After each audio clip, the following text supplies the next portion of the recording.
So it's finally time for the tests. Oh, this is gonna be great. I think in this episode or the next, I will finish episode 4. I think it's 19 chapters. So let's see. So we're in chapter 16. Maybe today. I don't know. Of course, since the time of her birth, Jessica had been raised in this mansion. The atrophied Western-style house that the cousins called a mansion was her home.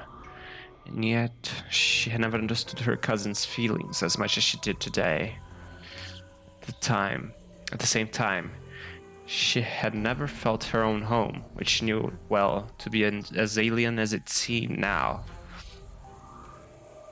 Her own room. It had once been her hideaway, the only place in this vast mansion where she could feel at peace. However, she had never felt as much pressure coming from the door as she did now. テストだって。一体何が待ち受けてやがるんだ。まさか私の机とか引っかき回してねえだろうな。She acted tough, trying to deceive herself, trying to make herself believe that she wasn't scared or anything. Readying herself, she opened the door to her room.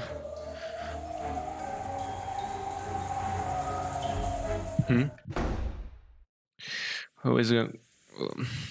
Is it gonna be Gap? Maybe. Gap. When she saw that, unfortunately, the room didn't appear to be messed up, so she relaxed. No one was there, of course. There was nowhere for anyone to hide here. Right away, Jessica locked the room behind her.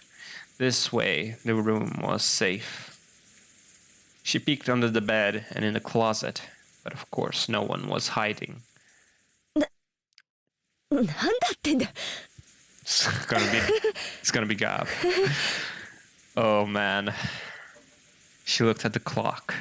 It was just past 11:10 night. As her tension lessened and fatigue came back to her entire body, she realized how messed up this whole day had been. It was still about 11 p.m. The plan had been for the cousins to gather, have fun playing around, and talk animatedly about various things together into the night. Normally, we would have been doing that kind of thing right now. Why has that turned into this? 全部あのクソジジイのせいだ。よくも母さんをみんなを。She shook her head back and forth with anger and sadness. There was no one here to direct those emotions at. Because of the lock, this room's security was guaranteed. Remembering that one more time, Jessica somehow regained her calm. If it keeps up like this and nothing happens, I want to go to the dining hall and see Mom's dead. I'm sorry. Oh God, I'm sorry. See Mom's dead face. Even though Gohda emphasized so strongly that it was gruesome and that I definitely shouldn't go look at it, even so, I wanted to see her face at the end. We were warned repeatedly that stepping out of line even little would put the hostages in danger. Could it be that locking the door was also against the rules? If I close myself up in here, I alone might be saved. Ooh, but if I don't open it, it'll surely be against the rules, and Dad and Ken-kun, Shannon, Aunt Kyrie and Dr. Nanjo will be killed. There's no way the scales will balance out between 5 lives and my own 1 life. Jessica tightly shut her eyes, resisting the other part of herself that said, "Isn't it okay as long as I stay alive?" Faced the door and made to unlock it. At that time, clap, clap, clap. Fishy aroma. A crisp applause rang out, making Jessica's heart leap. Oh, 鍵をかけたままならルール違反ということになり人質たちにも危害が及ぶかもしれません。 It's Ronove. Oh, no し way. かしそれでも自分の命だけは助かるかもしれ Oh ない。 god, this music is perfect for this しかし moment. あなたはその誘惑に耐え自ら鍵を開けようとした。そのあなたの勇気は称賛に値しますよ。誰 I, the owner of this room, searched everywhere a human could have been hiding. Where does this man come from? There was nowhere for a human to hide. But could something non-human managed it? Managed it. This was supposed to be my first meeting with this largely built, middle-aged man. I didn't recognize this guy, who looked like a butler and bore the crest of the one-winged eagle. はじめまして、ジェシカ様。私は親方様より家具頭を任されております。72柱の27位、ロの上と申します。ロの上源氏さん。ああ、源氏は私の弟のような存在。あるいはこの世界における私の正しい姿だったのかもしれません。より白かったと言っても良いでしょうな。何を言ってんだこいつ。おっと、これは失礼しました。人間には話しても理解できぬ話。それでは本題に移りましょう。クソジジイの言う Oh, man. テストとかいうやつだな。さようでございます。こちらが親方様がジェシカ様に賜れました。 Oh, I'm sorry. At Ronove's elegant gesture, like that of a butler ordering for a meal to be set out, many gold butterflies flew up out of nowhere.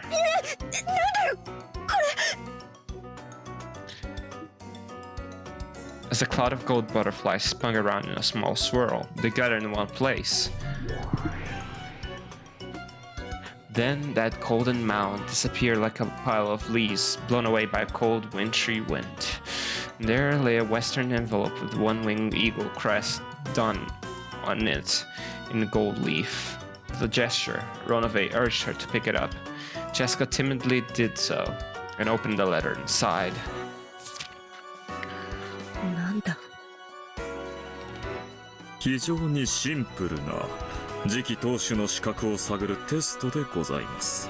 そこに記されている問いにどうか後ろ宮家を担う次期当主としての心構えで臨んでいただき、答えとそれに至ったお考えをお聞かせください。なんだこれ。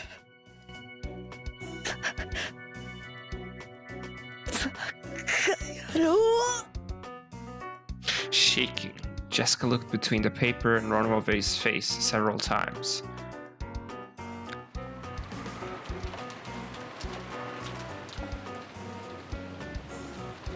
Oh, George! The time George had been called out after Jessica could be seen in the arbor of the rose garden.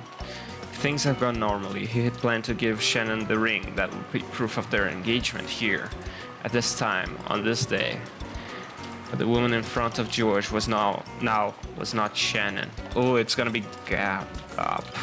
読みなさい。それがゴールドスミスからあなたに与えられるテストよ。George picked up the western envelope, which was on the table where he'd once had tea with Shannon, and read its contents. Perhaps its message was short. After glancing at it, George's eyes grew sharp. なんだいこれは。Oh, 見ての通りよ。それがあなたに与えられる次期当主の資格を探るテスト。次期当主としての資格を自らに問いながら、その問いに答えなさい。なんてバカな問題だ。そうね、本当にバカな問題ね。ならゴールドスミスにとっての後ろ宮家の家督なんてその程度のものなんじゃない？ George lowered his eyes to the surface of the letter once again, examining its contents. George and Jessica, while the tests given to them were slightly different, they were almost exactly the same. 以下に掲げる3つのうち2つを得るために1つを生贄に捧げよう。簡単な3択じゃない。どれを見殺しに選ぶか自ら決めなさい。選択を拒めばテストは中断。私の手であなたをこの場で殺してしまってもいいって許可をもらってるわ。それさえも選択肢に含めるなら4択ね。私君みたいなこと遊ぶのは随分久しぶりだからそれも嫌いじゃないわよ。この3択はあくまでもテストなのか、それとも選択は結果を伴うのか。何を甘えてるの。君が選択したものは必ず命を落とす。 Amongst the three mentioned below, in order to gain two, sacrifice one. Your life, Shannon's life, everyone else's lives. If you do not choose one, all of the above will be lost. どうしてシャノンの名がここにあるんだ。2番目の選択肢にはそのものが最も必要とする愛する者の名が。ジェシカへのテストの2番にはカノンって書かれているはずだわ。 And the answer is the third one for Kinzo, I think. このバカな問題をジェシカにも出したのかい。ジェシカのことなんかどうでもいいでしょ。今試されているのはあなたよ。実に簡単な3択だわ。他の2つのためにどれを捨てられるかということよ。簡単でしょ。それでも決まらないならコインでも貸してあげようかしら。コイン2面しかないものでどうやって3択を。自分の命を捨てられる者がいるわけがないとなればおのずと残る選択肢は2つになる。愛する者のために全ての人間を諦めるか、一人でも多くを救うために愛する者一人を諦めるか。どっちにももっともらしい大義名分がつけられるわ。だって今やこのロッケン島は悪魔の島ですもん。 Her voice is so good. 人間の世界の甘ったるい馴れ合いなんて必要ないの。誰も責めないわ。あなたの心の赴くままに後ろ宮家の家督を継ぐにふさわしい資格が自らにあるかを問いながら、いいえ、自らが後ろ宮家当主であると思って選択なさい。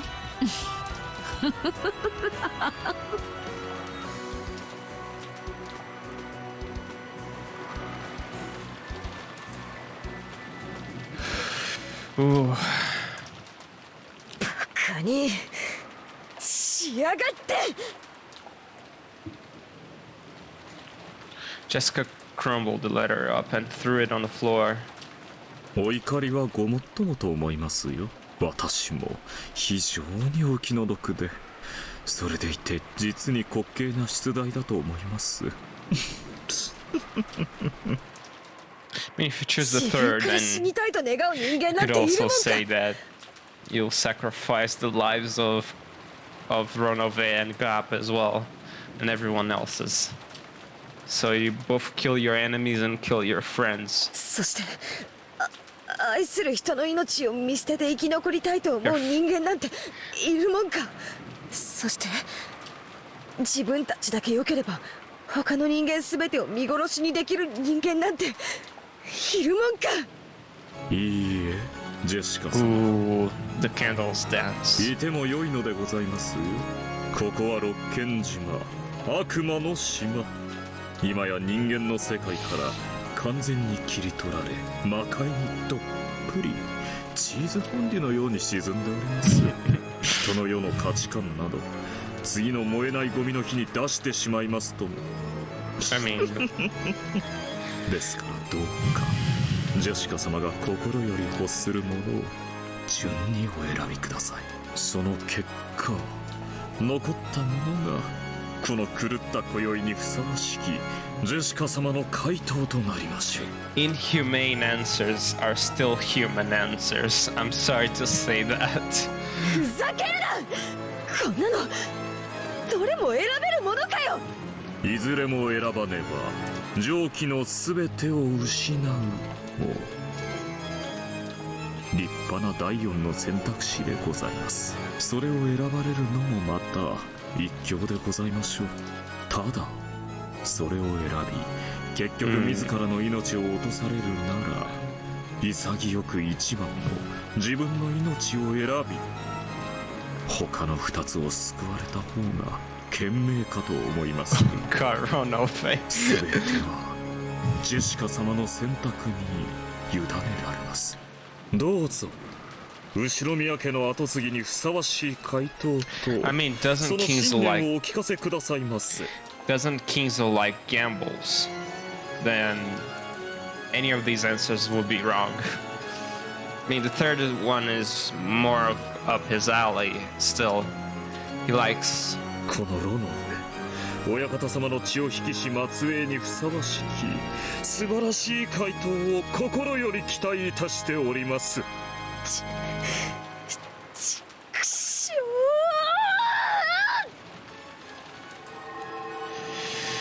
ょ What are they gonna choose? Think they were gonna choose the third one, maybe? That scene was observed through the magic crystal ball Kinzo held.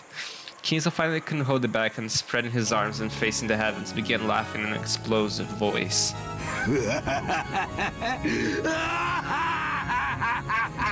何を迷うか愚かなる孫たちよ、我が末裔たちよ。即答できる簡単な問題ではないか。朝のトーストにバターを塗るかジャムを塗るかより迷わぬ選択であるというのに、お前たちには正しい答えがわかるか？ He tried to face the Chester sisters, who had been waiting on him. 申し訳ございません。私にはわかりません。ゴールドスミス卿。愚か者め、選べもせぬとはな。ゲームオーバー。自らの生きる理由も目的も見出せん愚かなウサギめ。貴様など誰にも気づかれずに踏み潰されて生を終えるアリ一匹ほどの価値もないわ。死ね、潰れろ。私が瞬きしている間に消えてなくなれ。お前はどうか。私は一番の自分の命を生贄とするであります。武具は戦い知ってこそであります。そして武具は敵を撃ち滅ぼし味方を守るためにある。愛する者たちを守って死ねるなら本望であります。ほう、武具らしい実に見事な模範回答よ。即答大いに結構。そう答えれば人参が一本余計にもらえると教えられてきたのか。違うよな。それすらも違うよな。Oh God. そう聞かれたらそう答えようと、お前はただ吹き込まれた通りに答えたに過ぎない。お前も今のウサギと同じだ。自分の生きる理由と目的を未だに見出せずに生きている生きる価値なきクズめ。貴様など潰されて他の家畜の餌にでもなるのがお似合いよ。はっ、家畜の餌光栄であります。 Oh no, double O, come on. 違うだろう。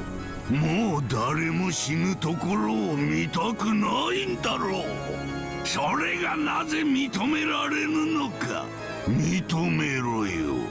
お前の古傷の奥の奥が未だに産んで腐っていることを。不臭にて鼻が曲がりそうであるわ。愚かなる腐れウサギめ。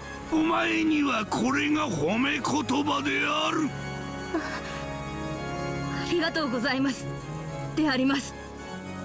Oh man. Oh, that face. Oh man. Okay. Double O is kind of raising herself in my eyes here. さて最後のお前はどうか。This is a test of personality and it's very interesting. この3択から何を選ぶ？ It's a very weird one and very macabre one, but still. にひ She would choose to 迷うこ sacrifice. となく当然2番であります。 Oh man. Oh, sacrifice the one you love. Wow. 2番か。愛する者を生贄に捧げることを胸を張って選べる者は多くない。訳を聞かせよ。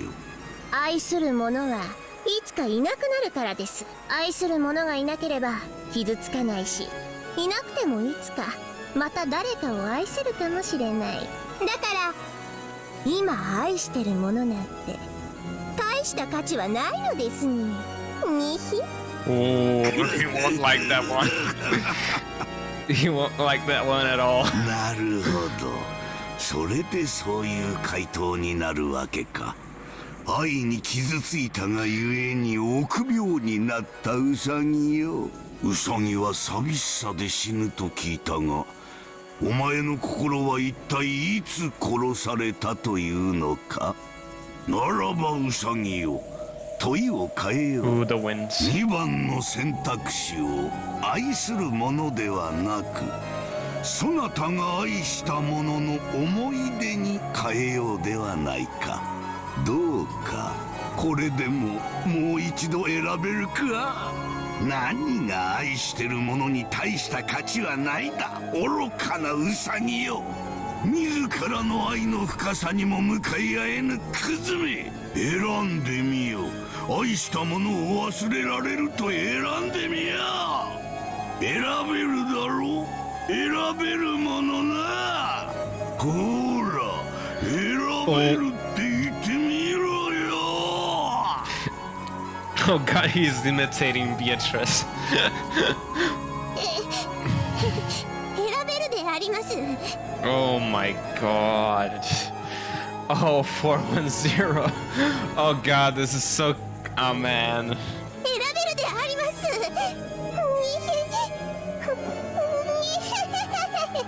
Are the Chester sisters supposed to represent the...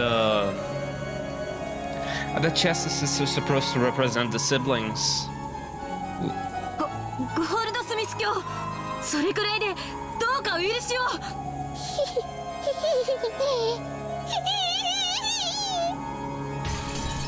もうよいわ、クズウサギどもめ。お前たちはワルギリアのところへ行き、地下牢の見張りを手伝うのだ。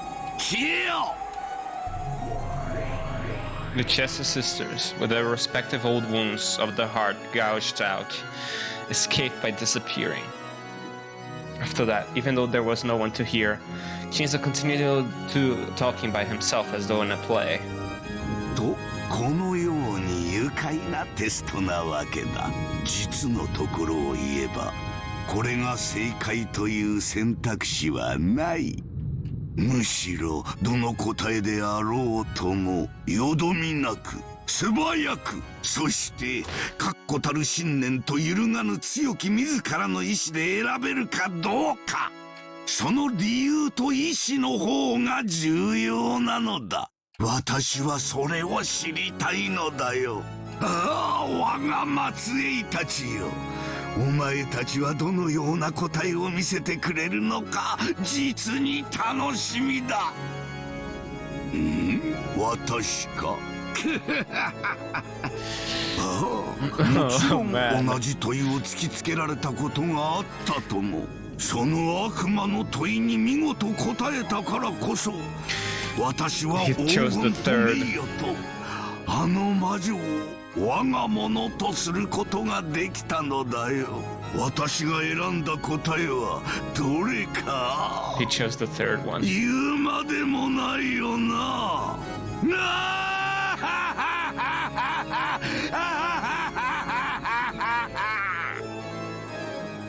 Or maybe the first one. Maybe that's a subversion. さて、そろそろ答えは決まりましたでしょう。 Oh man, if it was the first one, then it's really gonna mess with my head. As Jessica stared at the letter that had been crushed and laid on the floor, she hung her head in constant silence. That's not what he wants. All that filled the room was the stir from the wind and rain shaking the treetops. Regardless of how noisy that was, it actually made the stillness more apparent. Renove waited for Jessica's answer. However, Jessica didn't answer. Whether she was lost in deep thought or had stopped thinking, Renove couldn't tell. Oh, he might actually have known. But cruelly, like a demon, Renove urged Jessica to voice it. どれも選べないというなら、そのお命、せめて痛みがないよう安らかに頂戴させていただきますが。せよ。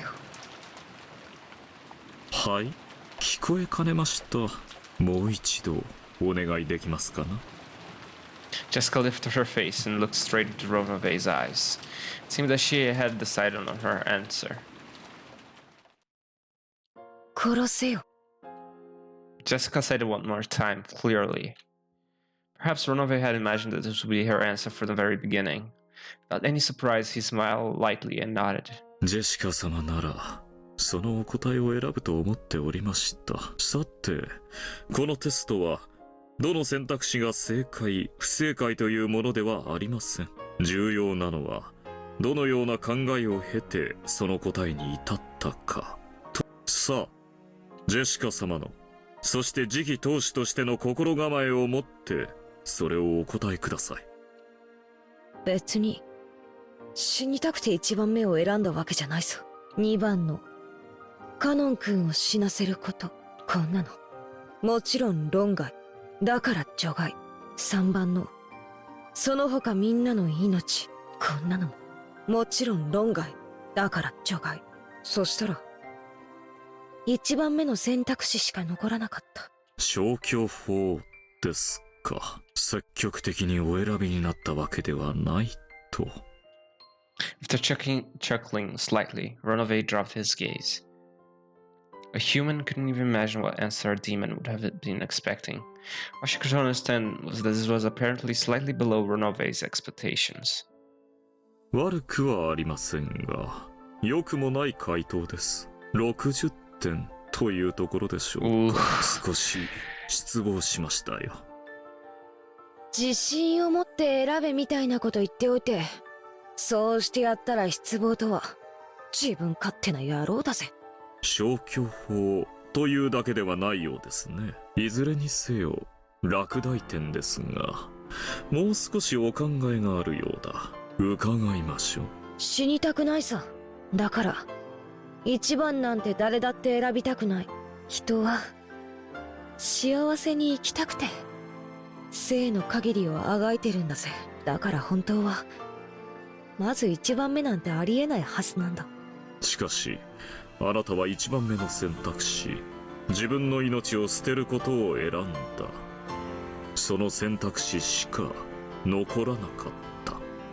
一応それぞれの選択肢を選んだ後の未来のことを考えてみたぜ。ほう、いかがでしたか。まずカノン君を死なせてみた。私は自分の大好きな人を見捨ててまで生きる残りの生涯を想像してみた。それはどんな生涯でしたか。生きるにも値しない最低の女だった。いつまでも自らの選択を悔やみ、ただ後悔だけのために生きるみすぼらしい女だった。大好きな人を見捨てて生きることを選んだ最低の女なんて私には許せない。私が自ら引導を渡してやる。勇ましい。では3番目の選択肢も考えられたのでは。ああ、私とカノン君以外の全員を死なせても見た。カノン君はそんな私を好きになるはずはない。そして私もまた、いくらカノン君がいてもそのために見捨てた大勢の命が生涯十字架となってのしかかってきた。そしてその十字架はカノン君にまでのしかかった。私はカノン君に十字架を背負わせるために愚かな選択肢を選んだりはしない。もしそんなことをする私がいたなら、私はその未来の私を許さない。その女にも私が引導を渡してやる。Jessica had pictured it in her mind. The future beyond each of these three choices. There were three Jessicas. Of the three, two had regrets. Only one could hold her head high and smile at Cannon. 私さ、生意気にもカノン君に説教をしたことがあるぜ。自分の人生を思い切り生きてみろみたいなことを。自分の人生を思い切り生きる。味わいある言葉ですね。それは意外にとても難しいものです。だからさ、私が胸を張ってカノン君に見せなきゃならないんだよ。胸を張ってお天道様を真正面から見て、思い切り笑顔でいられる生き方ってやつを。Okay, Jessica really improved herself in my eyes. あなたの身勝手な選択が余計に彼を傷つけてしまうことには思いが至りませんか？だから伝言を頼みたい。ほう、お聞きはしますが、何しろ私は悪魔です。約束は守らないかもしれませんよ。守って約束。Jessica spoke that looking quite unconcerned. She had asked the demon who was about to take her life to pass on a message, and she didn't think at all that she would be betrayed. That extremely innocent smile, Renove closed his eyes lightly and shrugged his shoulders. Oh. いいでしょう。それで、彼に何と伝えればよろしいですか？カノン君の思い切りの人生を生きて。ちょっと違う。カノン君のじゃない。本当の名前は未だに教えてもらえないけど、本当のカノン君の人生を思い切り生きて、そう伝えて。お嬢様。ジェシカ、お前というやつは。炉の上は気まぐれですから、伝言をしなかった可能性もありました。幸運でしたね。私がこの光景を見せていて。A musty, three-sided mirror was set beyond the bars, and the scene with Jessica was reflected on it. On the next mirror, the scene with George was reflected in the same way. None of them questioned how a three-sided mirror had appeared from a group of butterflies, nor did they wonder why these scenes with Jessica and George were reflected on it, because the reflected scenes themselves were more important. そこまでこいつのために命をも投げ出せるというのか。申し訳ありません。Cross looked at Cannon with a complicated expression, mixed in with a bitter smile. Cannon wouldn't meet his eyes. ワルギリア様、お嬢様が命を落とされることはありません。僕を殺してください。2番目の選択肢に変えて、それで全ては丸く収まるはずです。Oh. その願いを私に叶えることはできませんよ。これはジェシカの選んだ自らの選択なのですから。Ooh. At the time, suddenly the air split and Chess's sisters appeared, flying into Virgilia's chest.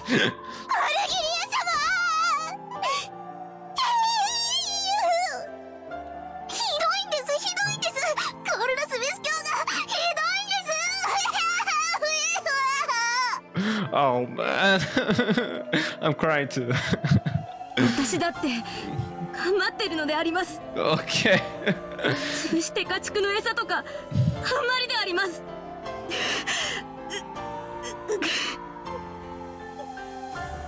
Virgilia, who still didn't have a clue what was going on, was mobbed by the sobbing Chess sisters. はいはい、大丈夫ですよ、大丈夫ですよ。泣かないで泣かないで。美味しいお紅茶を入れてあげますからね。お前たち、ここの見張りを任せます。不審な真似をしたらすぐに知らせるのですよ。The Goat attendants all faced each other, nodding their heads. Virgilia took the Chess sisters and left. The sound of them going up the stairs could be heard till they probably had gone to an upper floor. チャンスだわ。このヤギ頭どもは頭が悪いみたい。うまく騙せないかしら。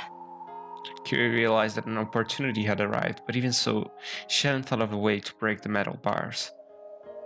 Jessica reflected on the three-sided mirror, had her eyes closed as though in contemplation.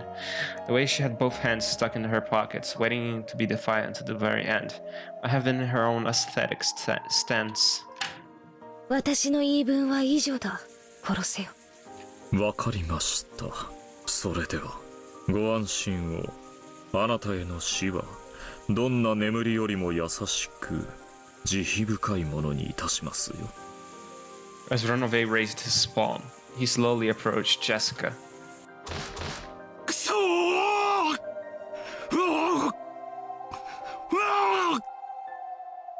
Realizing that his daughter was about to be killed, Cross went half mad and repeatedly body slammed the metal bars. The goats looked like they were sneering at how a mere human didn't stand a chance at breaking those bars. Cross' pointless efforts certainly may have been comical, but Cross was giving it everything he had. He was now living with all he had as Jessica's father so that he could save her. Shannon made tight fists with both hands. If he used his cursed power, he might be able to cut through even metal bars. There were a full 3 goats. There was no way he could defeat 3 of them in an instant. It would instantly be reported, and then even Virgilia and the Chester sisters would probably dash in. Even if he could break the bars, that would be the end of it. It was useless. Shannon already knew that the witch sneered at useless efforts like that, so he could do nothing but stare at Cross's repeated body slams. Shannon, that had been looking at the 3-sided mirror, raised her voice. When they looked, they could see George, who had been silent the whole time, lift his face. It seemed that George had also decided on an answer. First one.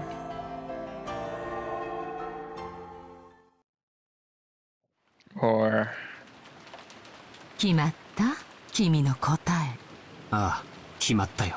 それは揺るぎない答え?ああ、揺るぎないね。Or maybe the third. なら、聞かせてもらうわ。ああ、ちなみに、ジェシカはどうも、自分の命を差し出すことを選んだようよ。まさか、優柔不断な君も、同じ答えを選んだって言うんじゃないでしょうね。ジェシカは、ジェシカの答えを出したのさ。それがどの選択であろうとも、それはジェシカの答えだ。Oh man. 僕の答えに何も干渉しないよ。そう。なら改めて聞くわ。以下に掲げる3つのうち、2つを得るために、1つを生贄に捧げよ。1、自分の命。2、シャノンの命。3、それ以外の全員の命。あなたが選んだのは、どれ?まさかジェシカと同じ1番?違うね。Ooh. It's gonna be the third one, I think. へえ? Gop looked a little surprised, because she thought this timid-looking man would obviously choose that option. ならよかったわ。私にとって一番退屈な選択肢が外れてくれてよかった。じゃあ、まさかとは思うけど、2番シャノンの命を見捨ててみせる?まさか。今夜まさに婚約指輪を贈ろうという相手を、どうして僕が。これは大胆だわ。それが君の答えなの。そうさ。僕の答えは3番さ。Ooh. George took the third option. Everyone else's lives. Wow.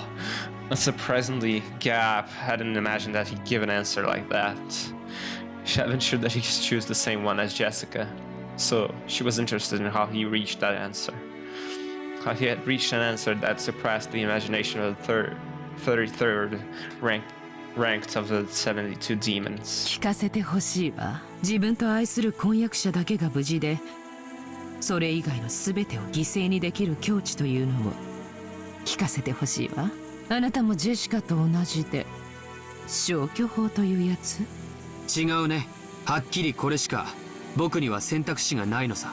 自分さえ良ければいいと？愛する女と引き換えに世界を犠牲にできると？君は何を言っているんだい？何？ George faced the demon and he spoke as though he was disgusted. 僕は今夜ここにシャノンを呼び出し、婚約の証である指輪を渡すつもりだった。僕とシャノンの婚約を祝福しない者もきっと多いだろう。僕は彼女との婚約を宣言することで親族全てを敵に回すと覚悟していた。僕にはあるんだよ。この島に訪れたその時から。いや違う、彼女に婚約したいと打ち明けたその時からね。結婚さえできれば他の何もかも犠牲にできると？結婚とは自分は生涯妻の味方であり続けるということだ。僕にはその時点で彼女のために世界の全てを敵に回す覚悟があるんだ。Those words through the three-sided mirror also reached Shannon's ears, and that determination reached her eyes. Shannon certainly had promised to be given an engagement ring tonight. Then this incident had occurred and she hadn't been able to receive the ring. But now, even though it wasn't in the form of a ring, Shannon had received something even greater. And as proof of that, a single tear with the same sparkle as diamond dripped down.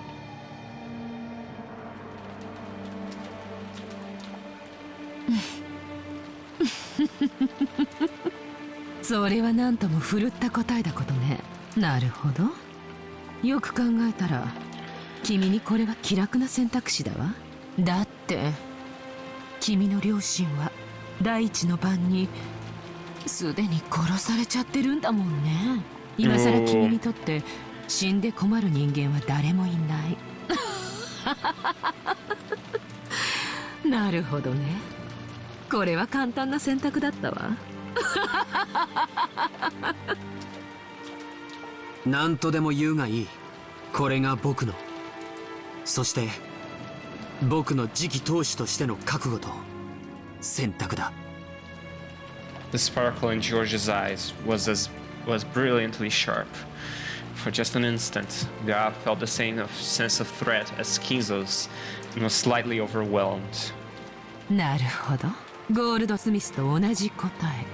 君もあどけなさそうな顔して、将来はとんだ悪魔になるわけね。なんだ、私たちとてもうまくやれそうじゃない。君がゴールドスミスの後を継ぐ。そしてやがては私は召喚され君に仕えることもあるかもしれない。 I don't want George to be the leader. I'm not. Sorry, don't. それも案外面白いかもしれないわね。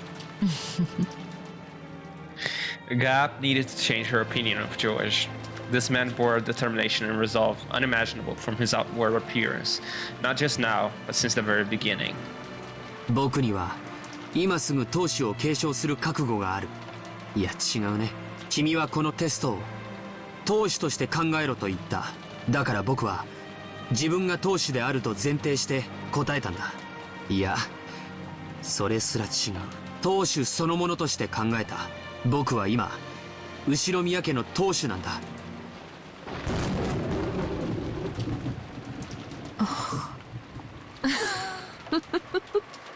見事だわ。そこまで言えるなんてね。君はどうやらかなりの大物だわ。バトラとマリアのテストはまだだけど、私は君が合格でいい気がする。でもその答えがかけねなしの本当のものならね。僕の覚悟を疑うというのか。君が選んだ選択肢を実行できる？今すぐ自らの手でこの島に存在する全ての命を生贄に捧げることができる？自らの手でよ。できるね。その覚悟はあると僕は何度も言っている。Oh, that face! Oh my god! I just noticed it.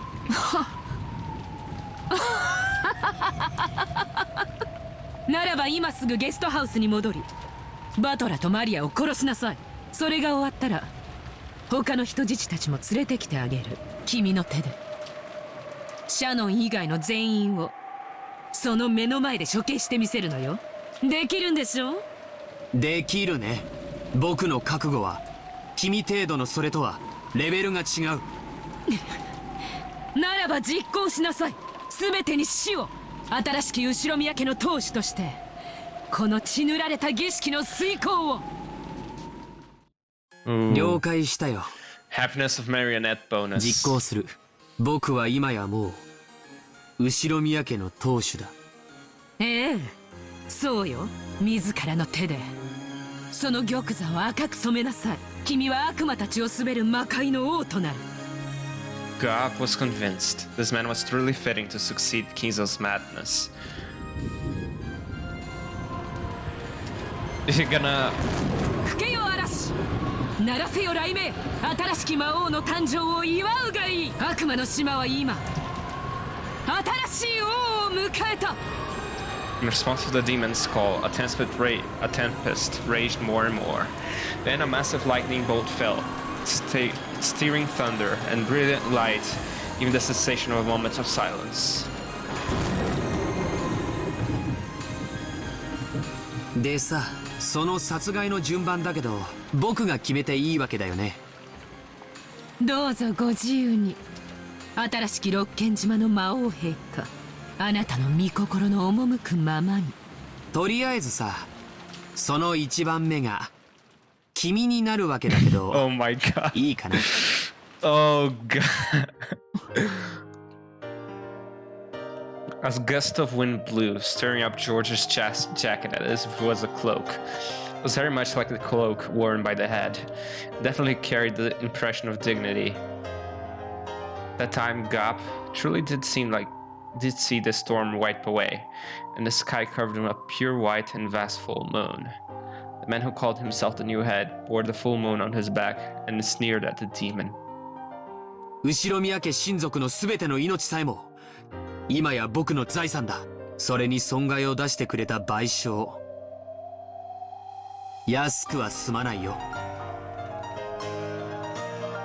まさか僕の両親に夏日おばさん、ルドルフおじさん、そして源氏さんの命を奪っておいてこの僕が見逃すと本気で思ってるのかい。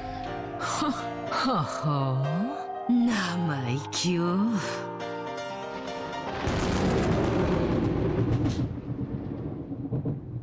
Ronove was trying to press his palm against Jessica's chest and stopped her heart. But right before he could, his hand stopped. On the carpet at their feet, 2 small red flowers bloomed with a plop, plop.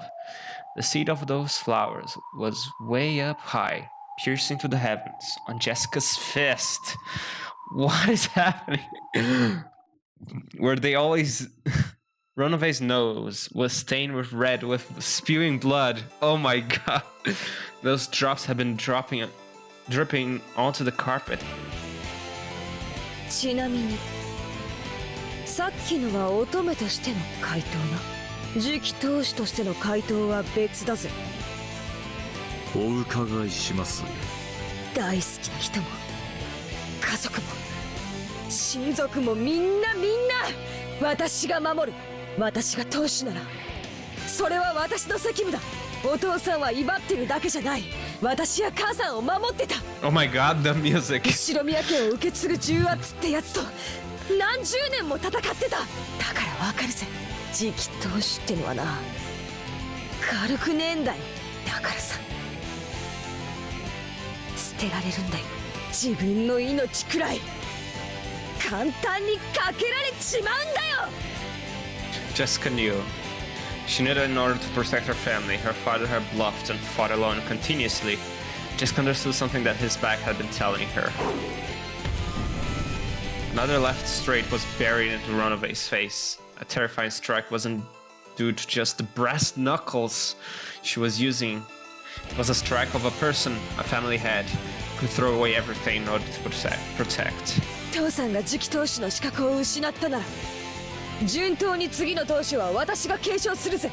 後宮家当主。 Oh my god, her face. 後宮ジェシカ。これ以上好きにさせるほどふぬけちゃいねえぜ。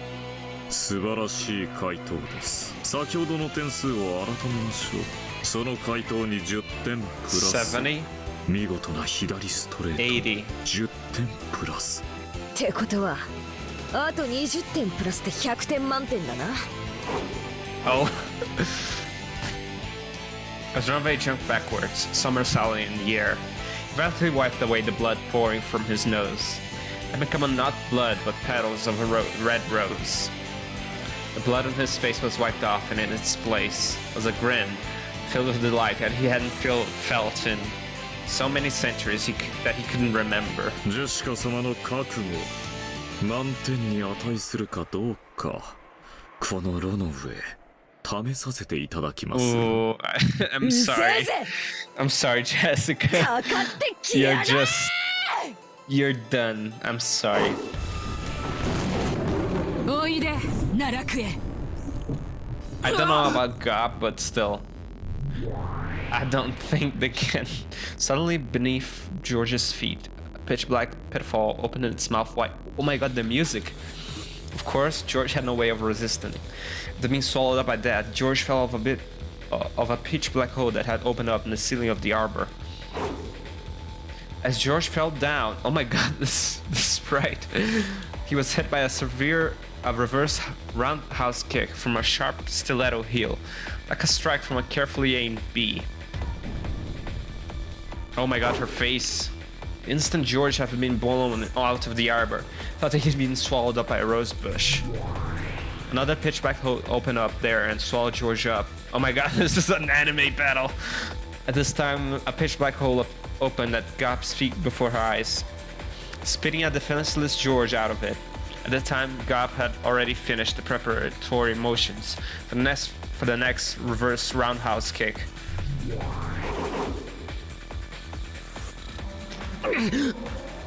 これはおかえりなさい。 Oh my god.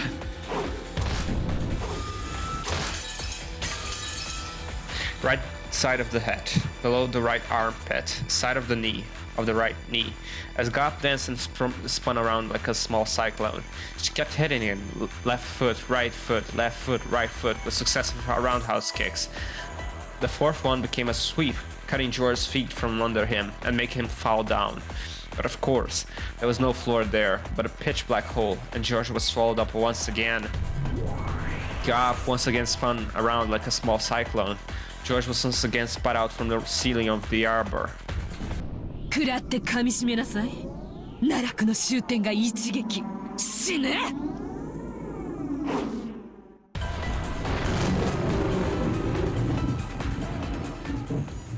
Started raining again.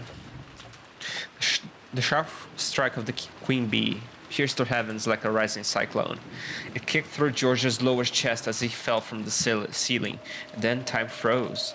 George was pinned in midair by Gop's raised leg. Still pinned in midair, George moaned. Then Gop, with George still hung up on her foot, grinned. 認めてあげるわ。君の態度だけは一人前よ。でも力が伴わなきゃダメだわ。知ってる？この世を滑るには3つの力が必要だそうよ。1つは権力、1つは財力、最後は何か知ってる？本で読んだよ。暴力だろう。正解。君にはそれが足りないわ。Gop finally released George. She kicked upwards one more time, changing to another roundhouse kick and knocking him into a pillar.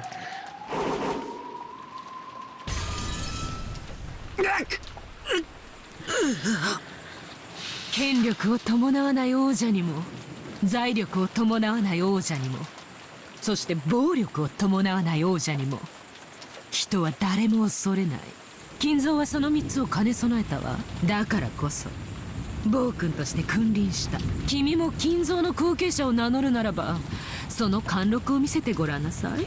ほら、いつまで寝ているの？立ちなさい。じゃないとまた落ちるわよ。Ooh. I'm falling and I'm falling. Is she going to confront Battler at some point? 悪くない動きですよ。しかしレディには少々ふさわしくないかと存じますよ。Oh my god, the new screens, the new... Oh.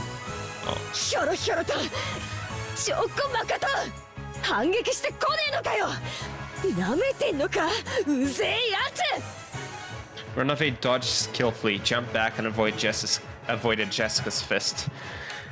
But he still didn't strike back himself. Because of his dodge, that was as rapid as fluttering back from blown by strong winds. Jessica's fist wasn't even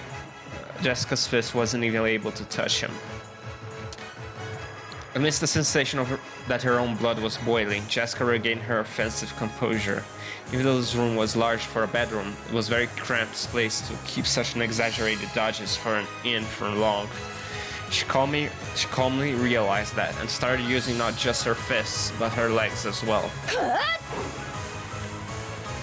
ほう、ボクシングは腕でやるだけのうちは半人前です。腕は熱く吠えたける獅子のように、そして足は冷たく獲物を狙って追い詰める蛇のように。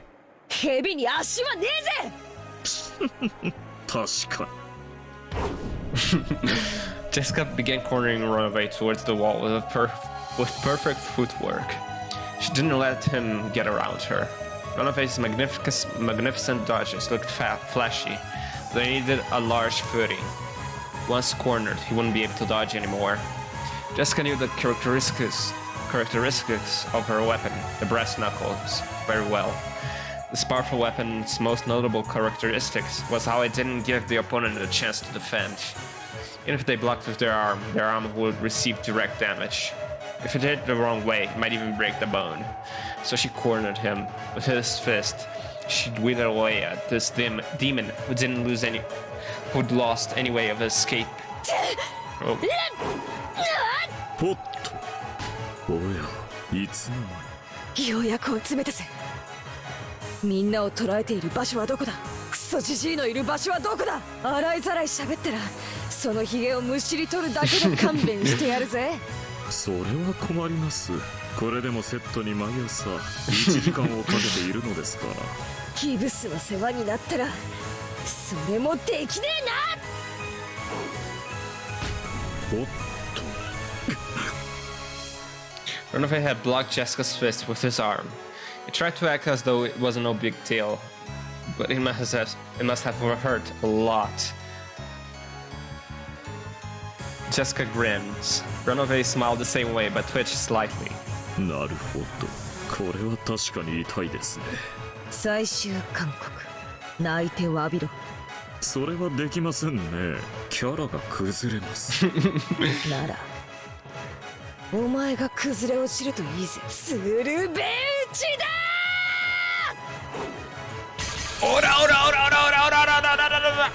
Jessica's fists were buried into Renovae.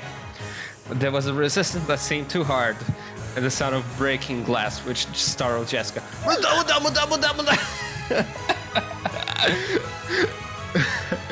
At a glance, it looked like Renovae had caught Jessica's fist with his palm. That wasn't quite true. When Renovae opened his hand, a faint purple glowing barrier, like a glass shield, appeared, stopping the attack by a hair's breadth. Pulling herself together, Jessica let her fists fly again. Through a magnificent gesture, Renovae called all of them. 悪魔ですので、この程度の魔法くらいは。それにしても、なかなかやりますね。人間だったら、私はここで降参だったでしょう。悪魔だから、まだ戦い続けることができる。Umineko is... おかしな真似を。それで終わりですか？攻撃を繰り出すばかりで、ご自身の防御が Is this a tournament arc? I'm not realizing now that this might be a tournament arc.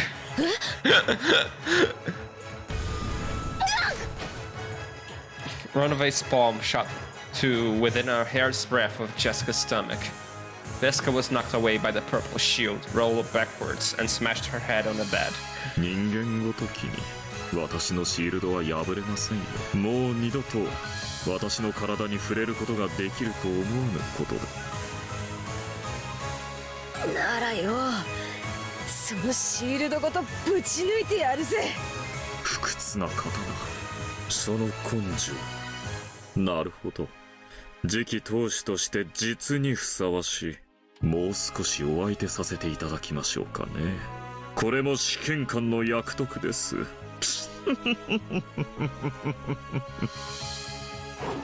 けろ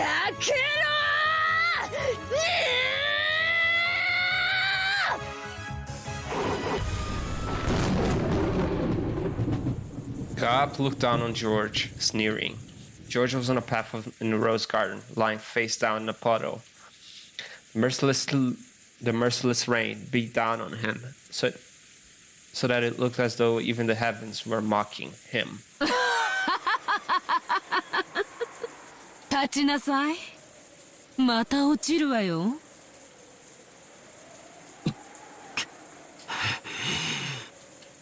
George stood up shakily. It seemed that his spirit hadn't given in, but the damage done to his body was fairly significant. 命乞いなさい。君のしていることは何も選ばない4番目の選択肢に同じ。君が選んだのは3番目の選択肢でしょ。両手両膝をついて詫びれば私への比例を許してあげるわ。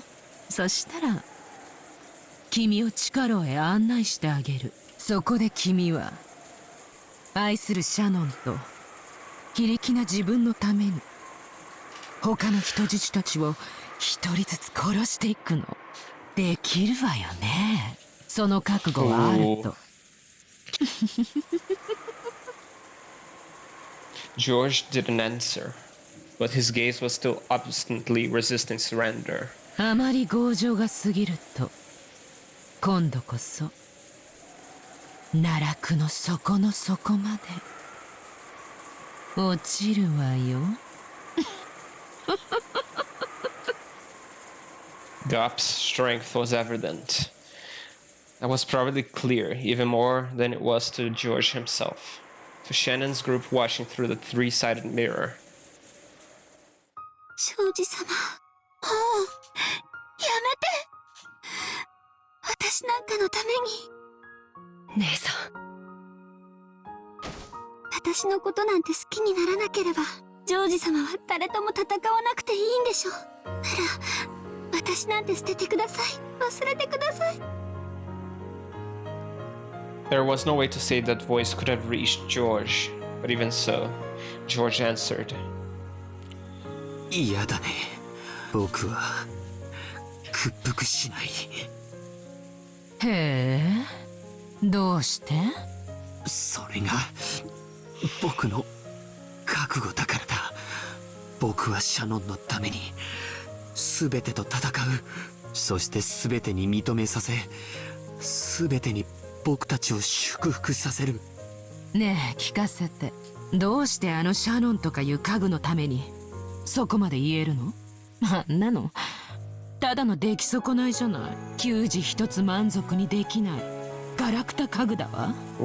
愛する女性への暴言を僕はそれ以上許さない。だったら何？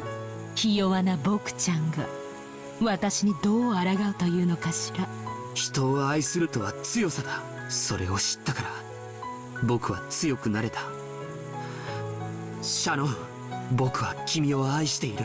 その言葉だけで僕は何度でも立ち上がれるんだ。シャノンは地下牢よ。私に愛を語られても。いや、伝わった。それが愛だからだ。シャノンには今僕の言葉が聞こえているよ。そうだと信じられることこそが愛だ。こいつ。シャノン、君は家具なんかじゃない。家具だったとしても世界でただ一つの僕だけの家具だ。生涯僕と寄り添ってほしい。僕には君が永遠に必要だ。庄司様、焼けるわ。口説きならうちの人を超えたわね。若さですな。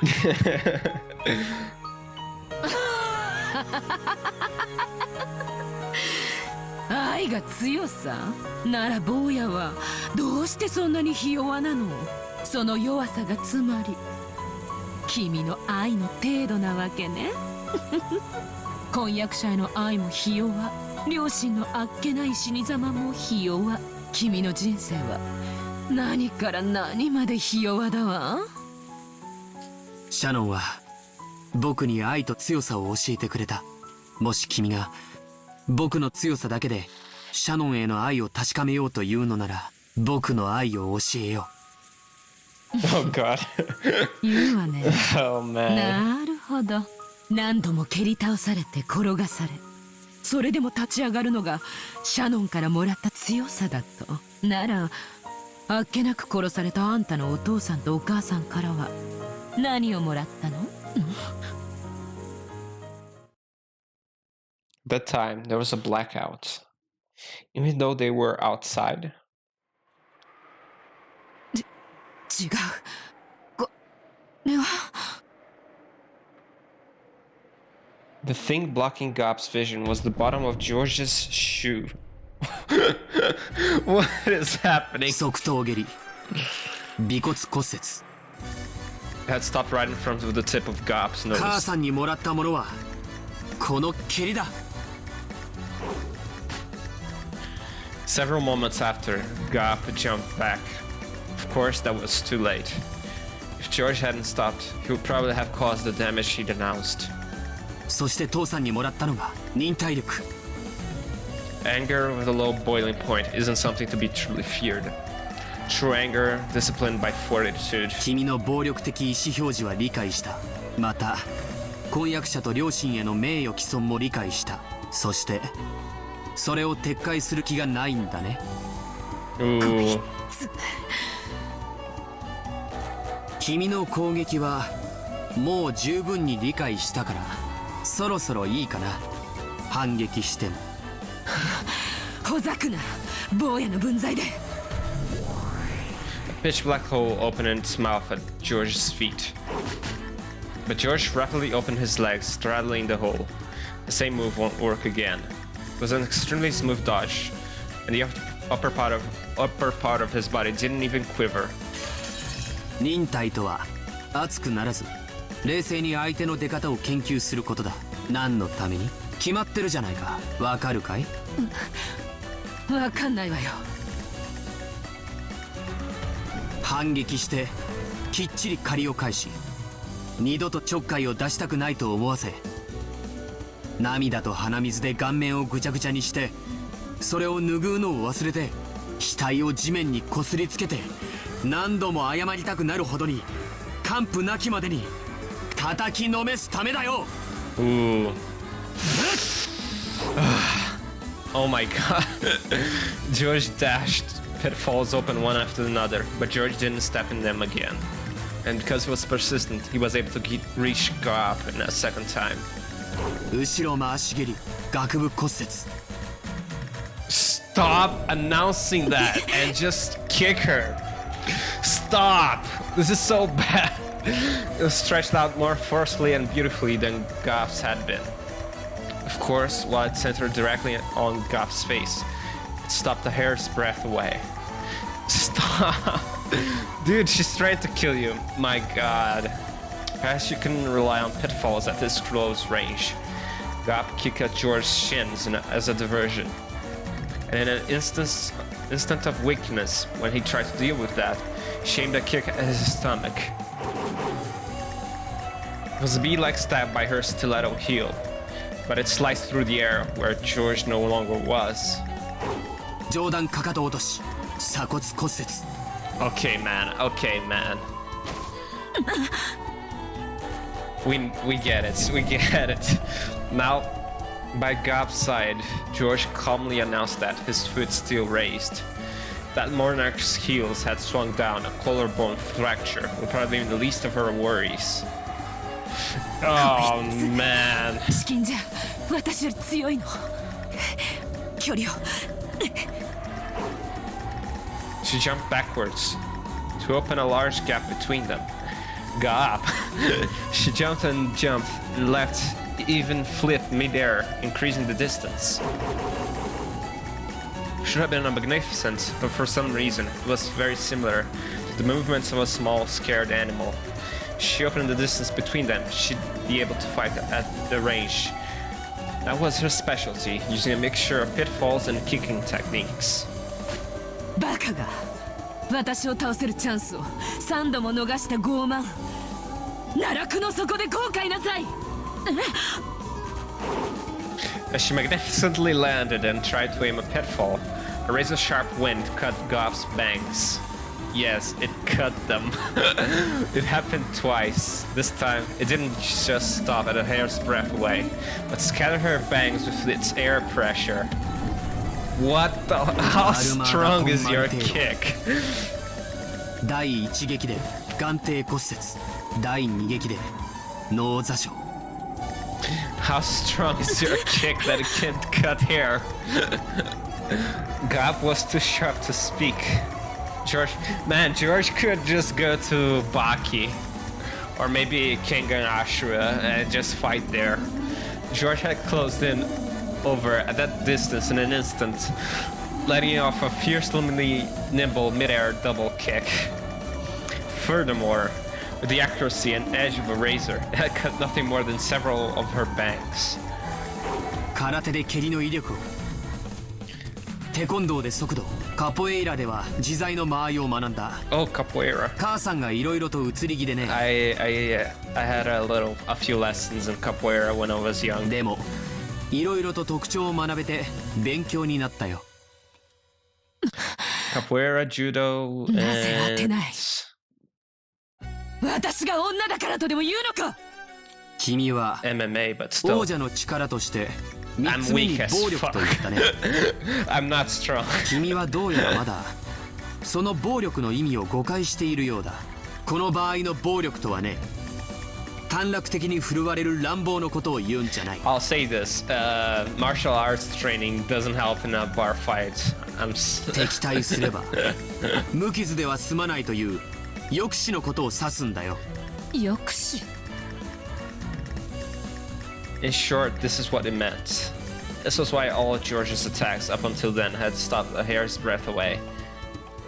These bare misses, which were more difficult than hitting directly, had all been performed so splendidly. Also, if George had wasted, any of those would probably have crushed Goff. He had daringly not done that. 君も言ったろ、暴力は滑る力だと。暴力で相手を破壊してしまったら滑られないじゃないか。王者の暴力とはね、見せるだけなんだよ。破壊しない、屈服させて自らの財産とするんだからね。君に泡でも吹かれたらみんなの囚われてる場所に案内させられないよ。 Goff had to admit it. She had to admit that George understood force in its truest sense. みんなのところへ案内してもらうよ。抵抗はおすすめしない。もう寸止めはしないよ。ごめんねリア。あんたの兵隊借りさせて。私一人じゃ手に負えないわ、こいつ。 Oh my god, really? Oh shit. As a large pitch black hole opened in the sky, thunk, thunk, thunk, 3 muscular goat attendants fell out. They surrounded George. 増援会？それは僕がひ弱であることを撤回したと受け止めていいのかな。認めるわ。あんたの人間の力を侮ってたわ。違うね。これが愛を覚えた男の強さなのさ。ほざけ！臭いことをシャーシャーと。さあヤギたち、その男を潰して肉団子にしてやりなさい。このヤギたちはバカだけどパワーだけはあるみたいよ。あんたの死体婚約者にも見分けがつかなくしてあげるわ。降伏拒否並びに継戦の意思了解したよ。以後は君の攻撃に等しい分だけ君に実害が及ぶことを宣言する。僕をまだ攻撃するつもりなら相応の損害を受けることになると覚悟するがいいよ。 When George proclaimed that, a faint red magic circle rose up around him. It seemed that George couldn't see it. Ooh, he's using magic. However, Gop, being a demon, could. 魔法？どうしてこいつが防御結界を？しかもそれ反撃特化。それがあんたの抑止という意味。 From a demon's perspective, that may have been magic, but in George's eyes, it was determination. It was determination filled with certainty. Ooh, which would be merciless to anyone who wished to fight anymore. Certainty. Ooh. Is it Lambda Delta actually giving them powers? And which would force them to prepare for a significant counterattack. Determination with certainty, it becomes magic. It's Lambda Delta doing this. It's definitely Lambda Delta doing this. Renove had been accurately blocking Jessica's fist with his shield, but something felt odd. Even though he was certainly catching them on the shield, he felt his arms get jarred and injured.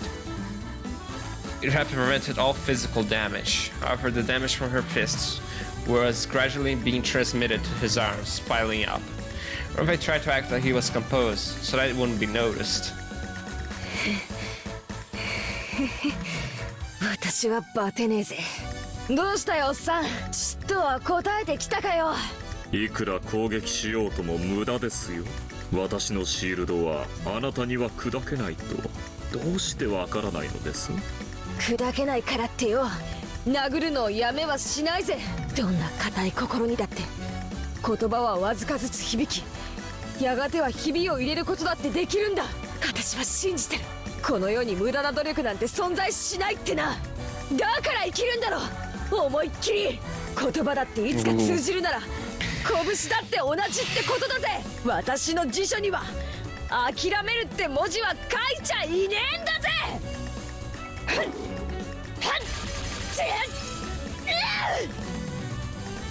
Those words were probably aimed at Cannon. Cannon, who had seemed to reject Jessica's words. But Jessica knew that, no matter how stubborn his heart was, those words would eventually soak through. She believed that they would surely reach his heart, that the day would come when he would stop calling himself furniture and disparaging himself, and that he'd step out into a new life. So Jessica didn't give up. She didn't lose heart. バカみてえだろ。男には理解できねえだろ。恋する乙女ってのはな、無駄だから諦めるって考えがねえんだぜ。 At that time, Renove certainly saw. He saw the reddish glow of light that encircled Jessica's fist. It's definitely Lambda Delta. Oh my god. 参りました。エンチャントですか。浸透不要とは厄介な。 Oh my god. Start her unrelenting fists and determination dwelled the power to succeed no matter what. From one demon's perspective, that was magic. Determination with certainty becomes magic. It's Lambda Delta. You cannot tell me it's not her. な、無駄なんてことはねえだろ。通ってんだろ。私の拳、腕をかばってるぜ。おっさん。もう少し本気を出さざるを得ないようですね。おっしゃる通りのようです。この世に無駄なことなどない。そうさ、無駄なんて諦めたらそこで人生が終わっちまうぜ。通じるんだよ、絶対に。 I'm an idiot, so this is the only way I can live. But even so, I'm sure I'll be able to teach Ken and Kun about a new world someday. So I'm not going to lose heart in a place like this. I'll definitely defeat you and save everyone. くそ！なんとか隙間を。Cross was repeating his useless effort to somehow open a hole between the metal bars. Useless. Nothing is useless. There's nothing. The lookout goats had been swallowed up by those black pitfalls and disappeared. Now was their once-in-a-lifetime chance. Come on, Cannon. This was their only chance to break the bars. よせ、無茶だ。クラウスさん、素手でどうにかなるもんじゃない。道具を探しましょう。無茶をするんじゃない。無駄と諦めたらそれまでと娘に言われてしまった。私の体は無理でも小柄なシャノンかカノンが抜けられれば。この段階に至っては出ない知恵を絞るより行動あるのみね。力を合わせましょう。私もやるわ。カノン君、男の子でしょ。手を貸して。カノン君。Ooh, Cannon. 旦那様、下がってください。何をする気だ。いいよね。姉さん、もう一度だけあがいても。私ももう一度だけあがくよ。一度だけじゃない。何度でも。 Jessica's voice had reached Cannon. Certainly had permeated in his cold, rock-like heart. And George's voice had reached Shannon. If the love he had shown was embodied by strength, she would have to respond in the same way.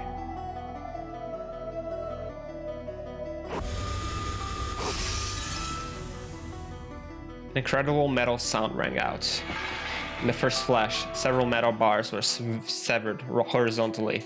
In the next flash, they were severed horizontally again, causing many metal bars to clatter on the ground like bamboo shoots cut by a sword.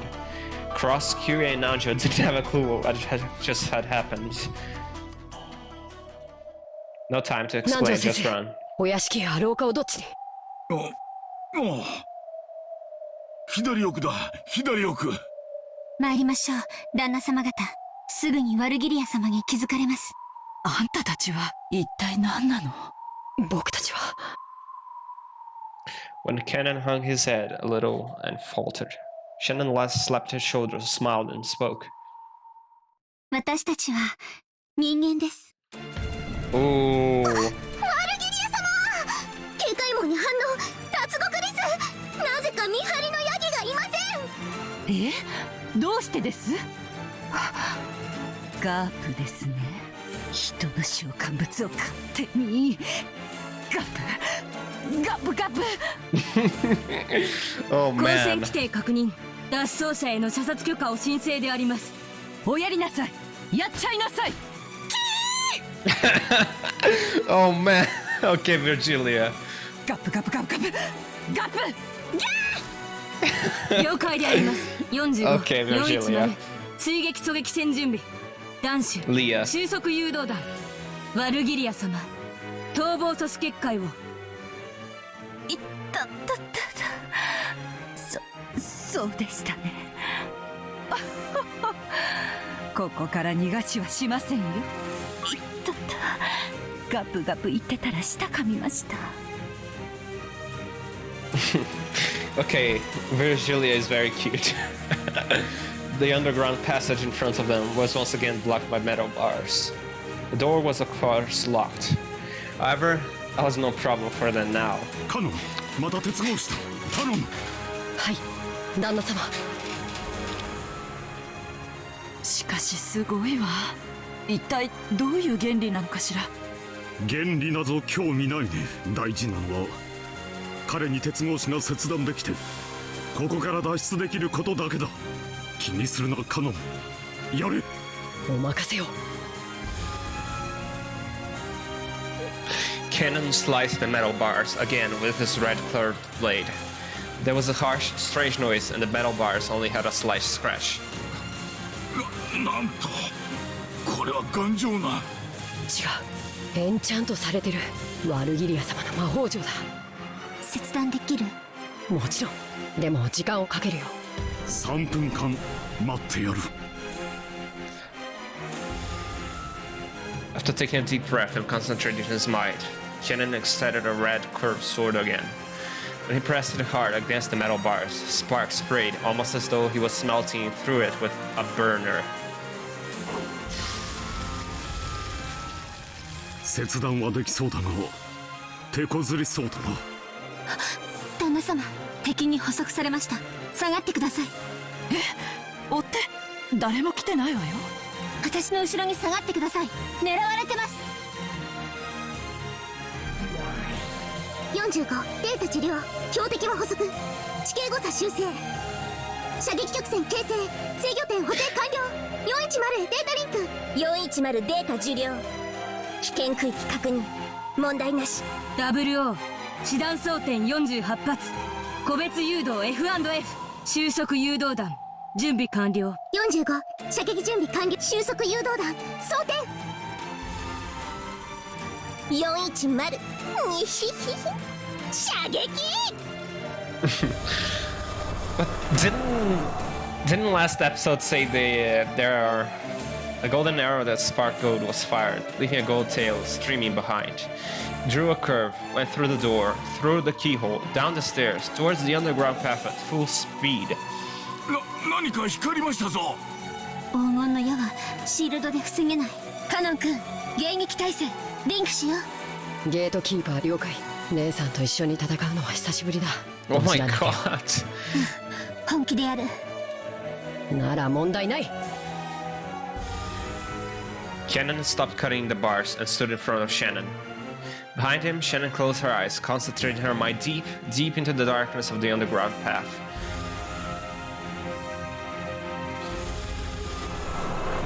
A guided cluster round was a special condom arrow made up of 48 sub-rounds bound together. It exploded mid-flight and divided into 48 mini arrows. The strength of each individual one is low, but they pierce through all shields and possess a perfectly wounding and killing power against personnel. And on top of that, each one of the 48 possesses autonomous guidance towards their individual targets. 光った。分裂した。収束誘導弾分裂確認。師団46、7、8、48全弾捕捉。迎撃完成。カノンへデータリンク。カノンデータ受領。姉さんの能力はすごいな。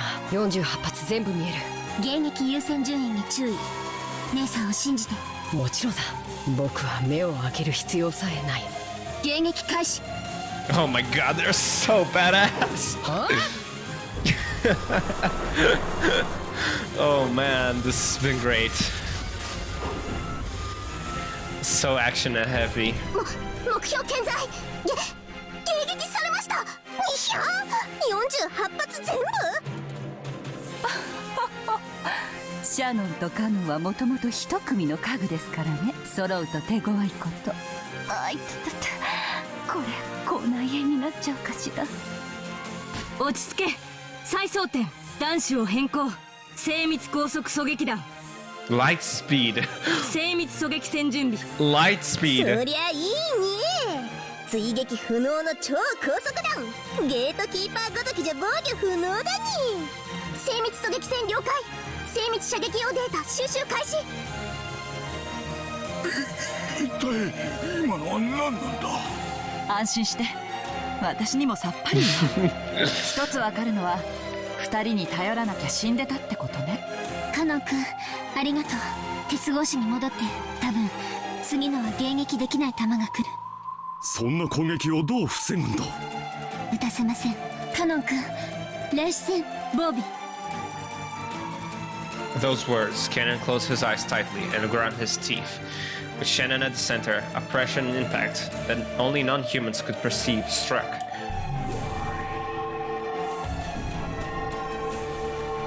Ooh man, this is pretty.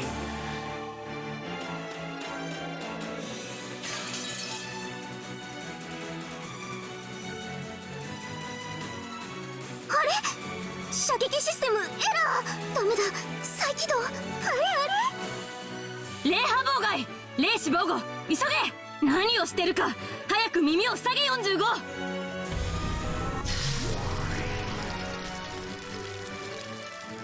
An unseen, unheard impact had struck the Chiesa sisters. 00 and 41 crouched down, covering their ears. 410. 00 and 410, covering their ears, but 45 didn't make it in time. As she stood bolt upright, her eyes rolled.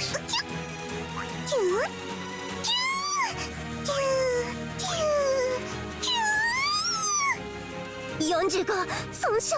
コンパイラのエンジンがいっちゃったよ。いや私もノイズがひどいね。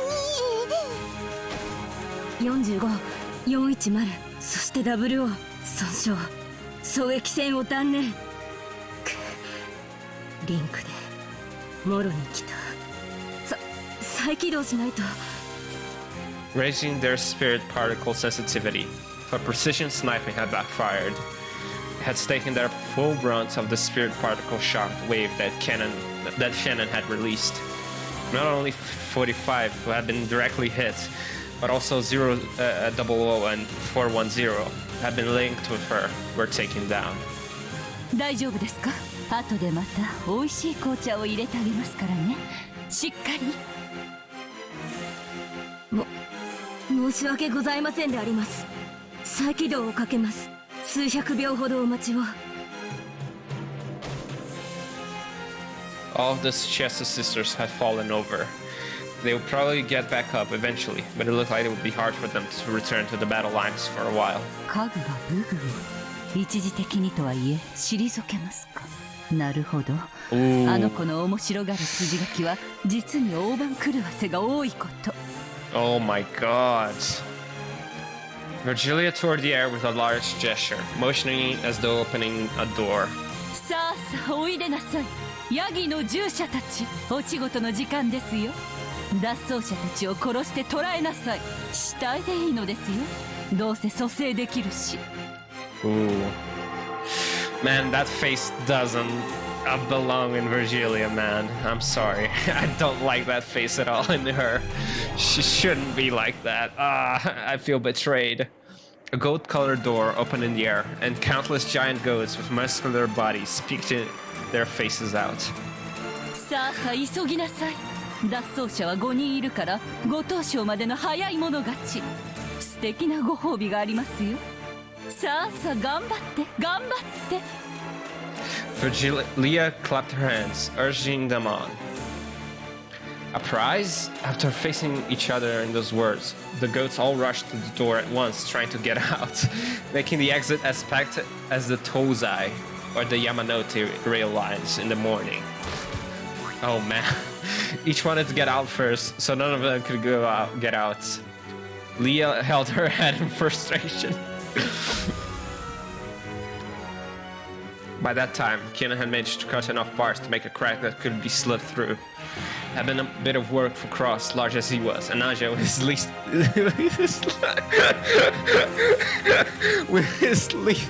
waist.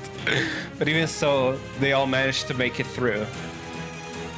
But after they did, they only had a couple of seconds to be relieved. Immediately, another set of metal bars blocked the way in front of them. 厳重ね。よっぽどここの人を逃がしたくなかったんでしょうね。頼む。すまんがもう一度頼む。辛いだろうが頼む。There was sweat on Cannon's forehead. You could tell at a glance that cutting the metal bars, which had been made more solid by magic, had physically exhausted him. はい。お任せを、旦那様。お前にしかできん。どうか頼む。Only he could do it. Holding tightly to those words, Cannon concentrated his mind once again and set himself to the task of cutting metal bars again. 後方、敵が来ます。複数。ええ、今度は私たちにもわかるわ。すごい地響きね。とんでもない化け物が殺到してくるのがわかるわ。ご安心を。今抜けた鉄格子を私が魔法杖で封鎖します。ヤギたちごときには破れません。Shannon held her hand towards the metal bars they had gone through, but she stopped right away. どうかしましたか？バルギリア様が霊波妨害の中和を開始。破られるとまずい。シエスタ姉妹の再起動後のイニシアチブを奪われます。可愛いウサギたちをいじめてくれたお返しはたっぷりとさせていただきますよ。この小賢しい霊視で優位に立とうというなら、それを丸ごと剥ぎ取って。Oh, I'm sorry. 姉さんは霊波妨害に集中して、あのヤギたちにその鉄格子の隙間は狭すぎる。しばらくは食い止めてくれるはず。この小賢しい霊視で優位に立とうというなら、それを丸ごと剥ぎ取って私が奪ってあげます。何を言っているかさっぱりだもん。だいぶやばいってことだけは理解できたわ。Kyrie picked up the metal bar that Cannon had just cut, Cross had no weapon, but he rubbed his fists. The two of them had glared into the depths of the underground passage, where the shaking was coming from. この鉄格子で遮るものはおしまいのはずだ。ここから屋敷までどのくらいあるんです？かなり歩く。道は平坦だが30分は歩いた記憶が。全力疾走ならその半分ってことだわ。They couldn't tell for sure, since they didn't have a three-sided mirror. But there was no guarantee that George and Jessica would still be alright against team and opponents after all this time. 歩く2倍の速度で走れば15分。さらにその2倍で走れば8分を切るわ。さらにその倍の全力疾走なら5分かからん。問題ない。むちゃくちゃな計算ですが。ですが、カジマの計算式はそういうものです。申し訳ございません。旦那様方、後を頼みます。任せたまえ。カノンは1秒でも早く鉄格子を。シャノンはワルギリアとかいう魔女への妨害に専念したまえ。追っては私とキリエさんで防ぐ。Then the roars of beasts rang from the darkness, and several fiery, glowing bright red eyes appeared.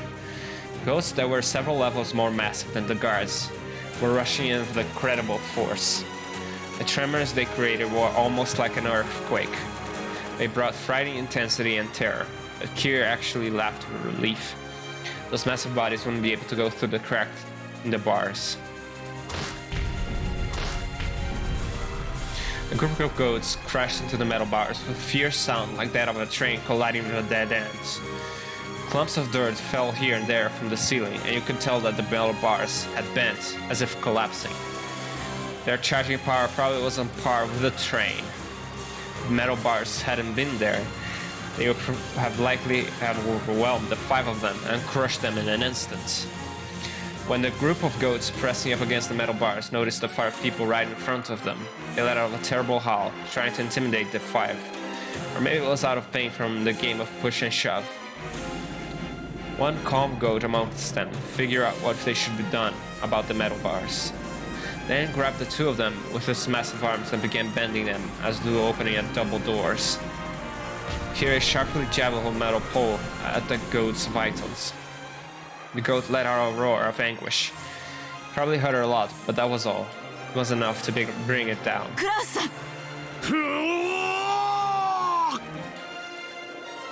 Still holding the metal pole she had stuck out, Kyrie relinquished the opposite tip to Cross. Cross ran there with all his might, jumped and kicked down with all his weight and kicking power combined. All of that destructive power was focused on a single pole, drilling it in. Oh man. So he drop-kicked the metal bar into the goat. 幹部は揉まないように。お薬は後で処方しましょう。お大事に。Oh god, even even Nanjo is being...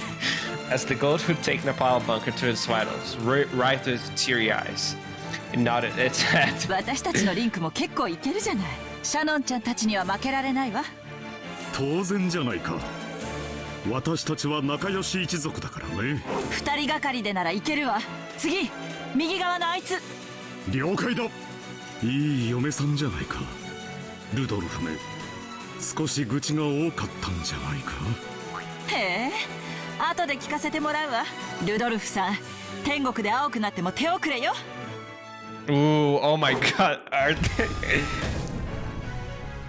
The goats' massive bodies were buried in the rose bushes, even taking into account that the leg's power is 3 times that of an arm's. This strength surpassed common sense. To think that those massive bodies had been kicked in the chin and flown through the air, it was too fierce. Even George seemed a little surprised. 僕の蹴りが化け物にも通用したとはね、驚きだよ。あんたの反撃特化結界のせいよ。ブレイズした攻撃力をそのまま自らに上乗せしてる。あんたの蹴りにはその化け物どもの怪力が加算されてるのよ。へえ、よくわからないけど僕にぴったりじゃないか。誰であろうとも攻撃してくるなら等しい反撃を覚悟してもらう。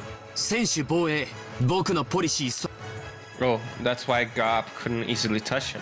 The counter-attack style barrier had no defensive power. However, because of its countering ability, it could be useful in defense by making the opponent hesitate to attack.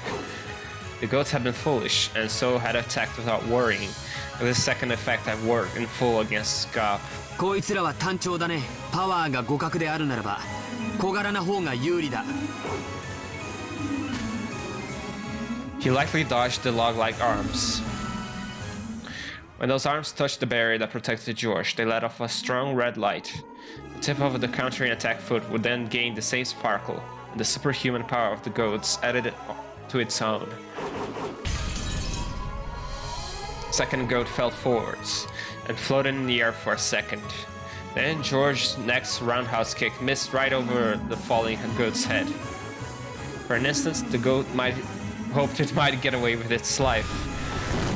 But no, a heel was dropped onto the back of its head, and it was forced to kiss the ground. 上段回し蹴りからの練りチャギは基本だろ。たまにやると結構当たるよ。こいつ厄介だわ。マジで厄介だわ。何が悪魔だ、何が魔女だ。ロッケン島の主人はこの後ろ宮家だよ。それを体で教えてやるよ。こいつ。 Oh man. The only way to finish off George, now that his body was wrapped up in a counterattack style barrier, was to deny him a chance to counterattack. Nothing to do but suck him into the abyss next, then kick and drop him, kick and drop him, and kick and drop him, until she kicked him to death. But George had already completely seen through the faint warning signs that told of the appearance of Gop's pitfalls. If he could jump over that next pitfall, then this time he would probably pulverize Gop's head with his whirlwind-like kick, without holding back in the slightest, just as had been done to his parents. She was able to envision that scene vividly. Gop hated Kinzo more than ever for calling her out to this ridiculous island. Even though Runaway held out a shield, he had finally started using his hands. Without a more powerful shield, he wouldn't be able to block Jessica's fists anymore. The enchantment on Jessica's fists grew the more she fought. The permeating upgrade had already grown several times. Those fists had also been given an impact upgrade, a piercing upgrade, and a speed upgrade, making them fists worthy to fight on par with a demon. Oh, no. どうしたよ。へばってきたんじゃねえのか I よ。 mean, Jessica is blonde, so 無駄。動きが鈍ってきてるぜ。いいえ、ジェシカ様の動きと思考、動体視力が飛躍的にエンチャントされているのです。私の動きは最初から変わっていませんよ。あなたの動きが私を捉えつつあるのです。それでも反撃はしねえわけか。これが私のこだわりですので、しかしこのままというわけにもいきますまい。そろそろ本気で終わりにさせてもらいますよ。Runaway's face turned into an expression he hadn't shown before. It was full of respect for Jessica in a truly demonic way, because that was an expression he only showed for enemies who made him get serious. Another barrier. なんだこれ。 With a gesture of his whole body that you couldn't call elegant, Runaway held out a shield with all his strength, a shield the size and thickness of a wall. It was more tenacious than a simple shield. It literally was a wall. And on top of that, with all of Runaway's magical power, it pushed Jessica back a bit. He planned to start pushing her back against the wall and crushing her to death. Jessica tried to break through the wall with both fists, but it was solid. Without any exaggeration, it was solid. これがお前の本気かよ。上等だぜ。打ち砕いてやらー。今度はそうはさせませんよ。この壁は一味違います。どれ、私もエンチャントさせていただきましょう。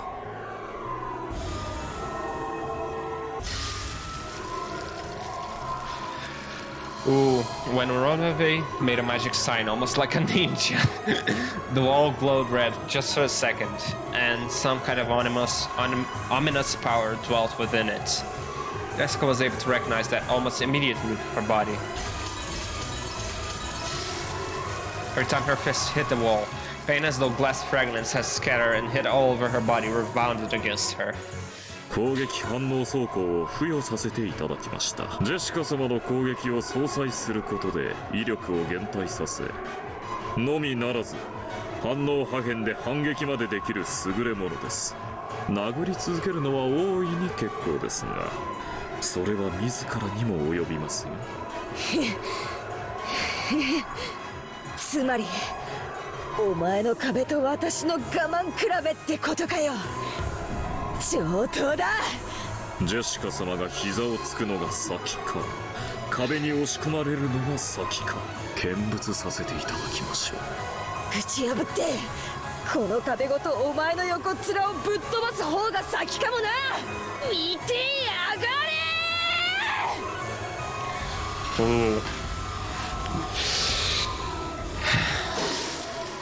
Without hesitation, Jessica punched using both fists. Each time she did, a large amount of shards scattered, torturing her entire body. Instantly, several gashes, red gashes, appeared all over her.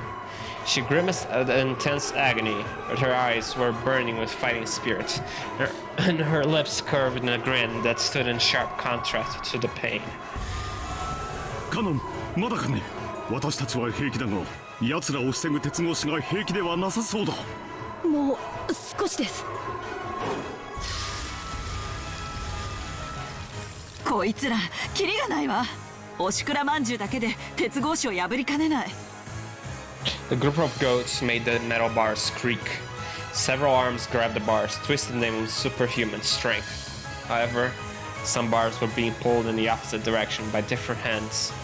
Apparently, they were really stupid. The way those countless hands grabbed metal bars, something happened to match up by chance. Several hands, grasping two metal bars, nearly put their power together and pulled the bars to the left and right. An incredible sound of metal bending could be heard, and the crack was getting larger, bit by bit. They attacked the arms of those goats one by one, but they weren't getting anywhere. They couldn't stop the gap from spreading left and right. At the time, there was a loud metal sound behind them. Shannon had finally finished cutting. 早く。キリエさん、レディーファーストだ。南條先生も続いて。旦那様、ここは僕に任せてください。これは Shannon's red sword that had cut metal bars disappeared. Ooh. ごめん、バルギリア様の霊視線影響下に入った。私たちの魔力が中和されてる。よくも大魔女と呼ばれた私にここまで抗ったものです。もはやその地下道ではあなたたちの魔法は使えませんよ。Magic Circle Column drew a complex magical formula with Virgilia at the center. Such a genuine magic being used, Shannon's power couldn't even compete. On the contrary, it's surprising that she had withstood as long as she had. 霊視優勢を確保。さあ、シエスタ姉妹、今度こそあなたたちの出番ですよ。ってまだ再起動してるんですか？なんで最近の子は寝起きが悪いの？申し訳ありませんであります。私たち全員バージョンが違ってて。なんでバージョン変わるたびにショートカットとプルダウンがしっちゃかめっちゃかになるに。前回不正な終了がありました？管理者権限？何これわけわかんない。Oh man.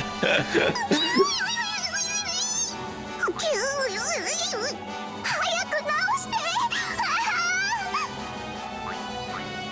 この得体トラブルシュートにコール。Oh my god. ユーザーコードがないと教えない？ユーザーコードは45が管理してるに。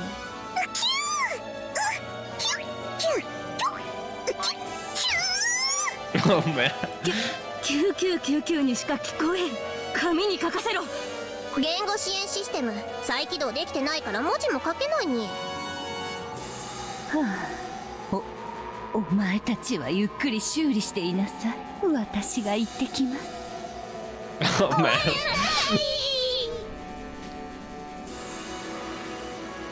The narrow underground passage was packed with goats, truly like a commuter train in the morning.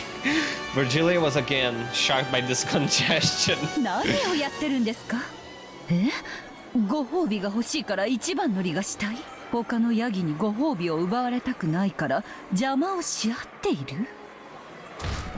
このおバカヤギたちが！私が行きますから道を開けなさい。何？嫌ですって？ワルギリア様がご褒美を奪うつもりだ。 Oh my god, oh my god, even the goats are なんでスクラム組んでるんですか？ even the goats are cute. Oh my god. Oh man, つ what? い狭い。いつからここはヤギ専用車両に？うぎゅー。今お尻触った子、次の駅で降りなさい。 Oh my god. 何あなた、こっちへ来いって。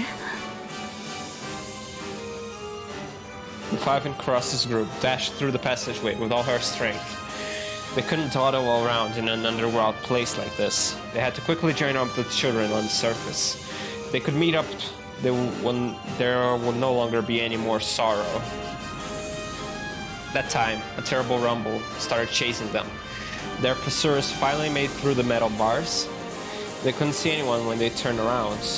However, that rumble and the dirt that fell here and there from the ceiling grew closer and closer, finally catching up with them and even going past them. Almost felt like being chased by ghosts.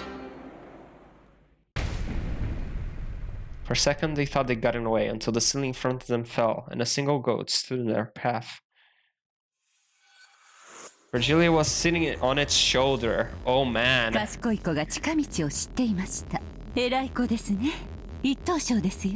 Oh man, 後で手 that's 作り so. のサバのカレー煮をご馳走してあげますよ。 This is so badass.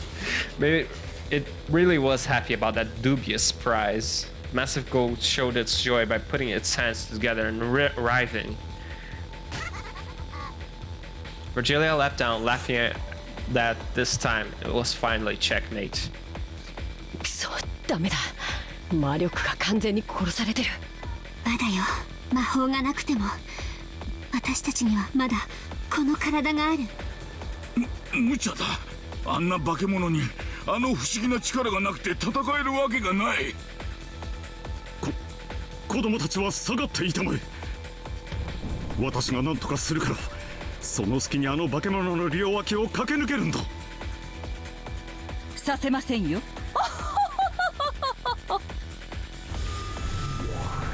Ooh.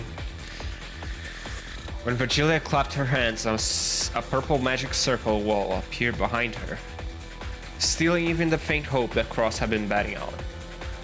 男児キュースか。いや、まただ。ジェシカも戦った。私が戦わんわけにはいかん。本気なの？無理よ、あんな巨大な化け物に。むちゃくちゃだ。クラウスさん、他の方法を考えましょう。思いついたら提案してくれたまえ。それまでも私が何とかするしかないようだ。Oh man, Cross. 下がりたまえ。気をつけて。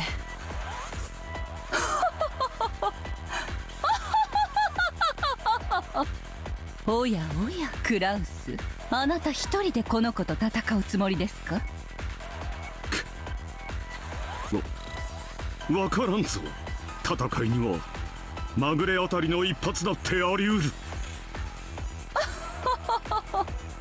まぐれでも勝てるつもりとお思いですか？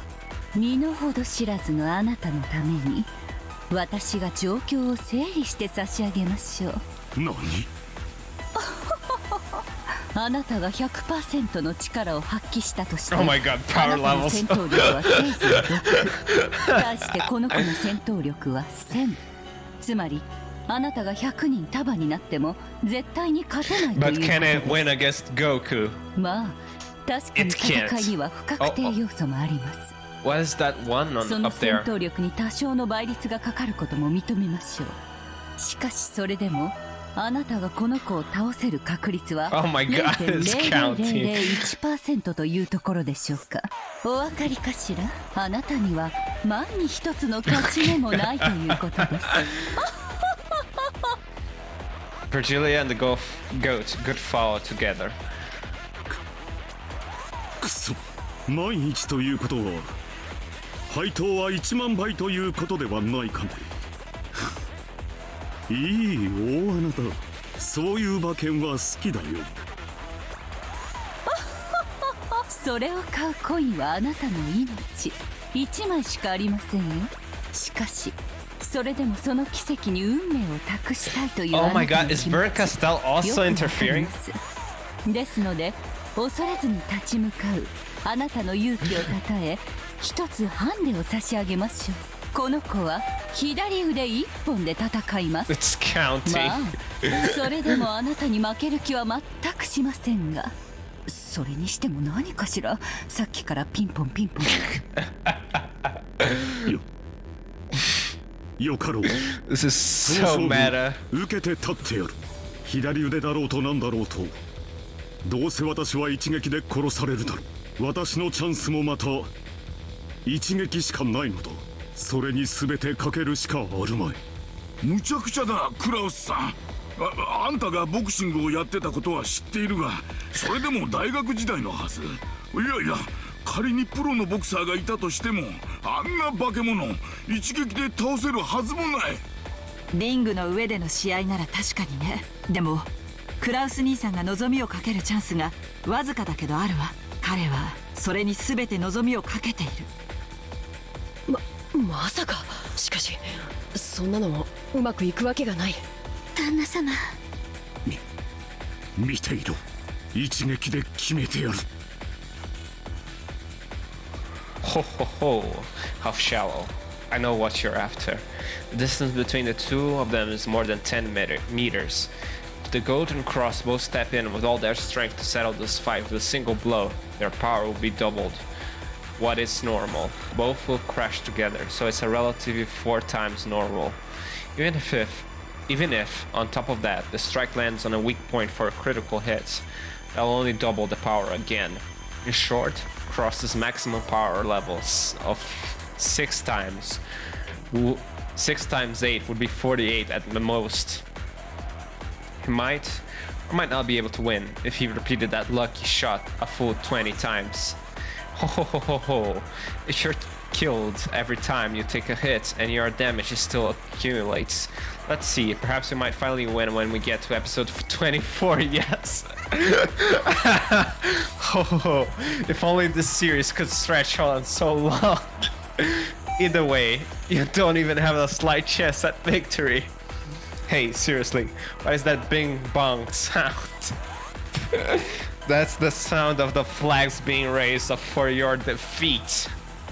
私も一撃に全てをかけさせていただく。ヤギ君も遠慮することはない。本気で来たまえ。Goat-kun. Goat-kun. 全力を要望ですよ。本気の一撃で粉砕し肉片に変えてやりなさいな。 Is the goat the best husbando? As the goat got excited and beat his chest over and over, it took his position as though preparing for a sprint.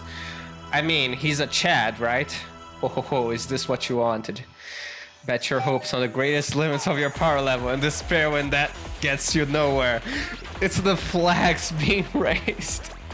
It rang again. What the heck? It's really starting to get on my nerves. 行くぞ。いいかね。 The goats howled in response.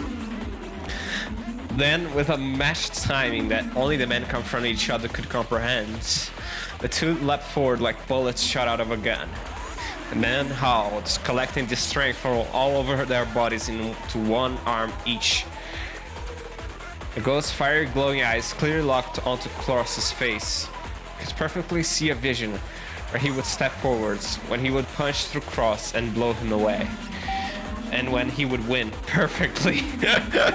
The long, painful days up to that point drifted to the grotesque match. Those painful days of training where his senpais had picked on him. I'm gonna be eaten. Oh no. The faint glimpses of the warm concerns his senpais left for him. Leave this to me and go on ahead, senpai. And the joy of that day, his power had been acknowledged when he had been accepted as one of the comrades. Sorry to keep you waiting. You guys, why are you here? Oh my god, this backstory. I never showed proper respect to my parents. That's right. I didn't plan to wash my hands of this business when this job was over and return to my hometown. I'm sorry, little god sister. This job caused trouble. You always cause you so much trouble. And I actually have a childhood friend, and I'm gonna marry her when I go home. Oh my god. Yeah!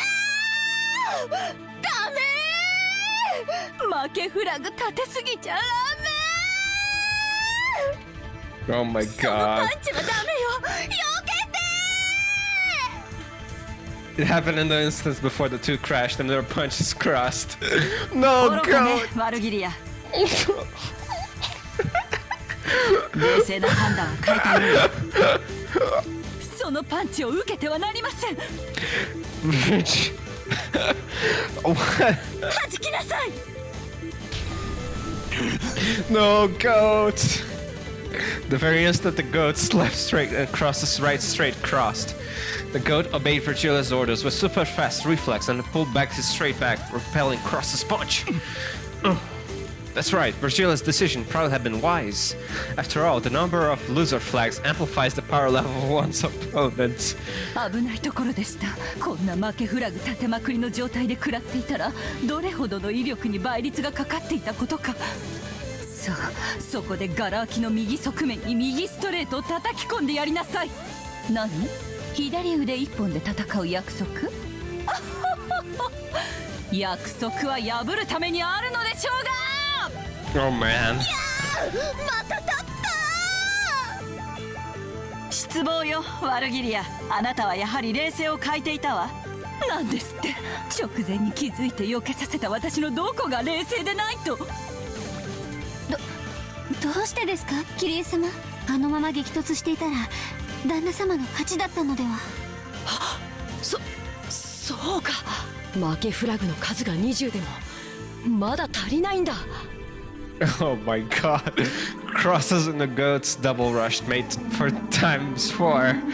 With a miracle as an ally, the firm promise of a critical hit doubled the guess for ×8. On top of that, there was an amplification times of 20, equal to the number of loser flags, making it for 106 times. At a glance, that was an incredible amplification, but even so, Cross's power level was 6. Even multiplied by 160, it only made for a power level of 960. Just barely below a goat's 1000. だから冷静じゃないと言ったのよあなた失敗したわそのまま激突していればあなたの勝ちだったのよ You didn't do maths. たとえそうだったとしてもこの右ストレートでクラウスの頭を砕けば同じこと You should have done quick maths. 死ね後ろ宮クラウス Oh my god, that's another one. 食らいたまえボクシ21. ング界最強の一撃を After repelling Cross's right straight, the goat's right straight attacked the right side of Cross's face, which had been left open. But there, it crossed left straight. Oh my god, I can't read anymore. The two punches crossed, and time stopped as each aimed for the face of the other.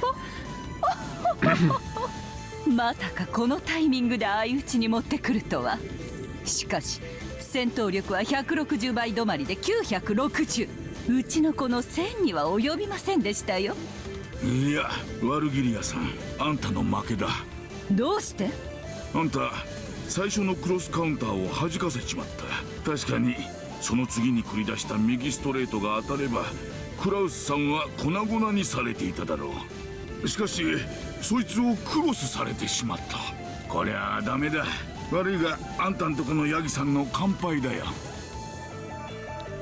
A cross counter has 4 times the destructive power of a normal punch. This is common knowledge in the boxing world. If it's blocked and the right straight hits, then it's a double cross counter with 8 times the destructive power. This is also common knowledge in the boxing world.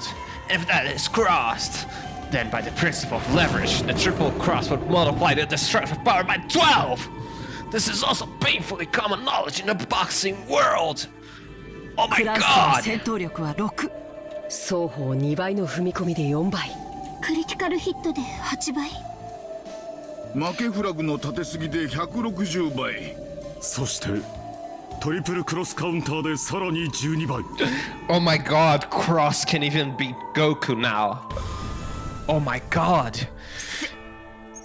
1920倍。 His power level is 11,520. His power level is over 9,000. Cross's punch now had the power to easily win the first Tenkaichi Budokai. これは勝利を最後まで諦めなかったクラウスさんの執念とあんたの慢心が招いた結果だ。 This is so meta. It's so こ weird. の威力にはならなかった。あんたよく戦ったよ。もう倒れてもいいんだぞ。 Nanjo clapped the goat on the shoulder. What the? Yeah, you're a Nichan kid. It's all. No, my. No, the goat was the best fucking character, man. Fuck. Why? The goat was the best character all along. As the sparkling drops from the goat's eyes scattered, he bent backwards and fell on Virgilia. 重い。どきなさい。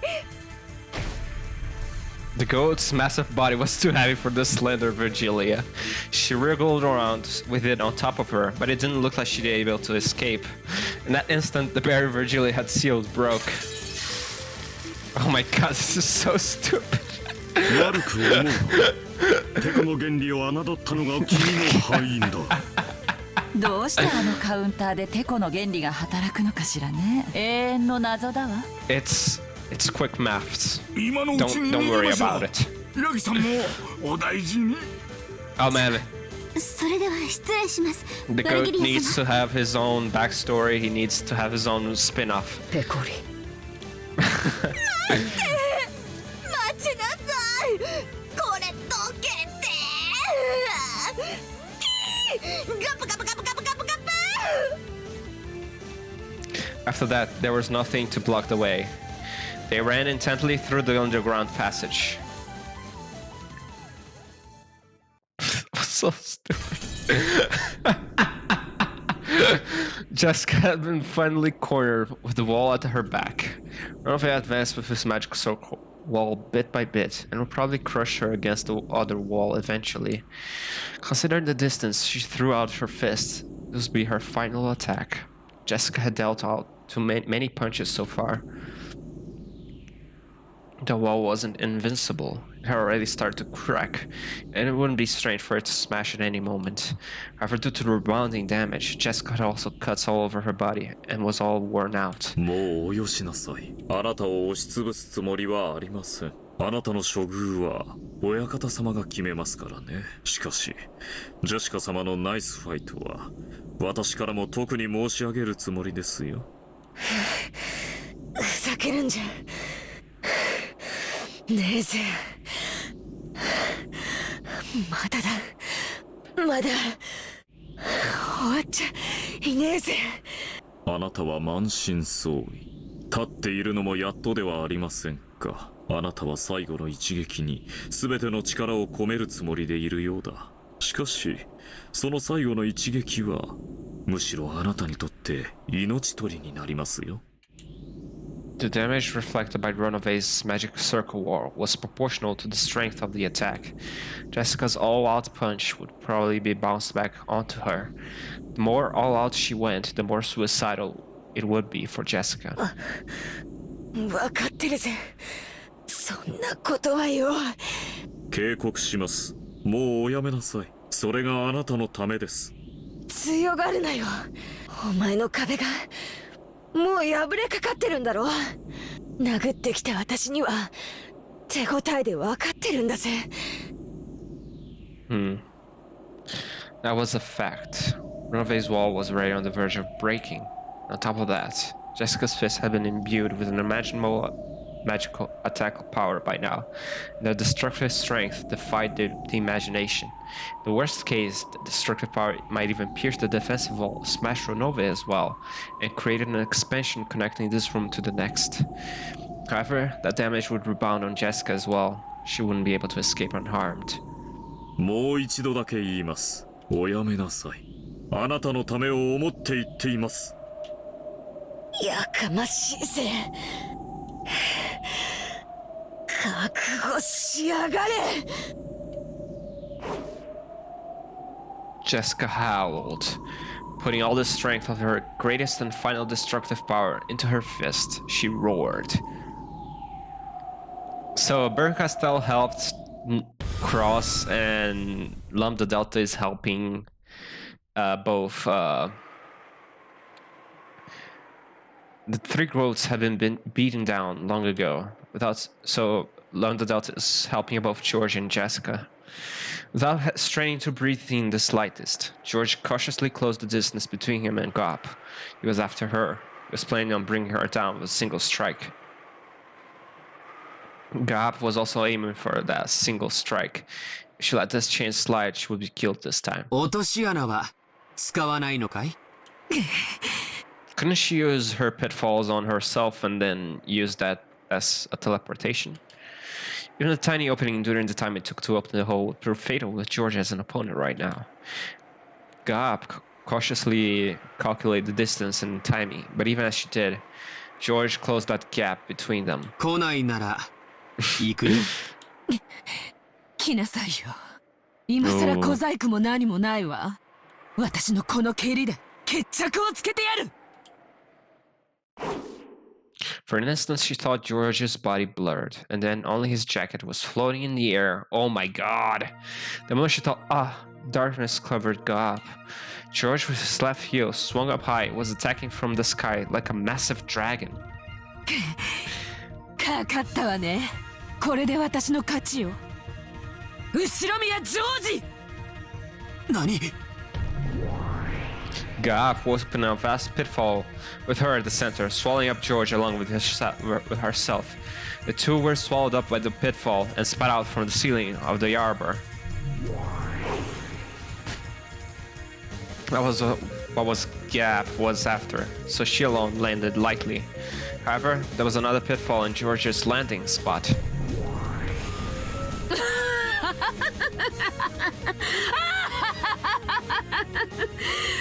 もらったわ。後ろ宮ジョージ。面白かったわよ。死になさい。あんたみたいな上等。後ろ宮家の当主なんてもったいないわ。今この場で私が食ってあげる。So she can use it on herself. George once again fell from the ceiling of the arbor. He had probably been dropped at the same distance as falling off the roof of a two-story building. In the sky, he couldn't control his posture in any way. It was impossible to resist or defend or avoid. As Gop spun like a whirlwind, she concentrated all of her energy on the sharp tip of her stiletto heel. This was the final strike to perform his requiem. Final strike of the queen bee that would bore into heaven, knocking him down to the true abyss. Oh, her face. Man, her thighs though. Her thighs. Oh my god. She closed in on her prey and stuck her foot up into the sky. At the time, she saw George's face. Ooh, even though he was mid-air, he was calmly adjusting his glasses. The middle finger of his hand. His posture was still preserved as that of an axe kick. Without the faintest deviation, he aimed for Gop's forehead. 君がその手に出ることは想定済みだったよ。Oh man. 僕が地上の君に飛びかかとを食らわせるために飛んでいたなら、僕の姿勢はとっくに崩れていただろうさ。しかし、僕の姿勢はいささかも崩れない。なぜかわかるかい？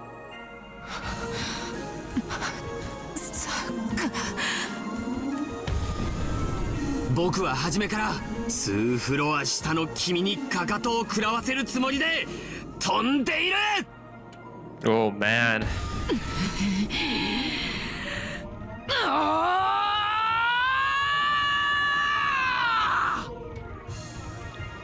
Kimi no make da, Ojo-san! Ping pong. Oh man. Oh shit, she going to...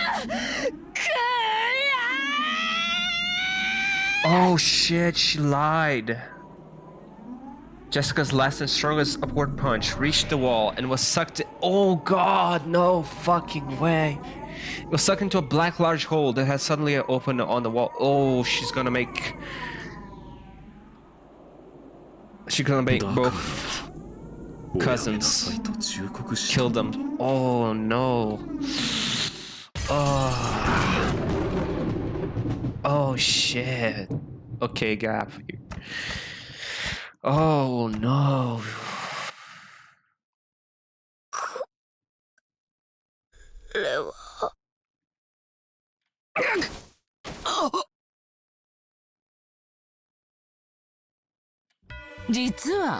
Oh my god, her face. Oh shit. Happy Maria. 全然ピンチでもなんでもなかったの。ごめんなさいね。Oh fuck. Of course not. They're demons. Of course they lie. They act, they lie, they... Oh man. Jessica's... This is gonna be the same thing for Virgilia, isn't it? They're just putting on a show. Jessica's fist had gone for George's stomach, and George's axe kick had lined up on Jessica's head. It's gonna be the same thing for them. The shocking destructive power imbued in Jessica's fist crushed George's organs and scattered his abdomen. Oh. Did she just donut him? Oh my god, this is a JoJo reference. The same destructive power in George's axe kick smashed half of Jessica's head and scattered its contents in the same manner. だって魔女は演技力なんでしょ。ねえねえリーチェ、どうよ、見ててくれたかしら。リーチェ。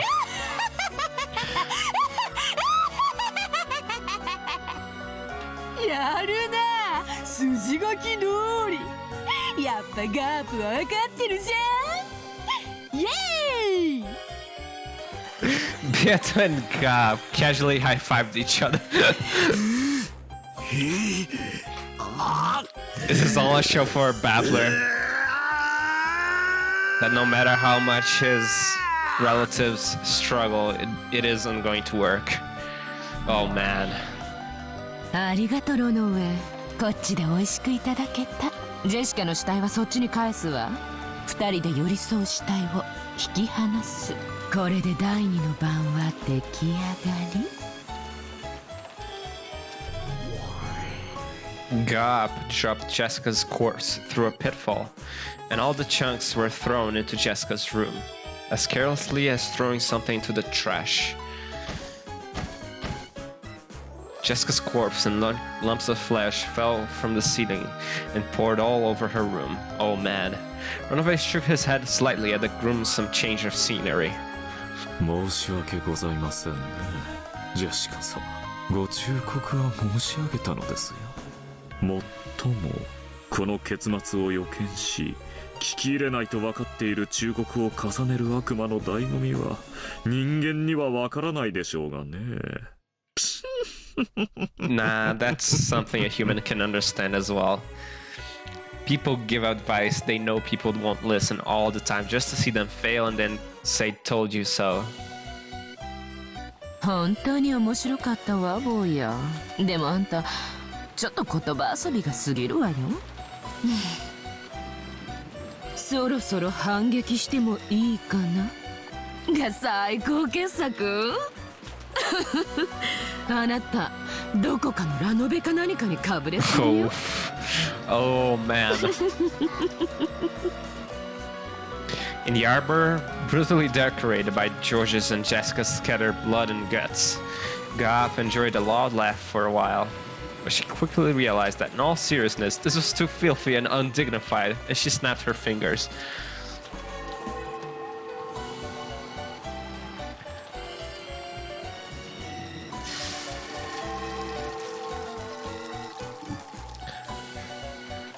As she did, a cloud of gold butterflies rose up around her and struck to each of its bits and bloodstains and dropped them. Yeah, they're much more powerful. Oh, they're just acting. Then George's corpse returned bit by bit. The brutal corpse, with its guts torn out, was repaired into a clean corpse that looked like it was sleeping. Was this some act of sportsmanship towards a dead rival? The heavens were split, because Ga had lifted her head high, pointing at the sky. じゃあね、色男。これが本当のゲームオーバー。 Splat. Without a trace of mercy, a foot stepped down and was buried into George's forehead. The stiletto heel that was sharp as a weapon pierced George's forehead. The bloop was pulled out. It was like a mark, proving that Ga certainly had finished him with her own hands. Oh man, Battler and Maria is still in the guest house, right?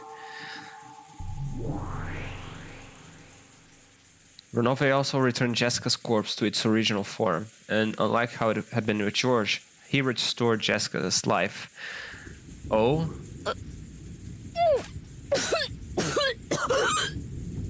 これは一体夢？いいえ、違います。ジェシカ様は確かにお亡くなりになりました。最後の瞬間の記憶をよくご存知のはずだ。 Jessica's mind was burning. For some reason, she remembered being thrown somewhere and having George's heel smash her head. 私は生きてるのか？いいえ、死んでいます。私の魔法でほんの3分ほど、それを先送りにしているに過ぎません。3分が過ぎれば魔法が終わり、あなたは無残な頭部半壊の死体に戻ります。だと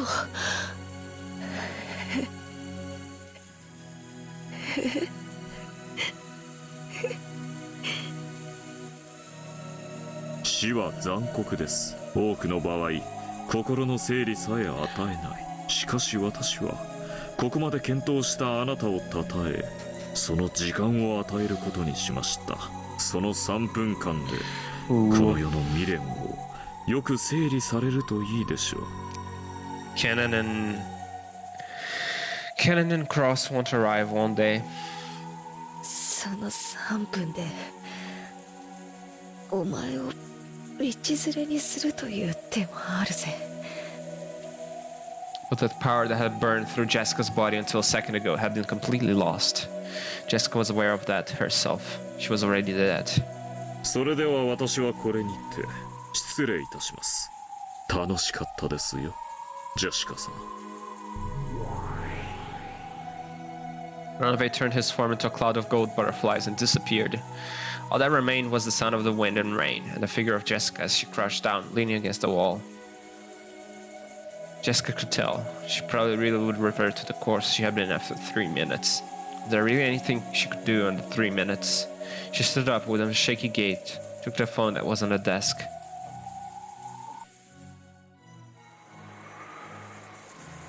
Ooh, she's calling the guest house.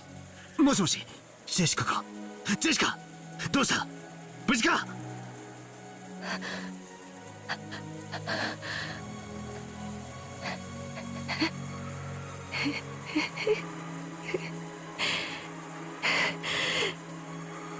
やられしまったぜ。大丈夫か？怪我をしてるのか？今助けに行く。いや、もう遅いぜ。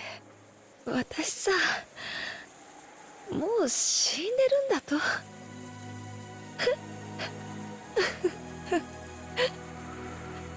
バトラーが来た時には私は頭を半分ぶちまけた死体だよ。クソじじいめ、待てろ、今そこに行くからな。聞けよバトラー。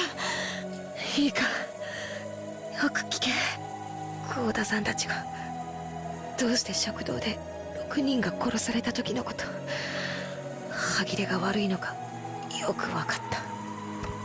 あいつらな、人間じゃねえんだぜ。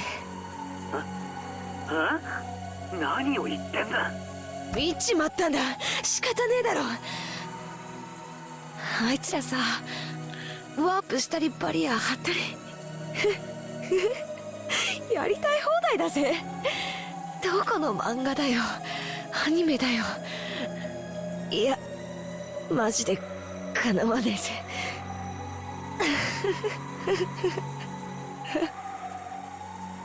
最初からさ、戦うとか無理なんだよ。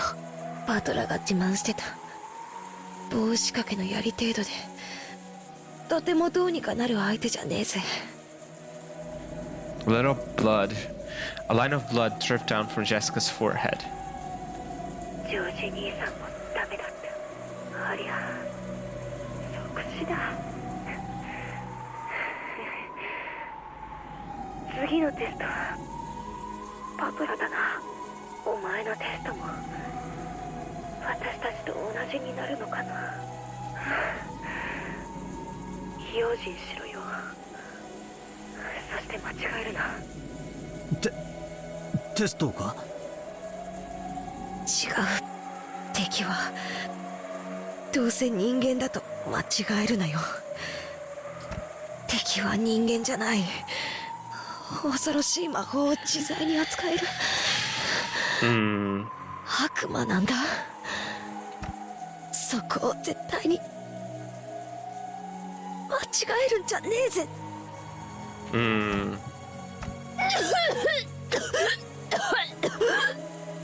用心しろよ。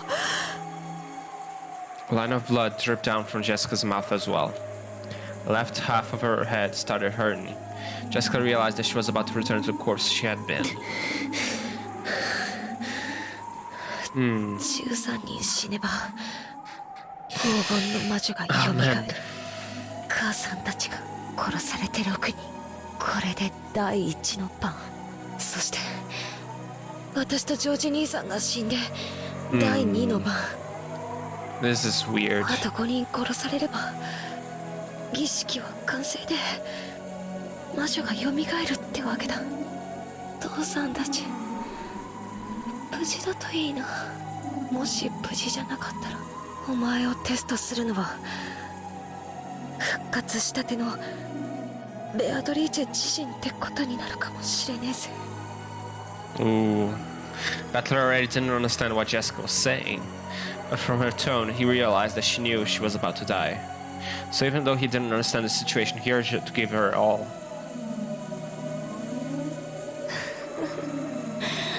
私はもう死んでるんだって。じゃあな、もう時間みたいだ。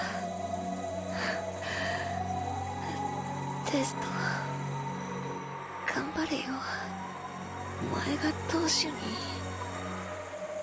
なれるといいな。 So that's done. Let's see. Oh, it was so funny with Virgilia and all, but then it got dark.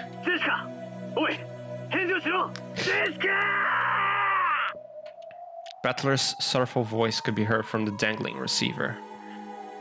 As she leaned against the wall in the corner, crouched down, Jessica's head had been half smashed. Oh man.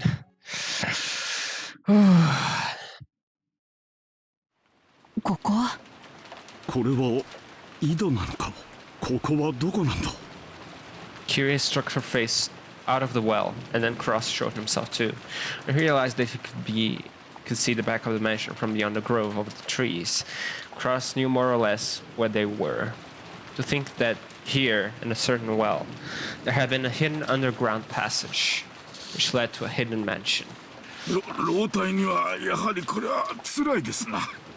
普段は別の場所からちゃんと階段で上がれるのです。鍵さえ開けば。南條先生には後でいろいろとここの構造についてお教え願いたいものだ。シャノン、大丈夫かね。捕まりたまえ。大丈夫です。カノン君、早く。 Cannon climbed up a ladder out of the shaft that was disguised as a well. It was probably quite deep. When he looked down for the first time, he realized how far he'd come up. にひ、射撃。 Yep. Oh. Bang. As Cannon was about to finally crawl out of the well, a hole the size of a basketball opened up in his chest. Everyone there looked through the hole in Kanna's chest to the scenery beyond.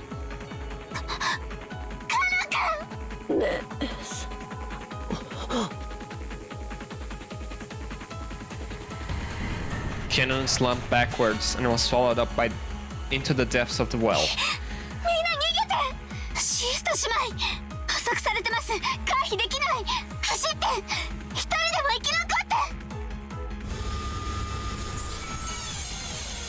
At that time, crossed Kyrie and Nanjo.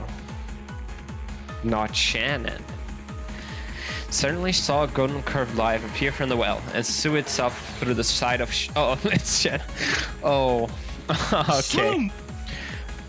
Her head had been pierced. 3 of them had witnessed it perfectly until it had shot out the opposite side, blowing it away. Shannon fell to her knees, blood gushing from both sides of her head, and flopped to the ground.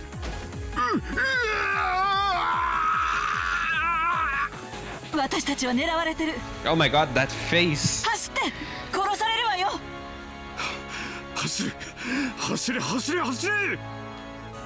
As Nanjo doubled over in shock, stunned by how Shannon had died, the Chester sisters did not allow him to escape. Goodbye, Nanjo. A curved life again appeared from the well, and pierced from Nanjo's forehead to the back of his head in an instant, sewing through him. Thump. And so Nanjo passed away.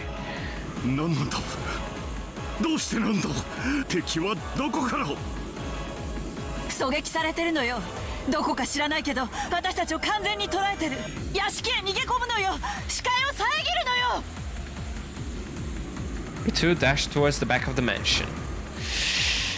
Then, right as Cross was about to shut the door behind him, a golden curved line appeared for the fourth time, piercing Cross from the back of the head to his forehead and smashing that forehead.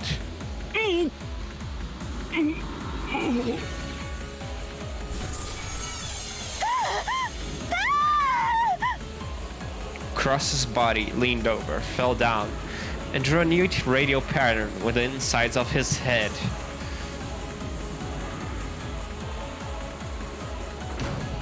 Kyrie ran wildly through the hallway, flew into some rooms, and locked the door. But even so, she wasn't even remotely convinced that this had saved her life. She would probably die soon. It was apparently one of the guest rooms. At that moment, Kyrie's eyes fell on the phone on the side of the table. Ooh, she's gonna call Battler? Wait. After hanging up the call from Jessica, Battler had been about to dash out. In an instant, the phone rang again. もしもし、キリエさん。はい、バトラ君。ラッキーだったわ。なんとか力を脱出できたの。本当についてた。そこはどこだ？みんな無事なのかよ。こっちはジェシカとジョージの兄貴がどうやら。聞いて、私の命は多分もう長くは持たないわ。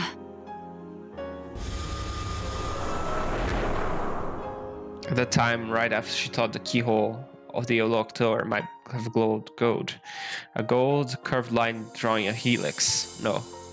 A gold sewing thread penetrated in from there at an incredible speed and bore a hole into the floor by Kyrie's feet. Oh, that's unusual. The enemy was knifed the other four, one after another, with extraordinary skill. Apparently, it really does have trouble shooting me between the eyes with a single shot while I'm holed up in this room. Next strike will probably hit. At this point, Kyrie finally remembered the first massive killing in the dining hall. That's right. This is what killed Rudolf and the rest, all 6 of them. 聞いて、バトラ君。私が見たことをありのまま話す。バトラ君はきっと私の頭がどうにかなってしまったんだろうと思うに違いない。ええ、思ってくれていいわ。私だって何を見たのか未だに整理がつかない。今日バトラ君たちがゲストハウスに帰ってから食堂で親族会議が始まって、そして何が起こったかを全て話すわ。口を挟まないで最後まで聞いて、途中で急に電話が切れるかもしれない。そしたらその時は私が殺された時よ。Oh man, Kyrie and Battler interacting. Then Kyrie spoke about Kinzo appearing and the family conference starting, about the 6 being killed and the 5 of them being confined. About how she had escaped somehow and ran away to where she was now, and how everyone had been killed. It was all spoken dispassionately, with no dramatization, just like she seemed it. She even spoke about how everyone except her had been killed, and how she had observed the moments of all their deaths, and how even now someone was trying to kill 実 her. はこの話をしている間にももう3度攻撃を受けている。鍵穴からおかしな黄金の糸みたいなのが飛び込んできて、くるくる回りながら私を狙ってくるの。最初は足元、次は肩の近く、さっきのは耳をかすったわ。狙いがだんだん正確になってくる。そろそろ私の眉間にズドンと来そうね。逃げろキリエさん、逃げてくれ。どこへよ。私ここまで逃げ延びてきて部屋に閉じこもって鍵までかけてるのよ。それでもなお狙われてる私がどこに隠れるのよ。ねえ。Ooh. ねえバトラ君、ジェシカちゃんとジョージ君まだ生きてる？さっきジェシカから電話が。なんかダメみたい。Oh. やっぱり私たち5人が次々殺される時何か予感していたの。ひょっとして13人殺しの儀式は第2の番を終えて私たちの番にまで至ったのかなって。つまり私が死ねば13人、これで儀式は完成。黄金の魔女ベアトリーチェが復活する。一体どういうことになるのかしら。こんな悪魔だらけの魔女だらけ、ヤギの化け物がうじゃうじゃいるこの島に、さらにそいつらの親玉である黄金の魔女まで現れて、一体どうなっちゃうというのかしら。もう私には何が何だかわからない。 Kyrie's son's voice had completely given up on her own life, because Battler understood that he couldn't stop the tears. だけ助言できることがあったわ。何？もしあなたの前に悪魔やら魔女が現れても、ああ、その正体を疑う必要は何もないわ。そういうものだと理解して。何か仕掛けがあるはずだとか正体があるはずだとか、そんなことを考える余裕があったら相手の機嫌を損ねないことを考えた方が I see. よっぽどに建設的。I see. 間違ってもなら魔法を見せてみろなんて言っちゃダメよ。その証拠を Let's see 彼ら what's は going この on 上な here. く残酷な方法で見せるでしょうから。信じらんねえよ。キネさんの口からそんなこと言われるなんて信じらんねえよ。分かってる。信じられないのは。だからそれこそが私にできる助言。信じて。ペアとリーチェと悪魔と魔女と化け物どもを信じろ。 Oh man, this is harsh for 私たちは Battler. 多分あれほどまでにこの世ならざるものをありありと見せつけられても、多分何も信じることができなかったと思うの。今の私もそう。さっきから襲ってきて私の額を撃ち抜こうとする者の正体さえ私には理解できず、信じられない。だからあなただけは信じ理解して、私たちに受け止めきれなかった存在を受け止めてほしいの。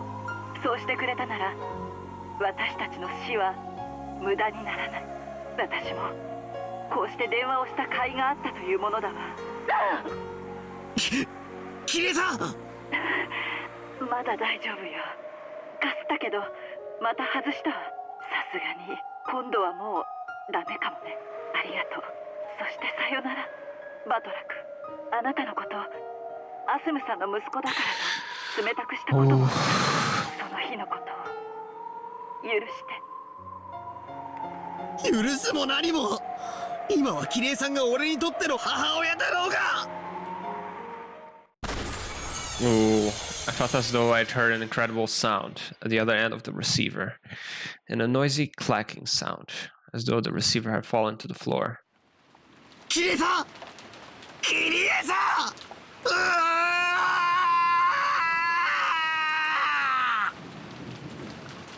Oh, he's mad. Kyrie-san never answered through the phone again. And now only Battler and Maria. Is that... And Gohda and... Gohda and Kumasawa as well. But still, I think they are done for as well. Is there more? どうしてバトラが怒ってるのかわかんないよ。わかるだろ。みんな殺されたんだぞあのクソジジイに。ベアトリーチェ復活の儀式とかわけのわかんないことを言った。ならこれで13人が生贄に捧げられてもうベアトリーチェは蘇った頃だよ。ああなら上等だ。ベアトリーチェもまとめて一緒にぶち殺してやろう。マリアたちは儀式を生き残った。だからベアトリーチェに黄金鏡に招待してもらえるんだよ。そこでは願いは何でも叶う。家族を殺されたのが辛いなら生き返らせてもらえばいいのに。マリアはそうするつもりだよ。黒い魔女に取りつかれていない本当に優しい本当のママを蘇らせてもらうの。 And when you find out that Golden Land is a lie, that there's no happiness to be found there, only a calming dream, what will you do? だからママはもうずっとマリアと一緒。お仕事とかで残業も休日出勤も何もないの。ずっとマリアと一緒にいてくれて、マリアのことだけを考えてくれてマリアのために恐ろしい敵といつも戦ってくれるのお前どうかしてるぜ。なんでこの状況でそんなわけわかんねえことを言ってられるんだ。バトラは今キリエおばさんに言われた I は need ず to だよ。 drink some water. Wait a little bit. I need to go for a second. 魔女を信じろと言われたはずなのに。Continue on. くそこんなとこでマリアと口喧嘩してる場合じゃねえぜ。もう人質も何も誰も生き残っちゃいねえんだ。もうクソくだらねえおかしな儀式もゲームもおしまいだぜ。ここからは俺の好きにさせてもらう。まだ生きてる奴がいるかもしれない。あるいは隠れてる奴がいるかもしれない。片っ端から調べて見つけ出しぶちのめしてやるぜ。 Oh, this is harsh. In a rage, Battler grabbed his headstand spear and flew out of the room. Maria watched him go, looking bored. ベアトリーチェがすぐに願いを叶えてくれるのにバトラはバカWith time, the phone rang out again. Maria stood up and grabbed the receiver. もしもしほう Of course, the sound of the phone also reached Battler's ears, and he was about to dash out of the house. With violent forcefulness, he turned around and dashed into the cousin's room. マリア電話って誰からだ。 With a terrifying look on his face, Battler yelled at Maria, who was on the phone. Couldn't blame him. And now the only humans left on this island were himself, Maria, Gohda, and Kumasawa. There was no way those two could call after being locked up in the gardening storehouse. It's definitely grandfather. Which meant there was only one person left. It had to be Kinzo. To continue her pleasant chat with the person on the other end of the phone for a while, Maria slowly turned to face Battler. Then, with an unsettling expression on her face, she laughed. Oh, it's gonna gonna be Beatrice calling, isn't it? It felt almost as though the person on the other end of the line was chatting about Battler. マリア、電話の相手は誰だ？じい様か？ Battler couldn't imagine that this was the case. After all, it was inconceivable that Maria would talk intimately with Kinzo, and that she would have been chatting about Battler with that eerie smile on her face. So what just kind of person could be on the phone? Who could make Maria chat with a smile like that? At the time, in the back of his mind, the words Kyrie had spoken to him drifted up. If the witch does appear, there's no need to doubt it. Just believe that it exists. バトラー、今帰ってきたよ。せっかちだよね。マリア、その電話の相手は誰だ？誰なんだ？変わる？うん。はい、バトラー。After getting the consent of the person on the other end, she held the receiver out to Battler. Maria held the receiver out for him to take, as though it was perfectly normal. Battler hesitated for just a little before taking the receiver. After all, by accepting the existence of the person at the other end, he had no choice but to acknowledge them. As Kyrie said, there's no longer any need to doubt that they exist. Battler took the receiver. As he did, Maria briskly left the room. Battler, who was a bit scared to find out for sure who was at the other end of the receiver, questioned Maria before taking the call. おい、どこへ行くんだよ。マリアのテストの場所だよ。後ろ宮家の当主はバトラかマリアかどっちだろうね。いくら殺されるぞ。殺されないよ。儀式はもう終わってるもの。それに殺されても蘇らせてもらえるし、当主になってもなれなくても、もう私たちは黄金鏡に招いてもらえる。じゃあね。待てよ、マリア。 Battler stretched his hand out to Maria's back as he left. The cord of the receiver that he was gripping stopped him just like a chain. He read it himself. Battler put the receiver to his ear. Who is it?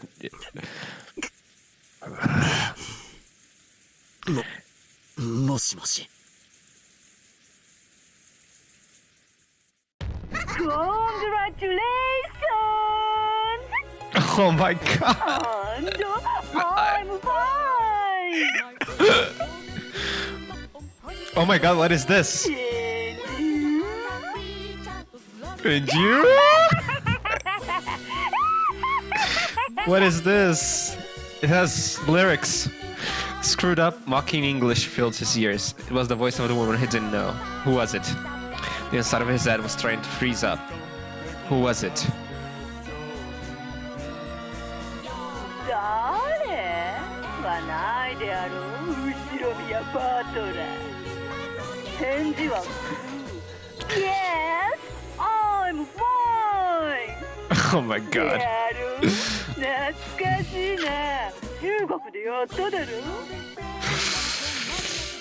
Shannon! You bitch! Fuck, it's fucking Shannon, man. You absolute bitch. これでやがる。てめえは誰だ？答えやがれ。英語で言えよ。お前、そういうの得意だったろ？ふざけんじゃねえよ。てめえは誰だ？クソジジイの手先か。手先とはひどい言いざまではないか。むしろ虜と言ってやる。金蔵こそわらわの虜だろ。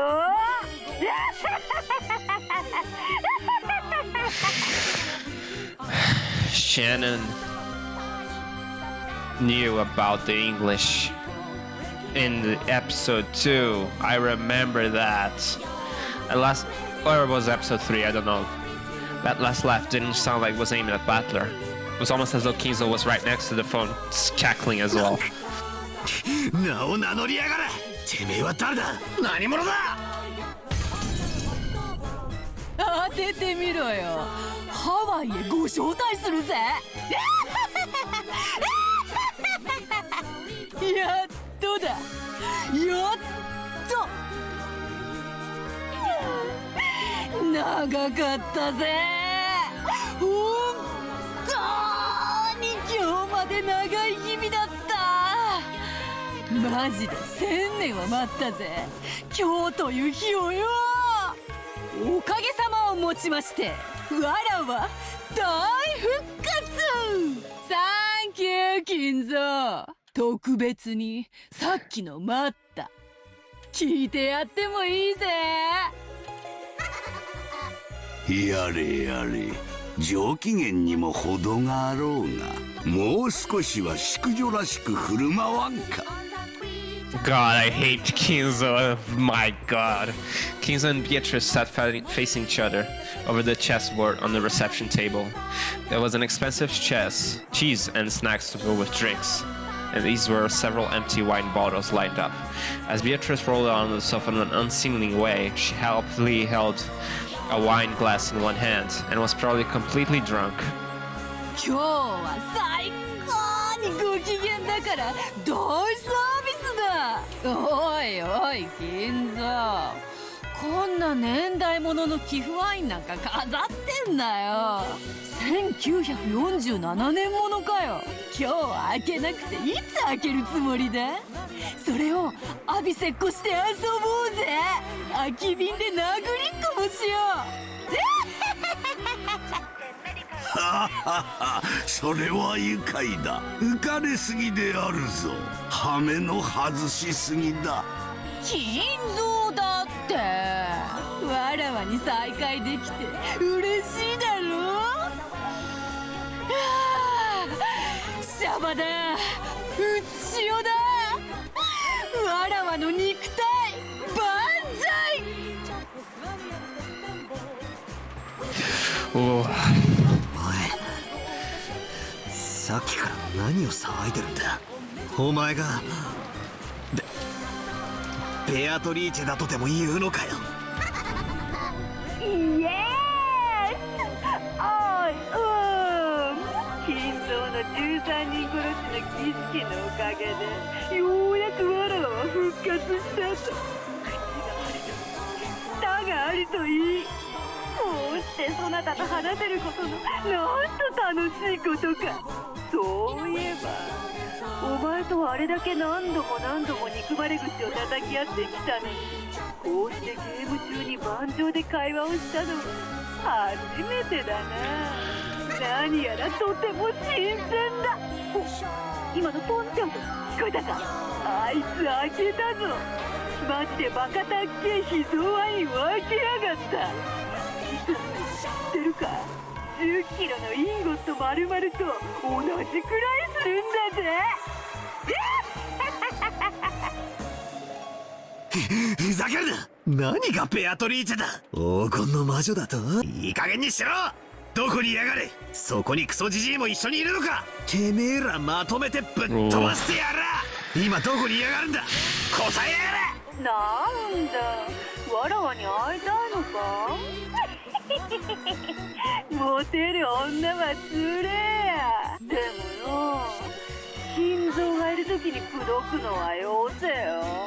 こいつマジで役からタチ悪いぜ。金蔵のいない二人っきりの時ならこっそり内緒で愛してやるからよ。Oh man, this is very bad.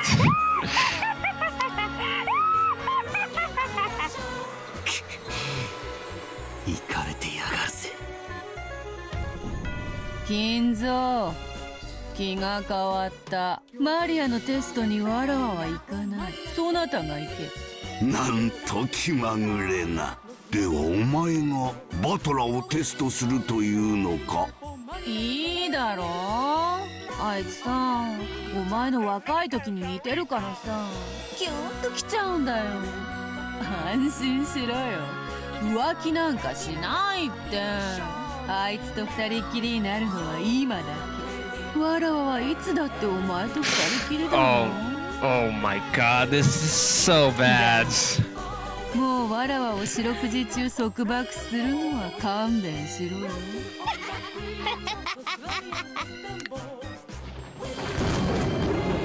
そういうわけだバトラー。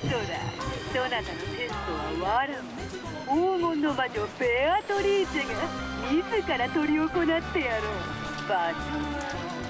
そうだ、この屋敷の正面玄関にてバトラー敵当時のマジで頑張ってくれよ。どうせ金蔵なんてすぐに寿命でぽっくりいっちまう。バトラーが次期当主になってくれりゃお前がこの島の全ての新しい主だ。わらを独り占めにさせてもいいんだ。金蔵のためだ。わらを支配しては。Oh, this is so disgusting. Oh man.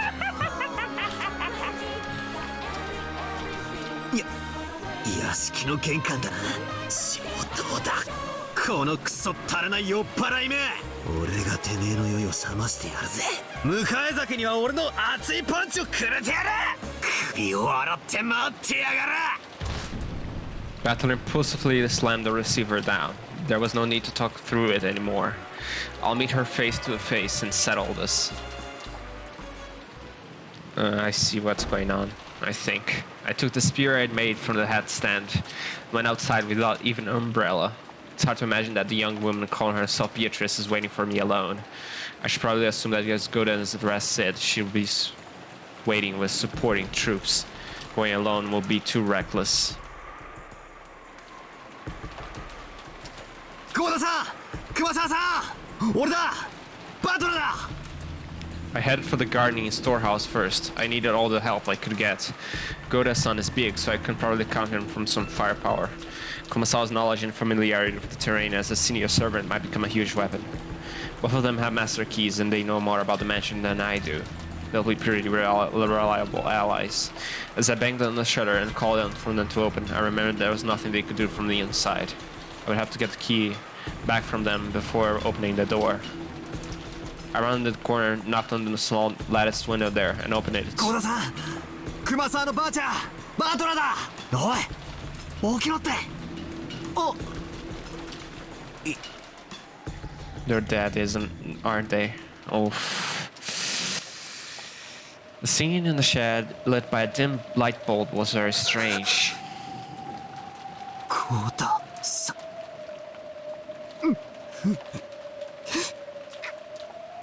Kumasawaさん。From a low ceiling beam hung through two thick ropes, and at the ends, Gohda-san and Kumasawa-san were hanging by their necks. Holy fuck. It was dim and cramped because of the various pieces of equipment strewn about, so I couldn't make out the situation clearly.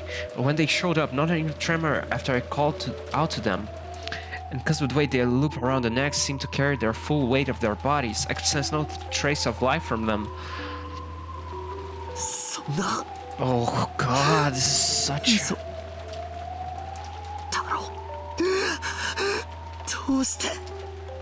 The shutter was still closed, and there was only a single key, which was supposedly given to Gohda-san. So how did the culprit open the shutter and kill both of them inside? No, wait. They weren't necessarily killed. This is a suicide. That way, this closed room makes sense, but I don't know why they would hang themselves and commit suicide. Probably Kumasawa. Feebly, I slumped down on the spot. Now, the only humans alive on this island are me, Maria, and that damn geezer. No, there's also that insane woman calling herself Beatrice. There's Maria, who had acted like the witch's ally from the beginning. The geezer, the ringleader who revived the witch, and the witch herself. To hell, by now I might as well be the only one on this island. A sheep between wolves. Using my pole as a cane, I feebly rose. Damn, I can't do it like this. I've got to avenge everyone. こうなっちゃダメだ。ダメだぜ。全然ダメだ。ちくしょう。 Might as well cry while I can, so that my frail emotions will be squeezed out with my tears. Then I straightened up and gazed into the darkness in the direction of the mansion. At the entrance to the mansion, the witch was waiting. I'll go and settle this. I'll find the source of this weird, insane night and crush her with my own hands. Oh man.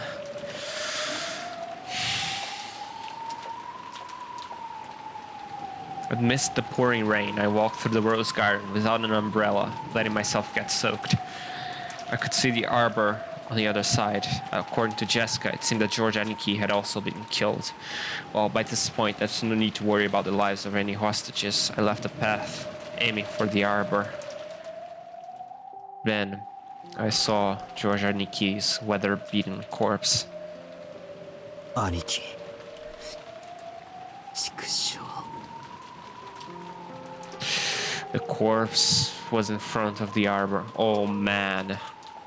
If he had died under the arbor, he might as well have been spared being beaten down upon by the rain. Naniki's forehead was a gaping hole, as though he had been shot with a gun. Perhaps because of the rain had washed everything away.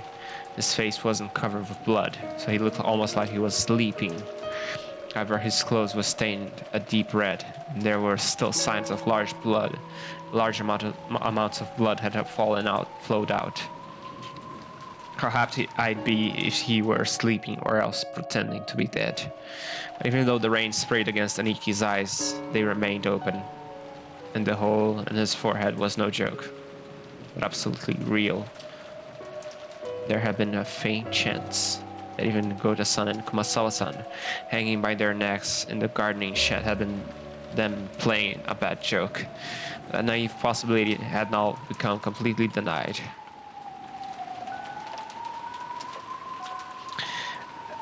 And as I looked at this corpse, I became completely sure, just as Gohda had once said, the enemy had come to take lives like pieces on a chessboard. 間違いない。クソジジイと魔女は俺たちの命なんてね。本当にその程度にしか思ってないらしい。That damn witch had said something over the phone, something about us being on the game board. 上等だぜ。そうかよ。こいつはゲームのつもりかよ。あら。お前らがみんなをゲームみたいに殺したように。俺がお前らをゲームのように殺してもいいわけだよな。首を洗ってやがれ、ベアトリーチェ。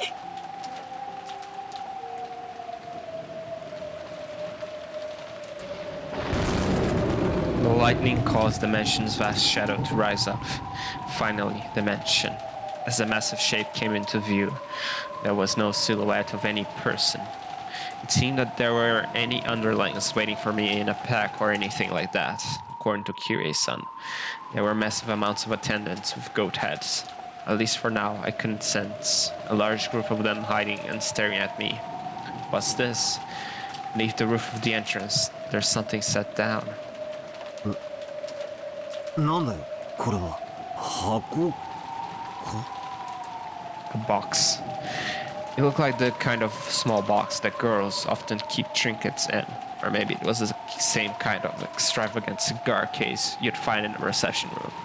Either way, it didn't look like something like that should have been here. It clearly looked as though I was being told to open it. For some reason, opening something being offered to me was irritating. However, it didn't look like we would get anywhere if I didn't open it. Could be that it set up some trap to make it explode when opened. Things like that, forgetting to even come to under the overhang. I continued to glare at the small box, still bitten down upon the rain. Then, mixed in with the thunder, was some kind of music. It sounded like that. It was the sound of a big clock in the hall announcing. Oh God, midnight. It ended one day earlier. It was also a sound announcing that this insane day, October 4th, had finally ended, and that the much more incredibly insane day of October 5th had begun. The sound quieted, and I could hear an eerie laugh coming out of nowhere. I got the feeling that the voice was coming from the heavens, and I looked up at the sky. What I saw there was a human I'd never seen before. No, it's not true that I never saw her before. I saw her once today. Yes, in the portrait inside the mansion. The clothes were different. The face was just like the witch of the portrait. Ah, who am I kidding? I already know who this person is.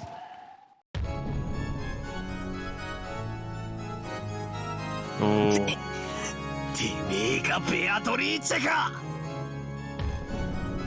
Oh my god, that face.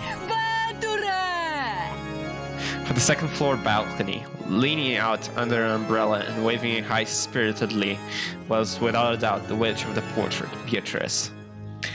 Was the plan for the boss to take a bird's-eye view and let the goat underlings torture me to death? I adjusted my grip on the spear and imagined goats creeping out of the nearby shadows and the entrance and surrounding me. I raised my guard in all directions. 安心しろよ。ここにはわらわとお前以外の誰もいねえぜ。ヤギの家具どももいなければ、悪魔の執事もお師匠様も、我が親友の悪魔もいない。そして、我が肉体の蘇生を手伝う黄金の蝶たちもいなければ、魔法陣もない。その意味だ。そなたにわかるかな？さっぱりだぜ。寝言言ってる。そなたとは確かにこの世界でも何度か会えてはきたのだ。まるですれ違うかのようにな。知っての通り、この人間どもの世界はただ貴様らが存在しわらわを疑うだけで、それは膨大な毒素となる。まるでそなたというキングに対して守りを固める堅牢な城壁のようよ。それをわらわは何度もゲームを重ね、駒を一つずつ進め、切り崩し、追い込み、じわじわとそなたの城壁を切り崩していった。そしてようやくわずかの隙間を開き、そこからわらわはビショップを送り込み、そなたのすぐ近くに近づけるようになった。しかし知っての通り、ビショップは死角のある駒だ。黒のビショップはそなたが黒きマスにとどまる限り絶大な影響力を発揮するが、そなたがひょいと白きマスに一歩逃れれば、わらわはそなたの隣に接することはできても接触することはかなわぬのだ。だからわらわはそなたが白きマスにとどまれぬようさまざまな駒を送り込む。そなたの隣の黒きマスを支配するわらわの前に弾き出されるようにゲームを進めてきたのだ。しかし今やそなたの城壁はぽっかりと穴を開け、わらわはビショップではなくとうとうクイーンを送り込むことができた。クイーンがどういう駒か知っているか？飛車プラス角だろ。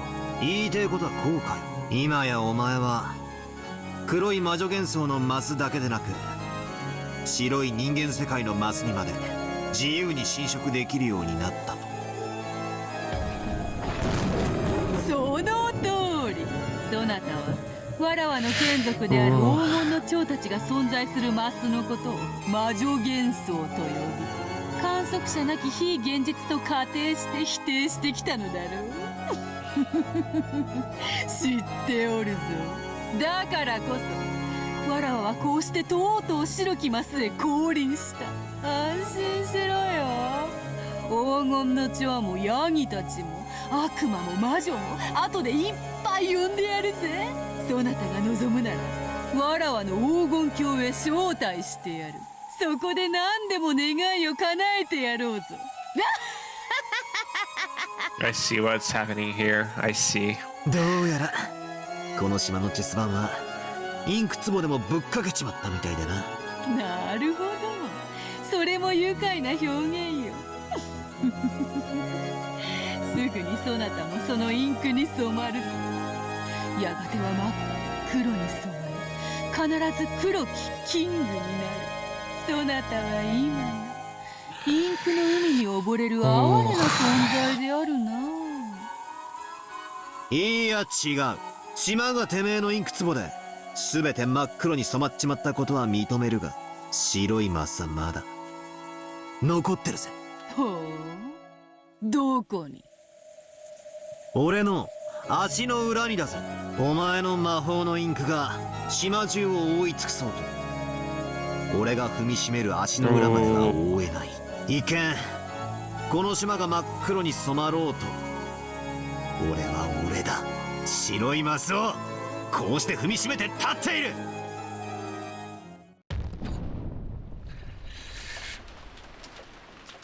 It's strange. Until a second ago I was shivering all over. But now she's appeared openly right before my eyes like this. My terror actually lessened. Interesting.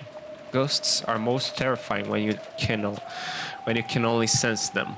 When you can see them, and they have a face you can plant your fist into. There's nothing to be scary. There's nothing scary about it. However, she definitely isn't an interesting or a friendly person. She can kill me instantly by snapping her fingers while rolling around, giggling. Whether we interpret the result of her snapping her fingers as magic flying at me or underlings showing up to shoot me, it doesn't matter. Anyway, whether this is a fantasy or a mystery, that queen is in a position where she can kill me by just snapping her fingers. I see, so this means she's the queen of this island, who reigns over both the white and black squares. さーて、この雨の中、そなたが風邪をひくまで待つのも面白いが、そろそろ本題に入ろう。そこに箱があるのがわかろう。そなたへのテストはその中に入っている。待ちな。俺はもう今さら次期当主が誰かなんてくだらねえゲームには興味ねえぞ。俺のゲームはクソジジイとお前とみんなを殺した奴ら全員にそれぞれ顔面パンチをぶち込むことだ。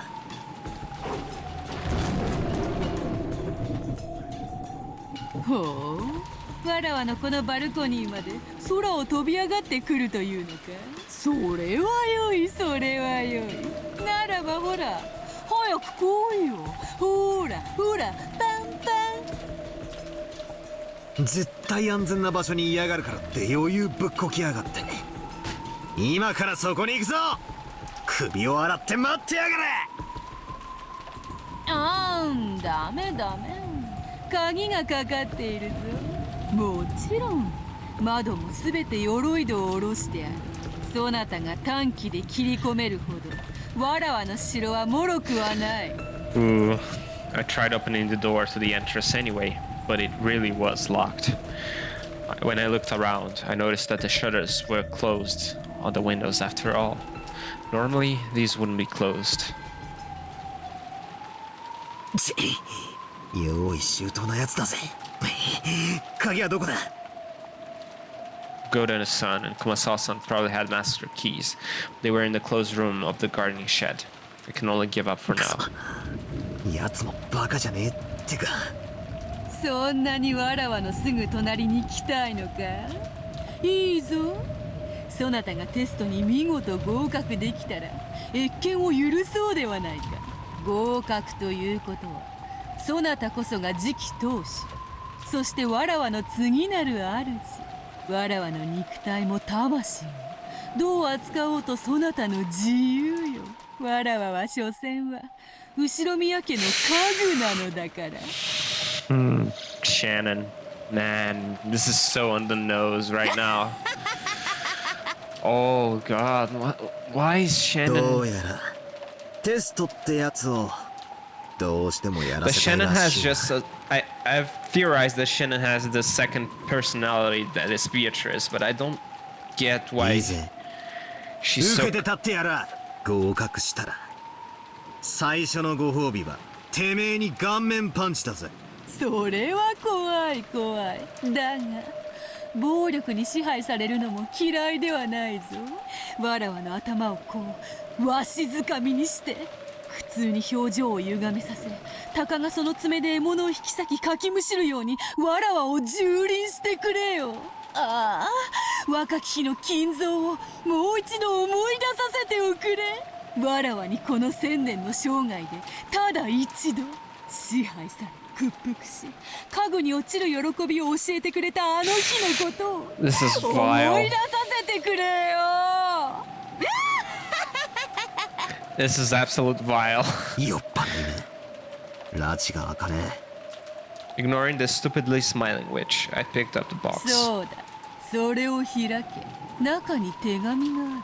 それを読むのだ。I opened it. There was a faint smell of cigarettes. Apparently, it really had originally been a cigar case. There were no cigarettes or cigars inside. Instead, there was a Western envelope with a one-winged eagle crest. And when I opened that too, there was a letter inside. I looked up at the witch. She was grinning down at me. It seemed that she was looking forward to seeing what kind of reaction I'd have to the contents. Damn, just perfect. Its contents were something like this. Among the three mentioned below, in order to gain 2, sacrifice 1. Your life. 2. Angie's life? Everyone else's lives. She does not choose one. All of the above will be lost. Whose life? なんだこりゃ随分と物騒なことが書かれてるぞ。それより2番目が空欄になってて誰の命か分かりゃしねえ。その2番にはそのものの最も愛するものの名が入る。ジェシカのテストにはカノンの名が、ジョージのテストにはシャノンの名が入った。彼らについては思い人がはっきりしていたからあらかじめ名前を記入してやれもしたが、そなたの思い人をわらわは知らぬ。だから誰の名を書けばいいやら分からず空欄とさせてもらった。そいつはちょうどいいや。愛してるぜベアトリーチェ。お前の名前をここに突っ込んでやる。だから俺が選ぶ選択肢は2番だ。これでいいか？おいおい、茶化すな茶化すな。なあ頼むよバトラー。お前の思い人の名をわらわに教えてくれよ。じゃないとテストにならぬではないか。悪いな、俺に特定の女はいねえぜ。仮にいたって誰がお前なんぞに話すもんか。そういうことではこのテストはそなたに成立せぬ。残念残念。そなたの思い人がどのような女か好みくらいは気になったのだがな。俺が黒髪長髪のまな板少女がいいって言ったらどうするよ。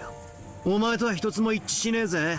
嘘をつけ。このおっぱいソムリエが金髪のダイナマイトバディがいいんだろ。わらわがまさに理想の大変ではないか。お前の3サイズを当てるのが次期投手のテストだってんなら喜んで挑戦してやるぜ。そうそう次期投手のテストであったな。そなたと喋るのが楽しくてついついさっきから脱線してしまうわ。それでは次期投手のテストを始める。そなたに後ろ宮家次期投手としての資格があるかどうかを問う。心して答えるがよい。The witch, who had been joking around like she was drunk until a second ago, suddenly regained her dignity. She looked as though she truly had stepped out of that majestic portrait. 我こそは後ろ宮家顧問錬金術師、黄金の魔女にして無限の魔女ベアトリーチェ。後ろ宮家の家督と我が黄金のすべてを継承する資格があるかどうか、それをわらわが問う。そなたの名を名乗るがよい。後ろ宮バトラだ。When faced with her dignity, you wouldn't have imagined from her appearance a short while ago. I answered without hesitation. And from that, yes, I see. I can tell that why she's worthy of calling herself the true queen of this island. よろしい。後ろ宮バトラよ。しかしそなたはその後ろ宮の名をこの6年捨てたである。それはなぜか。クソ親父に愛想が尽きたからさ。知っている。父親の再婚がそなたの敬愛する母親の死を冒涜したように感じたからであろう。She knows な this. るほど。新しき母はそなたと何の血のつながりもない。そなたがその母を受け入れられぬ気持ちはわからぬでもない。しかし父親が誰と再婚しようともそなたとの血のつながりは変わらぬのではないか。何が言いてえ。父親の再婚に反対するという父親を独占したいがゆえのそなたの幼稚な多少の理解はしよう。しかしそれに反抗するために後ろ宮の名を捨てるは家と血に対する冒涜ではないのか。そなたは後ろ宮に生まれ育まれてきたのではないか。その恩を忘れ後ろ宮の名を捨てる資格がそなたにあったという。 I never felt indebted to the Shromiya name. Say that, please. お前には関係ねえ。俺と親父の問題だ。後ろ宮の名はお前と父親だけのものではない。お前は知らぬ女に父親を奪われることを許せず反抗しただけの幼稚だ。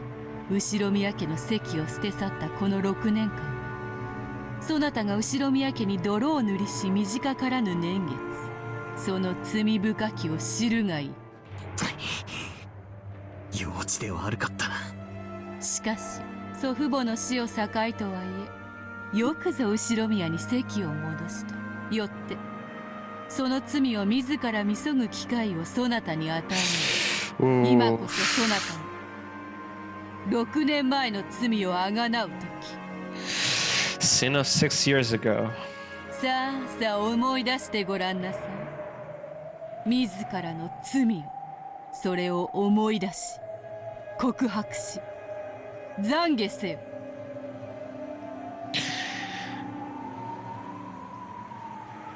Beatrice, did you really? それこそがわらわがそなたに与えるテストである。 Is this really it?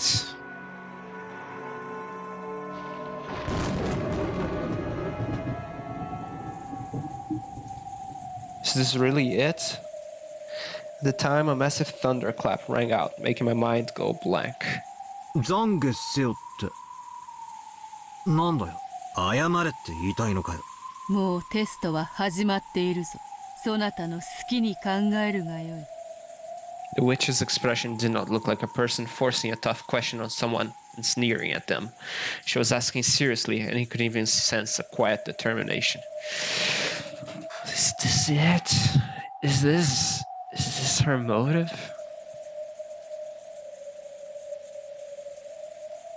Even though the rain fell on Battler, he did not shift his eyes from that gaze. Oh, she was in love with him. The witch threw her umbrella away. She abandoned herself to the falling rain. The rain would fall on her until Battler answered that question. She had chosen to let the rain fall on her as well until he reached an answer. For some reason, Battler understood that, and yet he didn't understand. いや、まあ、それを言われりゃ幼稚だったとは思うぜ。No, Battler, it's not about that. It's about something else. 何のかんの言ったって、親父に育ててもらった恩は、親父が再婚したからってチャラになるもんじゃねえ。Oh man, but why did she? 親父は養育費は常に送り続けてくれたそうだし、学校の行事にも参加したいと言っててくれたそうだ。それを俺が絶対に来させるなとじいちゃんたちに言ってたから。That's not it. 確かにそりゃ。That's not 俺 it. の幼稚な Battler, 反 come 抗 on, だったと that's not it. バッサリ言われりゃそれまでだぜ。いやでもよ、ならよ、おふくろの後ろ宮アスムの無念は誰が晴らすんだ。おふくろはあんなにも献身的に俺たち家族に尽くし頑張ってくれたんだぜ。なのに親父はキリエさんと浮気もしていた。園児を身ごもらせてさえいた。それで出産に合わせて駆け込むかのように籍を入れたんだ。それがおふくろへの裏切りでなくて何なんだよ。おふくろの胸誰が晴らすんだよ。だがお前の言う通りでもあるさ。浮気は事実でも俺を育ててくれた恩は確かにあった。ならそれを相殺して俺が家を出ていくというので十分問題ねえじゃねえかよ。そうさ、俺にはおふくろの代わりに親父をぶん殴る権利が、いや義務があったはずなんだぜ。それを俺は許した。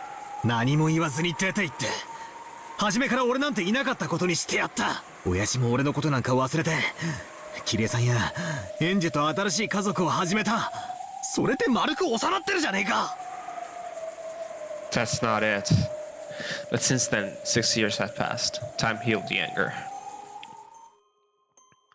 Kyrie-san understood my anger, and even so she tried to interact with me, even if it meant tearing her heart apart. Angie didn't know anything about the situation. Even though I lived a separate house, she was raised believing that I was her real big brother and loved me as if it were true. Dad casually said to come home anytime I wanted. だんだんバカらしくなってきたんだよ。そろそろ俺も頭を冷やしてもいいかなって思ったんだ。だから俺は親父が謝ったら全部水に流すと言ってやったんだ、じいちゃんの葬式の日に。そしたらあいつ本当に畳に両手をついて詫びやがったよ。信じらんねえくらいに情けない格好だった。あの格好つけた親父が本気で頭を下げやがったんだぜ。それを見たらなんだかもうバカらしくなっちまった。きっとおふくろもそう思っただろうぜ。おふくろは俺と親父が喧嘩をするといつも笑いながら仲裁してくれて、なんだそんなくだらないことで喧嘩をしていたのと笑ってくれた。俺はおふくろがそう言って笑っているのを感じたんだよ。だから許すとまでは言えなかったけど、もう一度ゼロから始めてもいいかなって思ったんだよ。それで6年前に全てを巻き戻すことにした。それで後ろ宮家に席を戻したんだよ。俺も6年間泣き怒り悩み抜いた。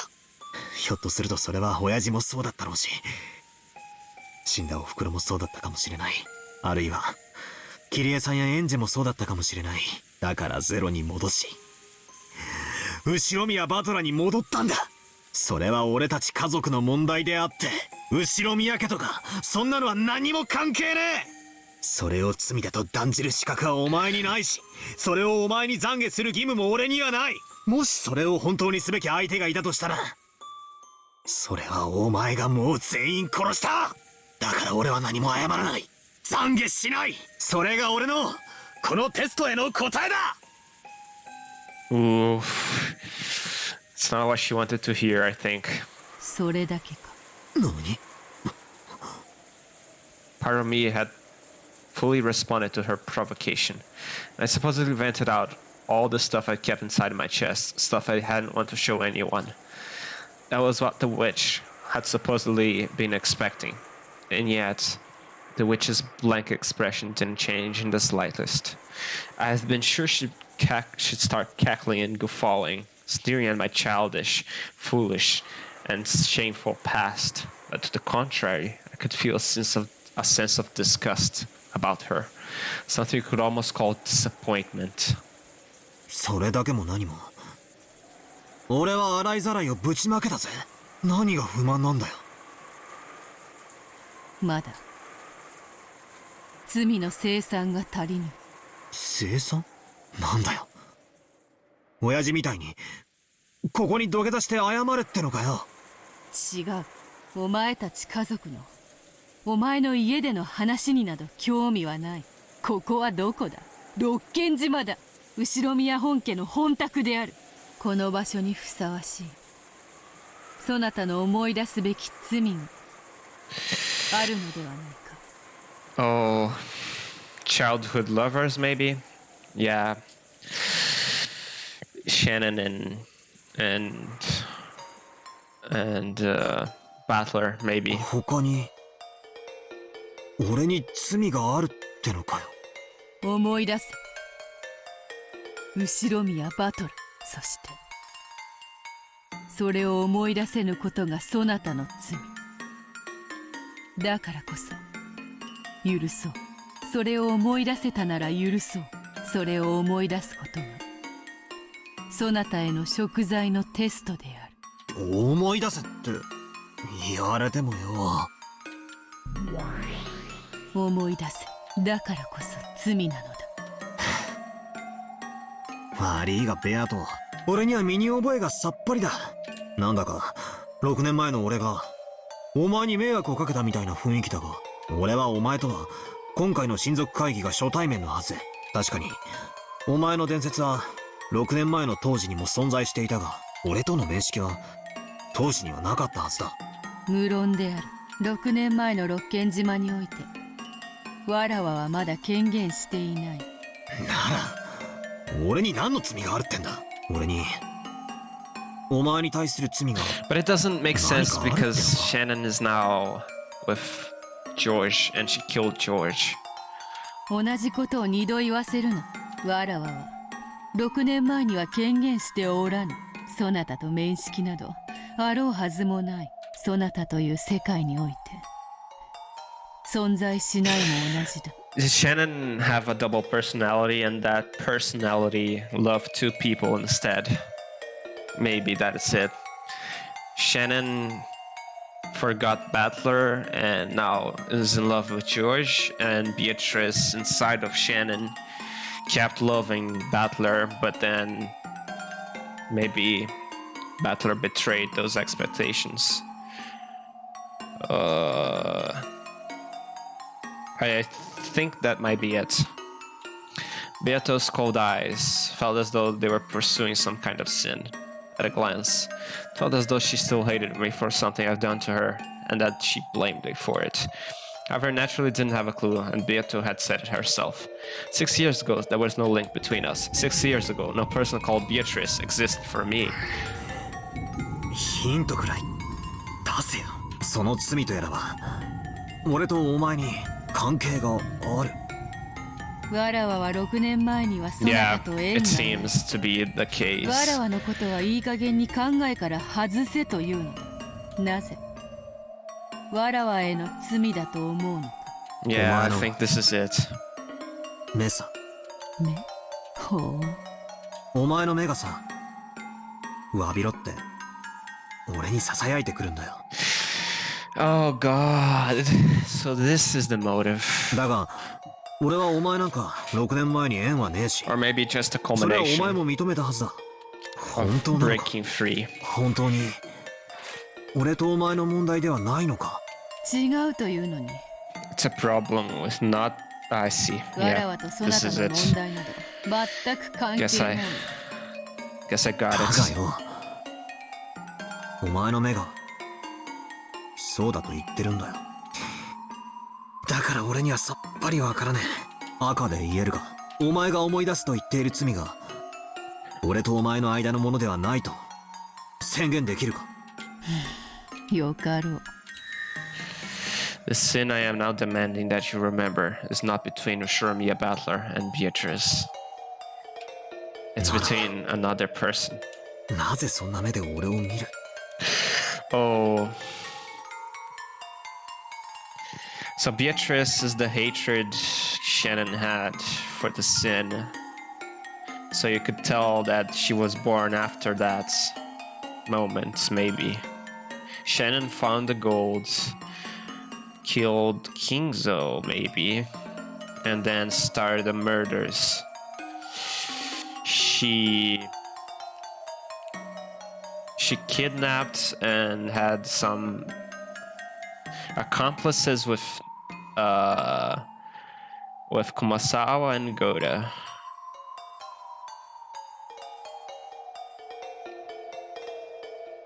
And then, how did Gohda and Kumasawa die?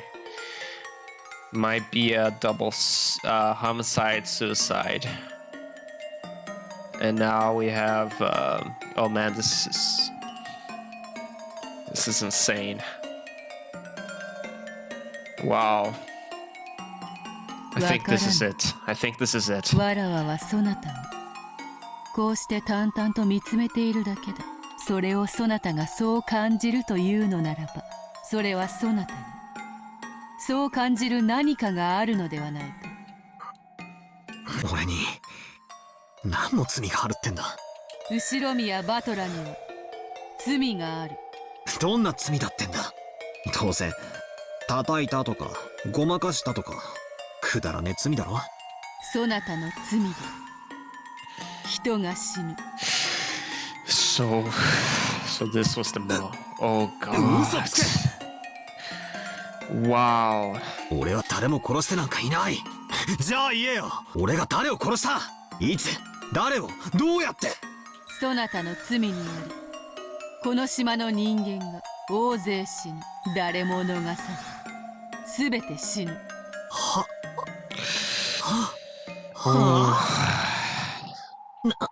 何をわけわかんねえこと言ってんだ。 So it was a love story all along. 俺がみんなを殺したって言うのかよ。 Oh 俺は man. 殺人鬼か。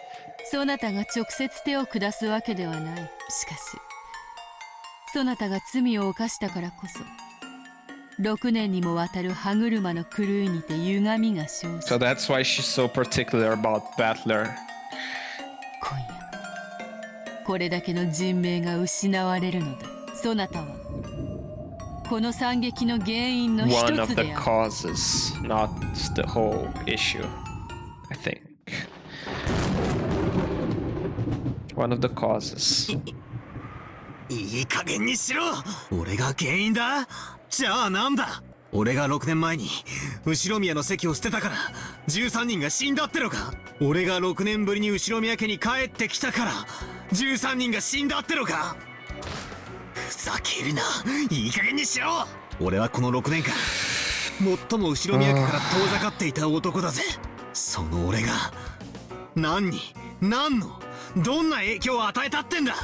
俺だって好きで親族会議に来たわけじゃねえぞ。6年ぶりによりを戻したからこれまでの期間のけじめってことで渋々と六軒島まで来たんじゃねえか。別に俺は今日ここへ来る義理なんてなかったんだ。その俺が帰ってきてそれが理由で惨劇が起こった。じゃあなんだ。俺が帰ってこなければ誰も死なずに済んだってのか。赤で言えよ。俺がもし帰ってこなかったらこのおかしな殺人事件は起こらなかったと赤で言えるのかよ。言えるわけねえさ。お前が全ての犯人なんだからな。 She's gonna say it, man. She's going to say it. 後宮バトラがもしも六軒島に戻ってこなかったら事件は起こらなかった。言えるものなら言ってみろ。言えねえだろ。言えやしないのさ。犯人はお前なんだ。俺じゃない。勝手にその責任を俺になすりつけるんじゃねえ。答えろよ。赤で苦笑してみろってんだ。できやしない。事件に俺の存在なんか関係ないのさ。わけのわかんねえことを言って俺を混乱させるんじゃねI began to remember the coldness of the raindrops that kept pounding down. The rain earlier had just hurt, but now I felt a tormenting cold from those raindrops. 何も思い出すことはないの。悪いが俺にはさっぱり心当たりがねえ。おい。 Oh, that face. 俺は少しイラつき始めてんだぜ。言いたいことがあるなら言えよ。俺に恨みがあるなら堂々と言えばいい。思い出せなんていやらしい言い方をするんじゃねえ。もう一度聞く。何も罪。ああ、何にも思い出せねえな。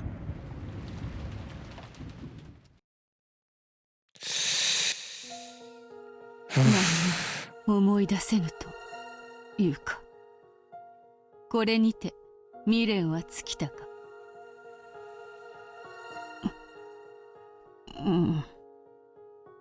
望みなき賭けも賭けねば未練が残ろう。それでよいのだ。賭けることに意味がある。そうかもしれない。Oh God. ならばこれにてわらわの未練もゲームも終わりだ。 Shannon is speaking to Beatrice, isn't it? そなたはどうする？さあな、わらわはもう何の興味もない。すまぬが、わらわはこれにてゲーム版を降りさせてもらいたい。そうか、わかった。 Oh man. 後のゲームはわらわが引き継ぐ。 Oh god, this is so そ confusing, な but たは休め。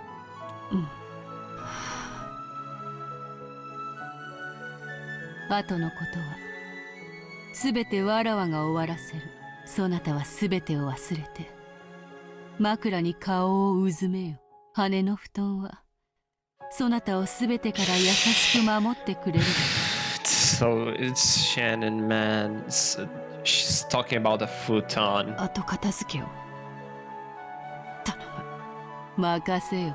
Oh god, she's so sad. 後のことはすべて任せ眠れ。 It's definitely Shannon, man. I'm so sure it's Shannon now. The witch who had questioned Battler hid herself, and the other witch, who had appeared from behind, remained. She certainly was identical, the same witch, but her expression was somehow indifferent and ice cold, completely removed from the one who, despite seeming drunk until then, had been in high spirits. おい、聞いてるのか？テストとやらはもう十分だろ。合格だろうと不合格だろうとどうでもいいぜ。お前の横っ面をぶん殴ってやらなきゃ気が済まねえ。降りてきやがれ。さもなきゃここの扉を開けやがれ。 The witch did not answer. Her eyes were ice cold as Battler's shoulders. She was now clearly a different person since the time she first appeared on that balcony. The witch gazed into my eyes and gave 2 small shakes of the head. Even without words, I was able to gather that she was expressing some kind of disappointment. Without saying anything, the witch turned on her heels. After that, only Battler remained, the cold rain still beating down on him.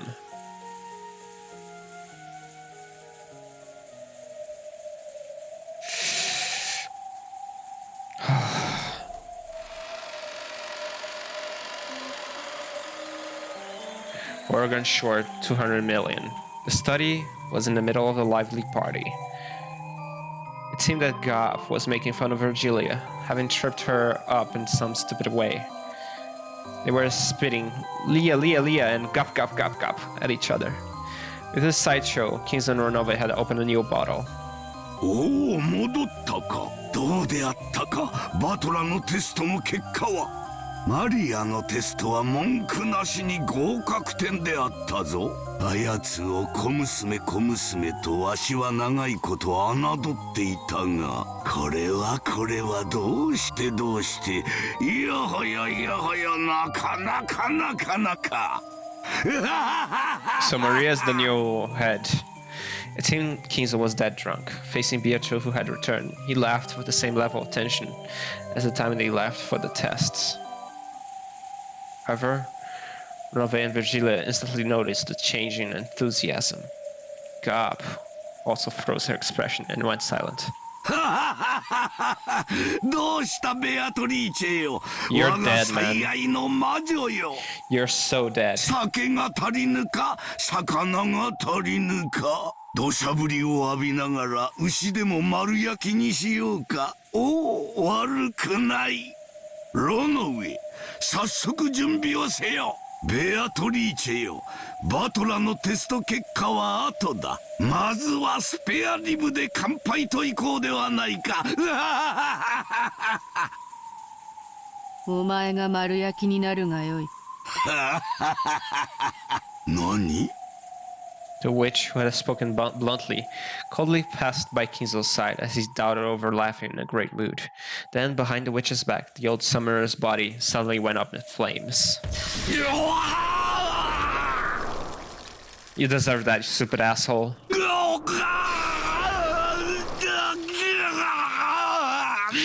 I can say it for certain that you are the only one who deserves this.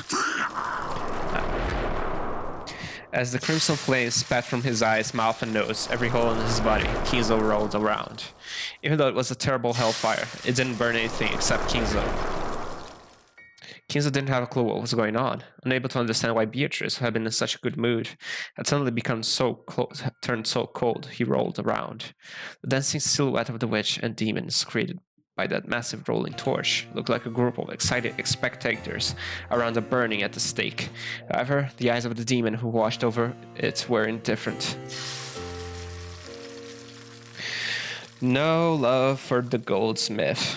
When Kinzo finally stopped moving, the fire disappeared, leaving a pitch-black corpse. The inside of the room was commanded by the stillness of the sound of the rain. どうなさいましたか、お嬢様。今日が冷めた。その邪魔な燃えかすを片付けよ。Beatrice's expression was unbelievably indifferent. There was an iciness that might easily bring the others to the same fate as Kinzo if they annoyed her. ええ、私が片付けるわ。Gop made a jagged black pitfall, swallowed up Kinzo's cinders. Shannon carried that out quickly. Gop, when had also been burnt. You could even feel that thirst for blood. No, a thirst for blood probably isn't the best word to describe it. It's like humans don't have any particular emotions. They step over an ant when they're walking. That was how much, unconsciously and mercilessly, Beato was now filled with a brutal emptiness that wouldn't hesitate at burying a passersby. どうしたのです、 Passerby. ベアト。答えたくない。いや、答えるのももはやめんどくさい。どうしたのよ。らしくもなく。Just leave. Just 何 leave. かあったの？バトラが何か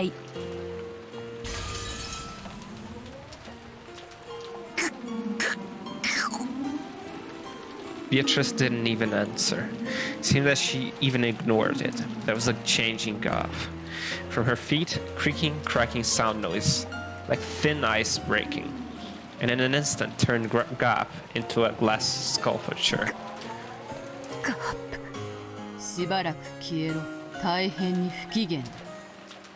Beatrice spoke that, in a truly cold voice, which could freeze the heart just by hearing it. かしこまりました。それでは私どもはこれでおいとまさせていただきます。何かございましたらいつでもお呼びを。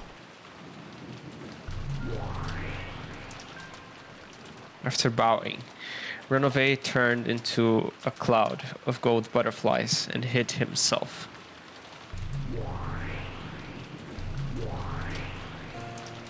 After turning Gop, who had become a sculpture, into a cloud of gold butterflies, Virgilia also turned into a cloud, which mixed in with the others and disappeared. In the study, made untidy by drinking, Beatrice stood still, alone. Since the times she had returned, her expression hadn't changed in the slightest. However, when she saw the fallen empty wine bottles and scattered cheese plates, her brow furrowed, and she looked a little bit displeased. And when she whispered, "Disappear," in an instant, the room was cleaned up in a flash as though nothing had happened.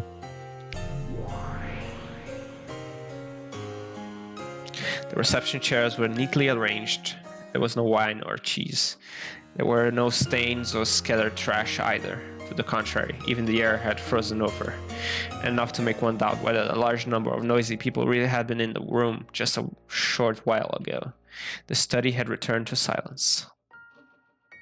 In that silent, frigid study, where even the air had frozen, Beatrice stood still. Then she called, muttering, バトラ、いるか。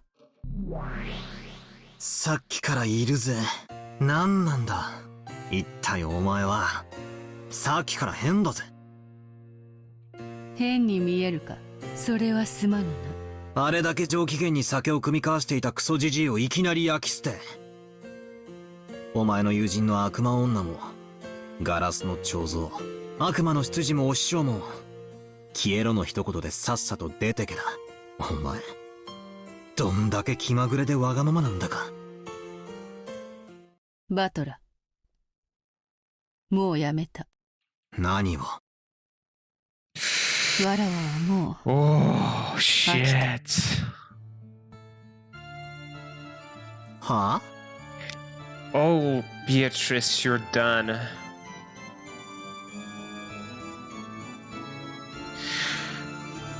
Is Beatrice gonna get killed by Lambda? Oh, shit. そりゃまあお前が追っ始めたゲームだぜ飽きてくれて助かるってもんさ。つまるところ投了ってわけだな。投了などではない。ただ終わるだけだ。いや、終わりもしないこのままゲームが永遠に放棄されるだけだ。そういうのを投了って言うんじゃねえのかよ。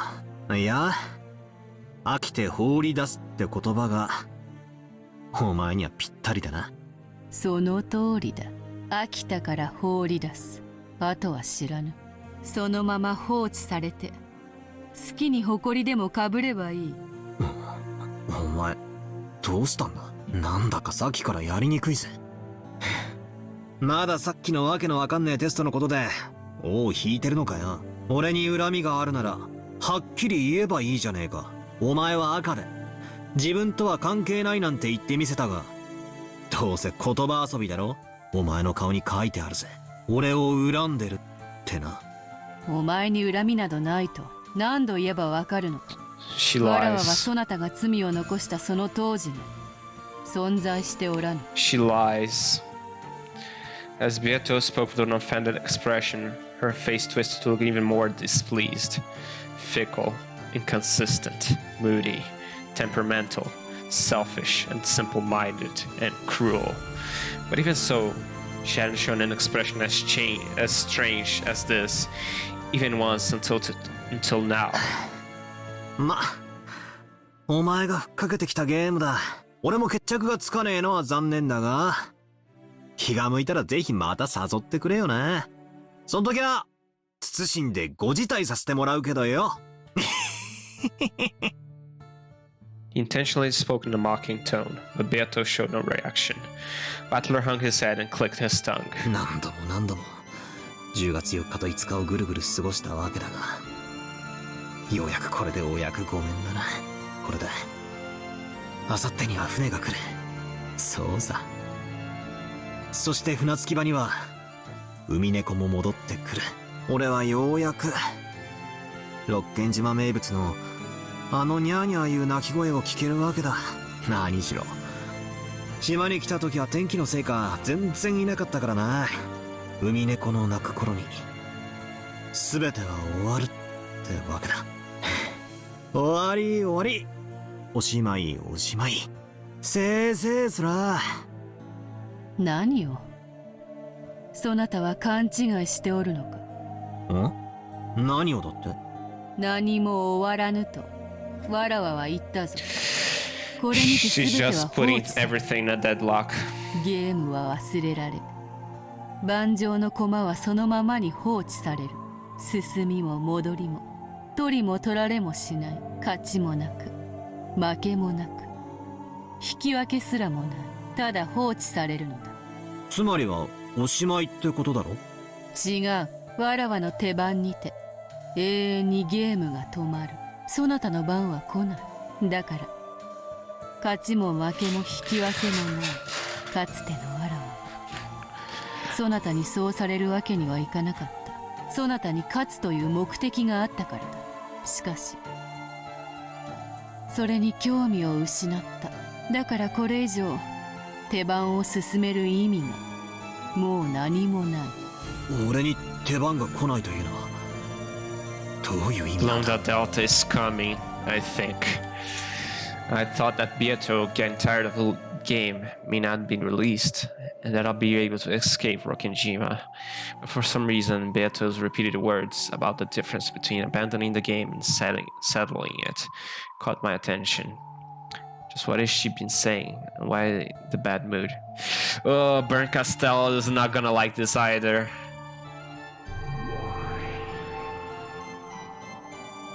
At the time, I suddenly heard a voice from behind me. When I turned around, it was someone I thought I might or might not remember from somewhere.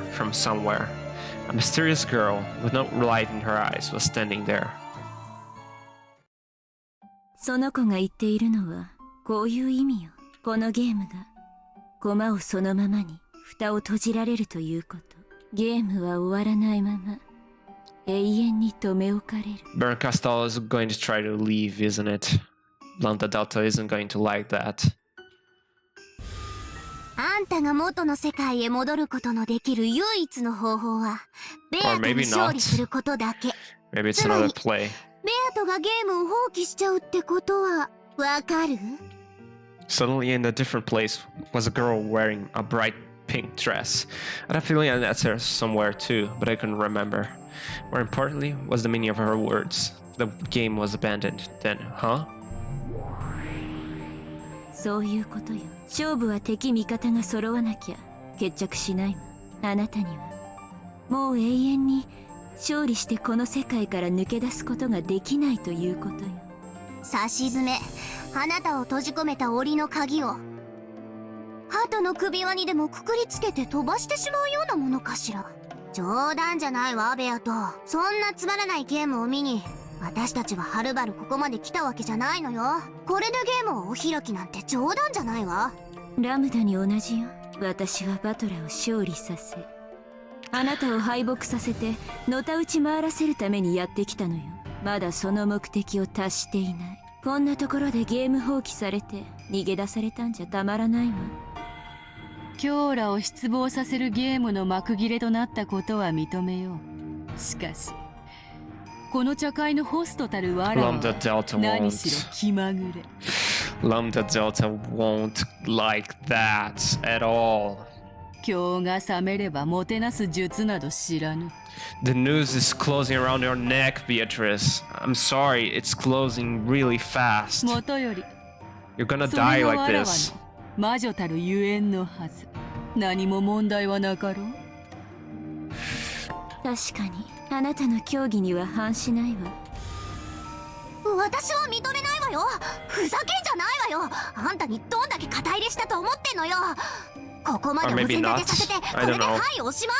ふざけんじゃないわよ。わらわは飽きたとそう言っている。それ以上も以下もない。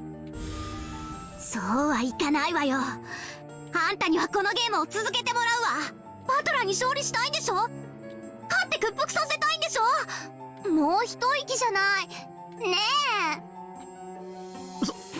え。そこで俺に振るんじゃねえ。ただ俺にも意見はある。言わせてくれ。何か。こいつはお前に売られた喧嘩だ。俺はお前とはっきり白黒をつける覚悟がある。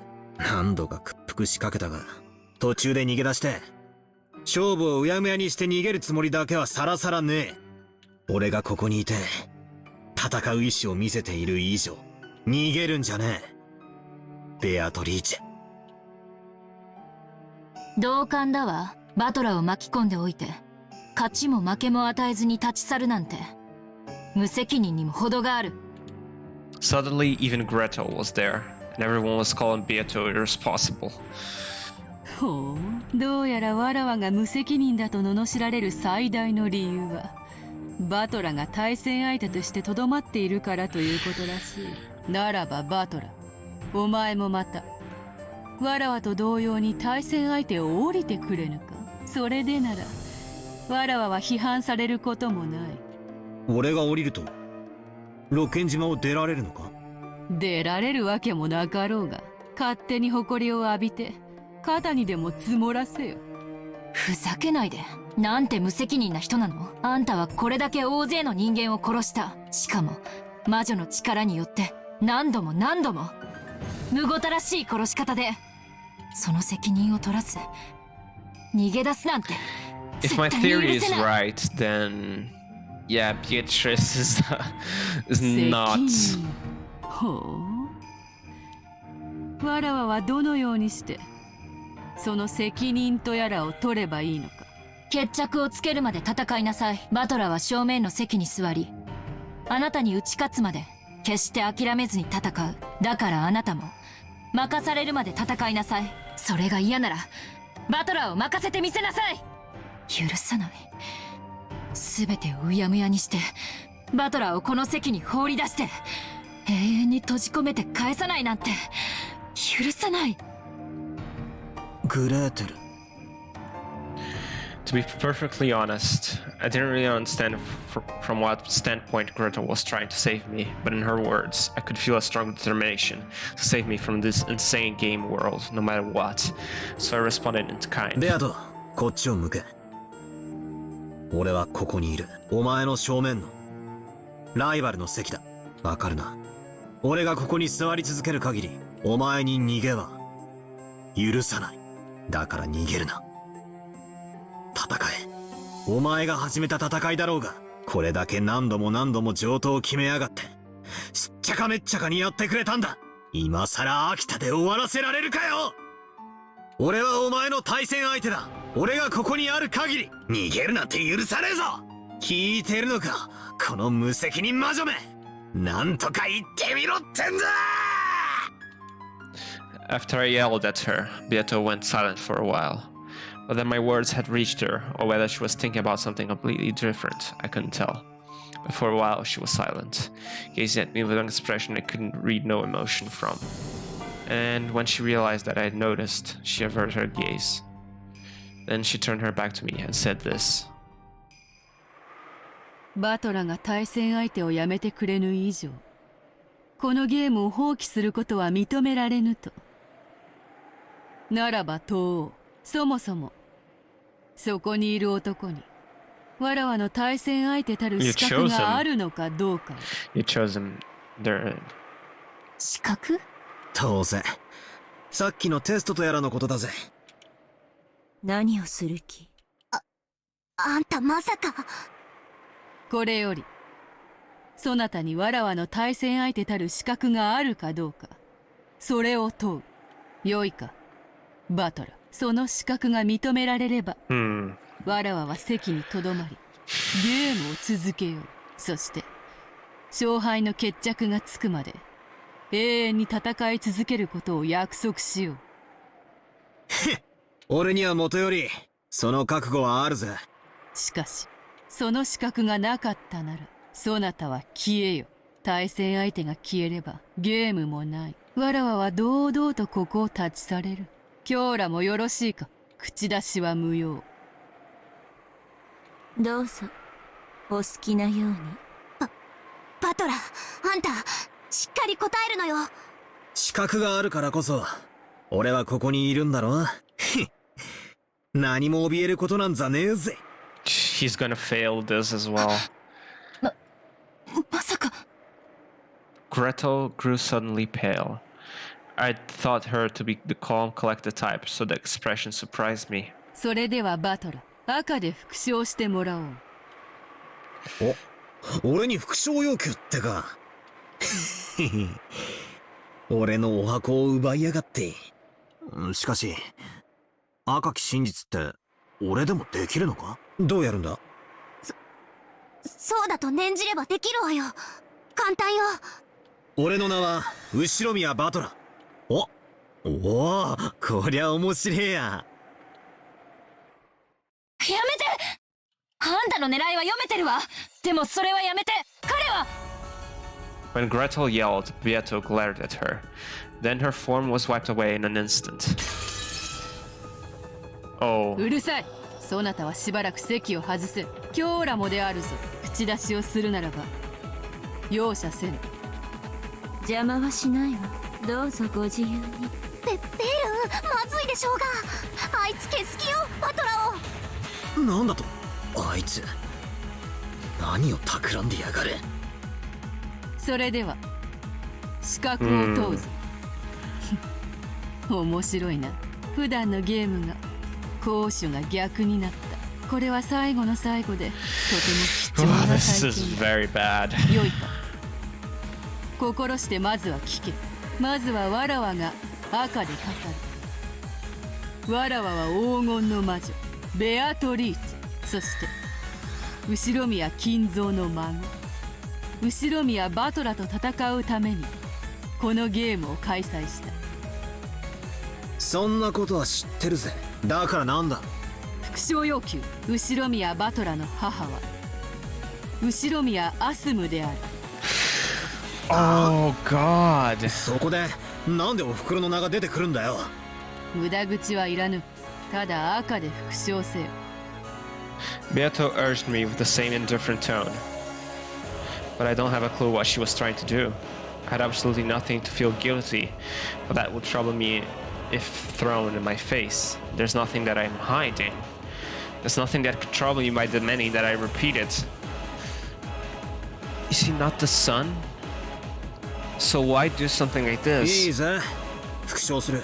If the red is a lie, then oh shit. 後宮バトラの母は後宮アスムである。赤便利だな。戸籍抄本を持ってくる面倒もねえ。無駄口はいらぬ。続けるぞ。そなたの名は後宮バトラである。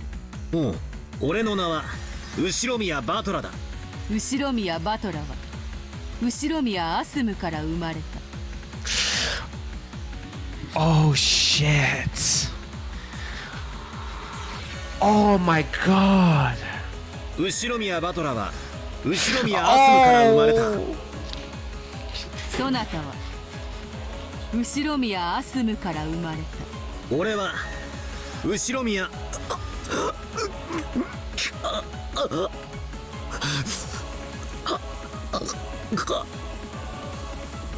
At that time, my throat suddenly closed. I was rapidly assaulted with a choking suffocation. What's going on? One more time. 俺は後宮アスムから生まれた。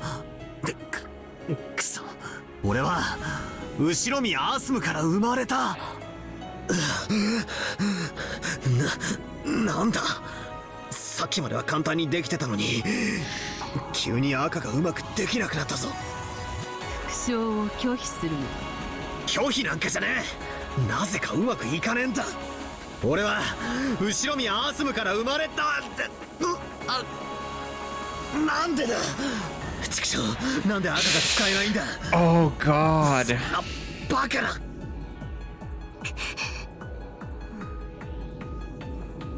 My mom is Ushiramiya Asumu, right? Why can't I say that fact in red? What's going on? This is... 語れぬ赤を無理に語ろうとすると窒息するぞ。無理をしなくてよい。以上の事実から。わらわはそなたを青で追求させてもらう。覚えているな。青は相手を否定する仮説を宣言するのに用いる。それは赤での否定が義務付けられ、それがない場合勝利となる。では参るぞ。以上の復唱要求並びに復唱拒否からわらわはそなたに対戦相手の資格がないことを宣言する。なぜならベアトリーチェは後宮金蔵の孫である後宮バトラと戦うためにゲームを開催した。 Say that Rudolf is your father. よって対戦相手であるそなたに Say that Rudolf is your father. Come 後 on. 宮金蔵の孫である後宮バトラであることを赤で宣言する義務が生じる。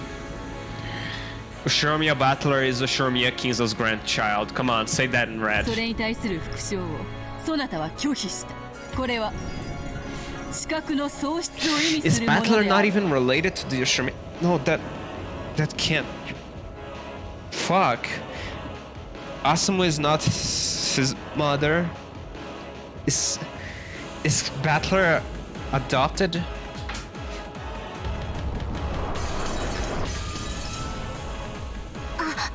赤でそれの何かを否定するのよ。早く。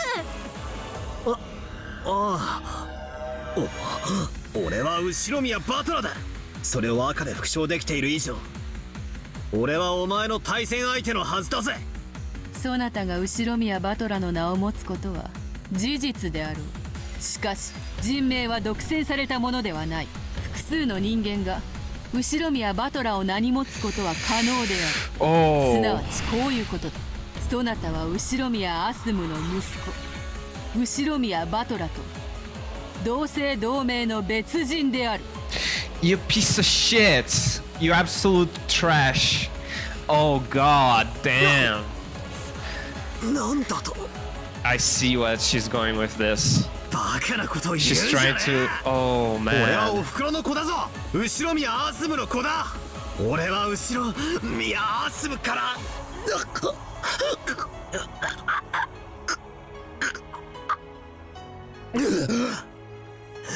畜生なぜだなぜ俺がおふくろから生まれたと言えないんだこんなバカなことがあるというのか苦しむことはない。わらわは遊ばぬ。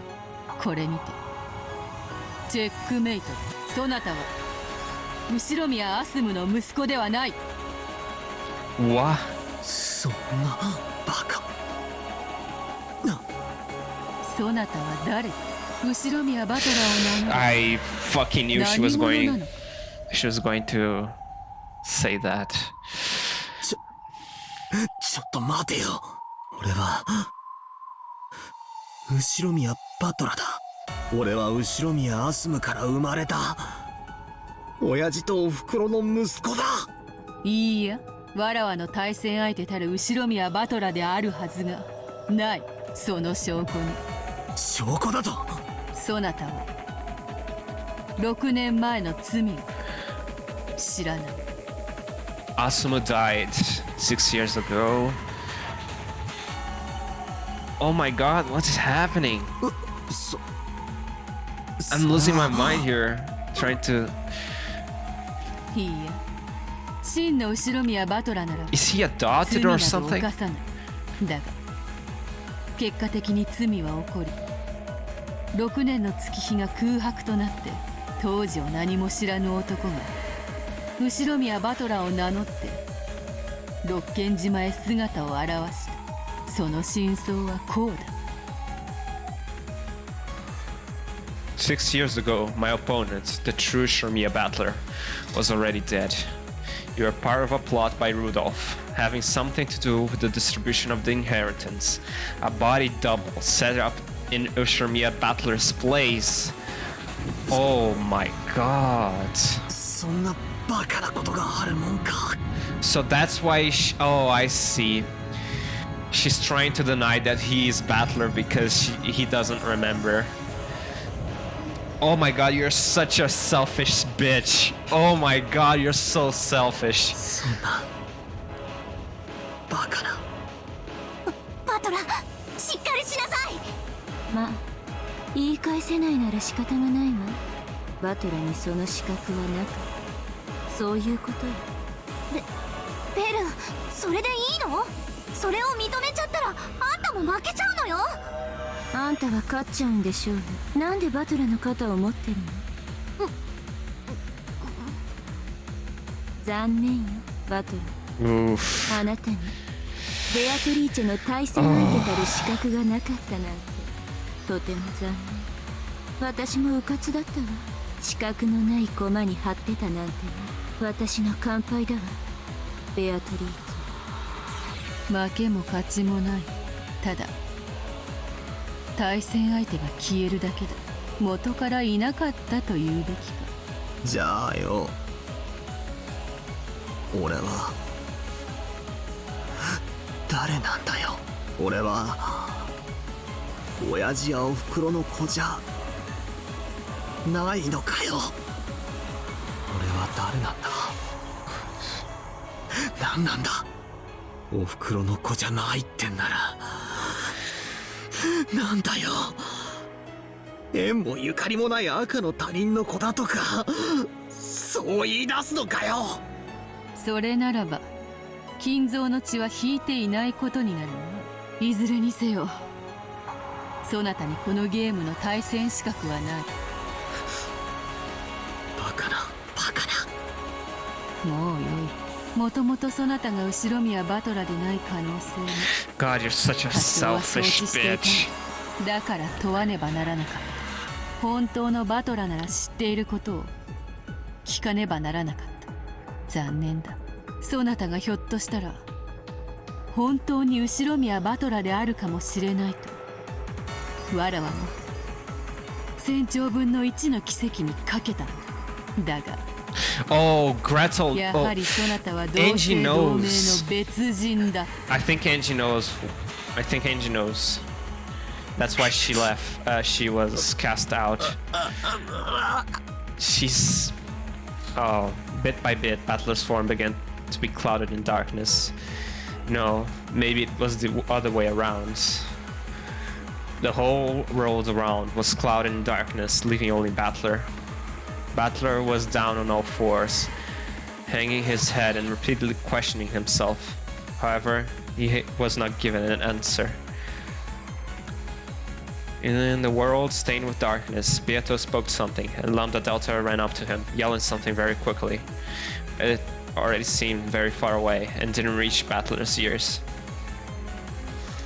Then he, not knowing who himself was, erased himself.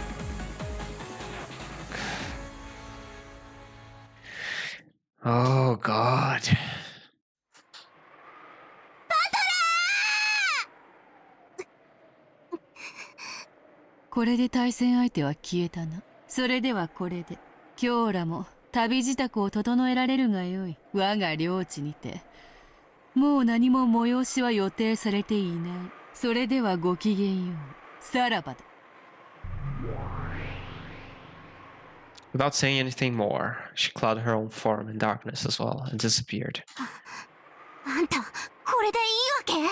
バトラ消えちゃったわよ。負けず嫌いのあんたがこの結末でいいわけ？あんたは私の負けに張ってたんでしょ。なら万々歳じゃない。おめでとうラムだ。じゃあまたどこかの世界で会いましょう。まあ無限のかけら世界のこと、どこかでまたご縁がある確率はそれこそ1000兆分の1よりも少ないでしょうけれど。じゃあね、楽しかったよ。ライブ。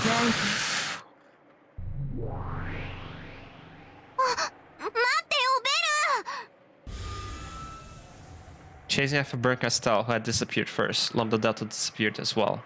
After that, everyone was gone, and the study was now completely empty. It returned to silence, almost as though no one had been there from the outset. No one was here in the first place. The silent study spoke that wordlessly, and the sound of the wind and rain began to fill the room, bit by bit. Oh man.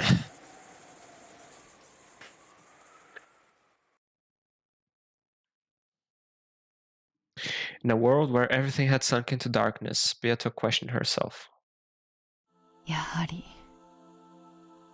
魔法は初めからマリアージュ・ソルシエールの中だけで使うべきであったな。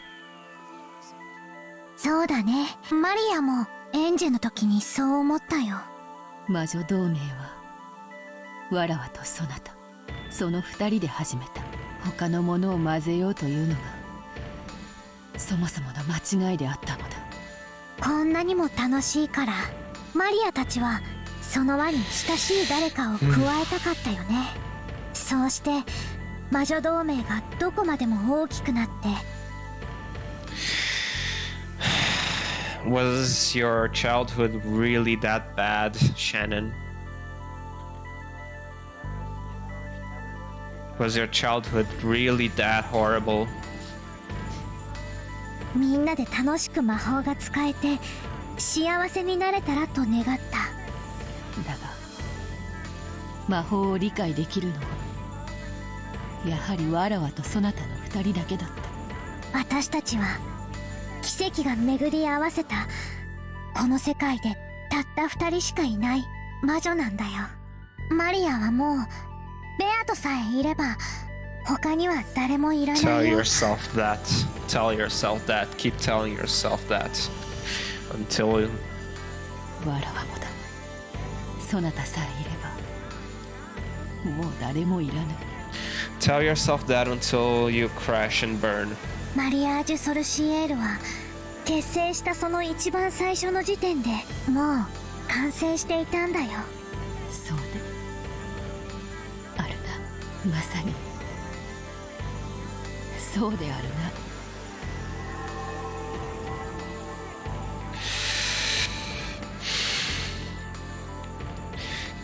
Keep...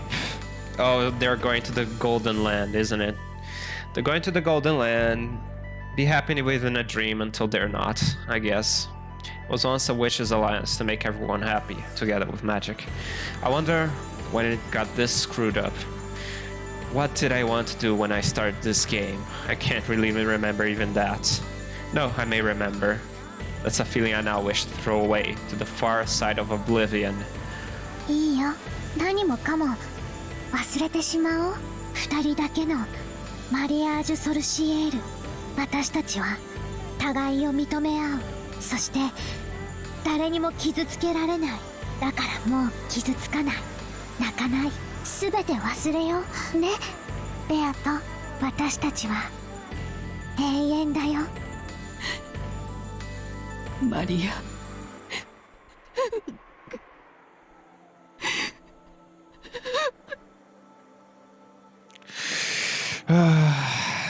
This is all going to hell, isn't it?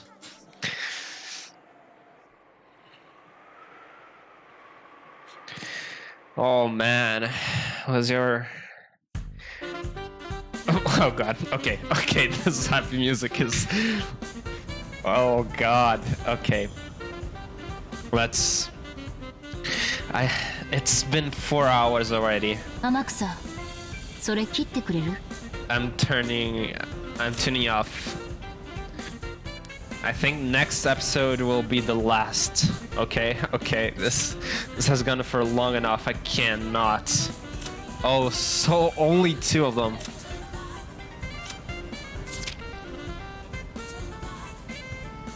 Okay, a lot of people.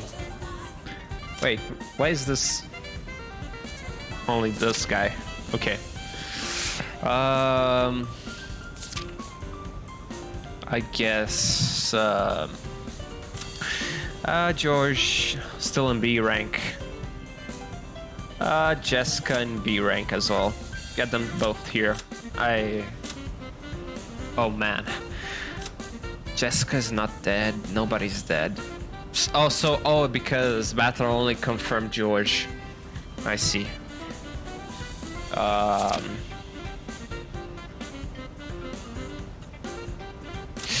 Beatrice is yeah,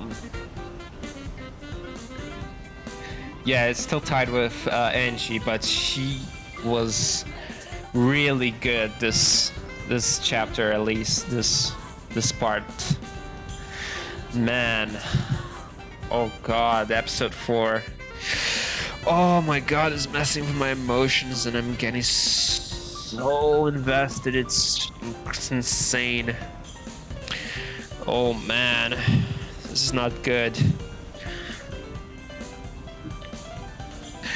I think next episode will be the final for episode 4, so I hope Battler returns because he's dead right now.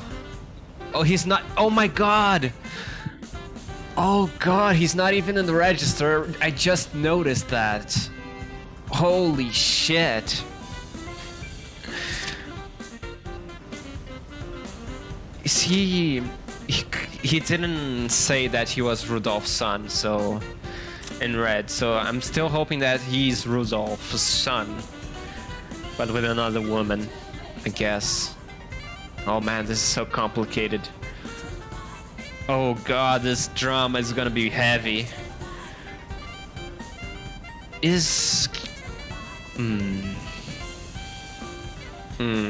Maybe, I don't know.